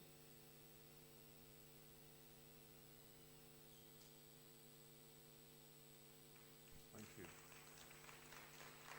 Can I just read, thank you, some of the highlights? We won't read the whole text, and we will circulate this to participants in due course. So let me just give you some of the main articles that have come out of this discussion, and they are subject to amendment. We will say that northern countries must implement the terms and conditions of the Loss and Damage Fund for assisting developing countries and that are particularly vulnerable to the adverse effects of climate change, and include it in their budgets for 2023-2024.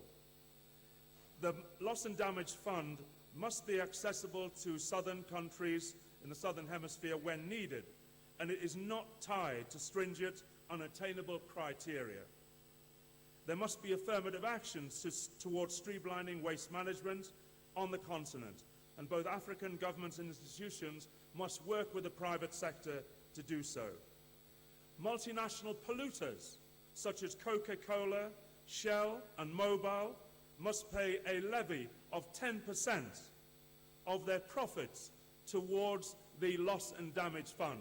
Coca cannot subsidize climate change conferences with the one hand and pollute with the other. It is simply not acceptable.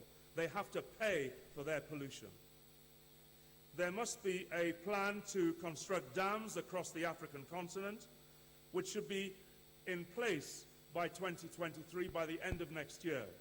We have states such as Morocco who have tremendous technology that must be used and paid for by the Loss and Damage Fund. There must be the complete banning of logging in tropical rainforests by 2030, and compensation for the consequent loss of revenue of those countries such as Brazil and Indonesia, which will bear the brunt of that prohibition.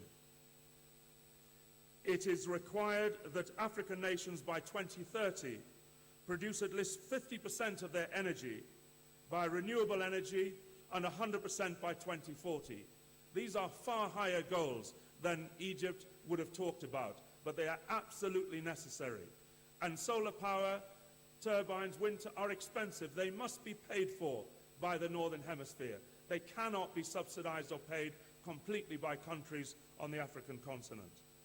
And we must, in terms specifically, empower indigenous peoples to save their own environment.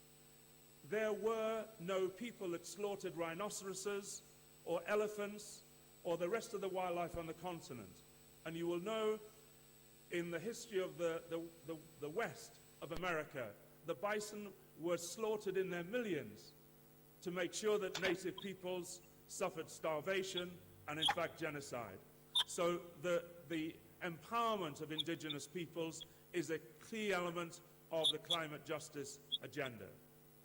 I won't read all of the clauses because they go into some detail. We will amend them, they'll be on the website, and what we plan to do is very simply this. We will have those published in a press release by the middle of next week. We will send them, whether they want to hear it or not, to the governments responsible for this climate injustice. The United Nations, the Congressional Black Caucus, our allies in the US, the National Action Network in the United States, the representative, Dr. Johnny Mack, has been with us at this conference. And we will ask Reverend Al Sharpton to tweet about this, and those who are influencers in our communities to do so. It'll be submitted to the African Union. It will be submitted to the EU representatives. And what we want to try and do in our small way here is set a Pan-African narrative in the spirit of those people that fought the liberation movement, not to see communities die. 50 years later, through climate change, they gave their lives to make sure the communities were empowered and had longevity. So we thank very much our brothers and sisters who've contributed, whether they're from Jamaica, Guyana, Morocco, Uganda, the diaspora, but most of all from East Africa. Thank you very much. And all the students who have been here, you are the future, and this is the future, as somebody once said, is in your hands. We are, in a sense, we have created this mess, myself and Viv and people like us. We didn't really think when we were struggling against the other human rights we were struggling about to deal with this. We're here now, we're with you now, and we have an empowering program over the next 12 months. So join us. The fight has just begun, but we will win. Thank you very, very much. God bless. And can I have a prayer to be said, please, so we can close the meeting appropriately.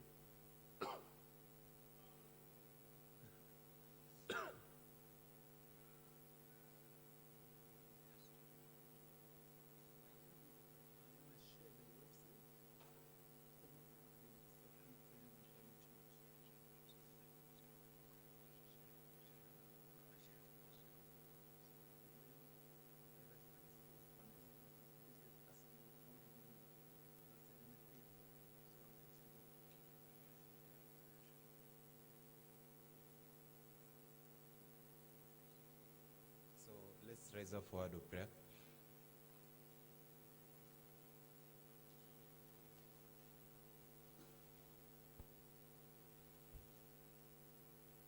Almighty Father, we decrease in your presence that you may increase in us, dear Father.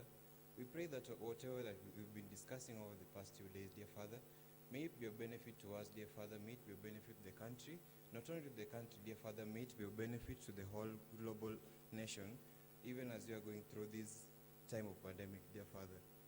In everything that you've discussed, dear Father, may it be of benefit, and may it bring some justice to those people who we are fighting for, dear Father. And as you continue, dear Father, I pray that you bless the organizers of the conference, dear Father. Give them the knowledge to always be there and to help the countries through these issues that you are going through as Africans, dear Father. I pray all this trusting and believing in Jesus' name. May the grace of our Lord Jesus Christ and the love of God and the fellowship of the Holy Spirit be with us now and forevermore. Amen.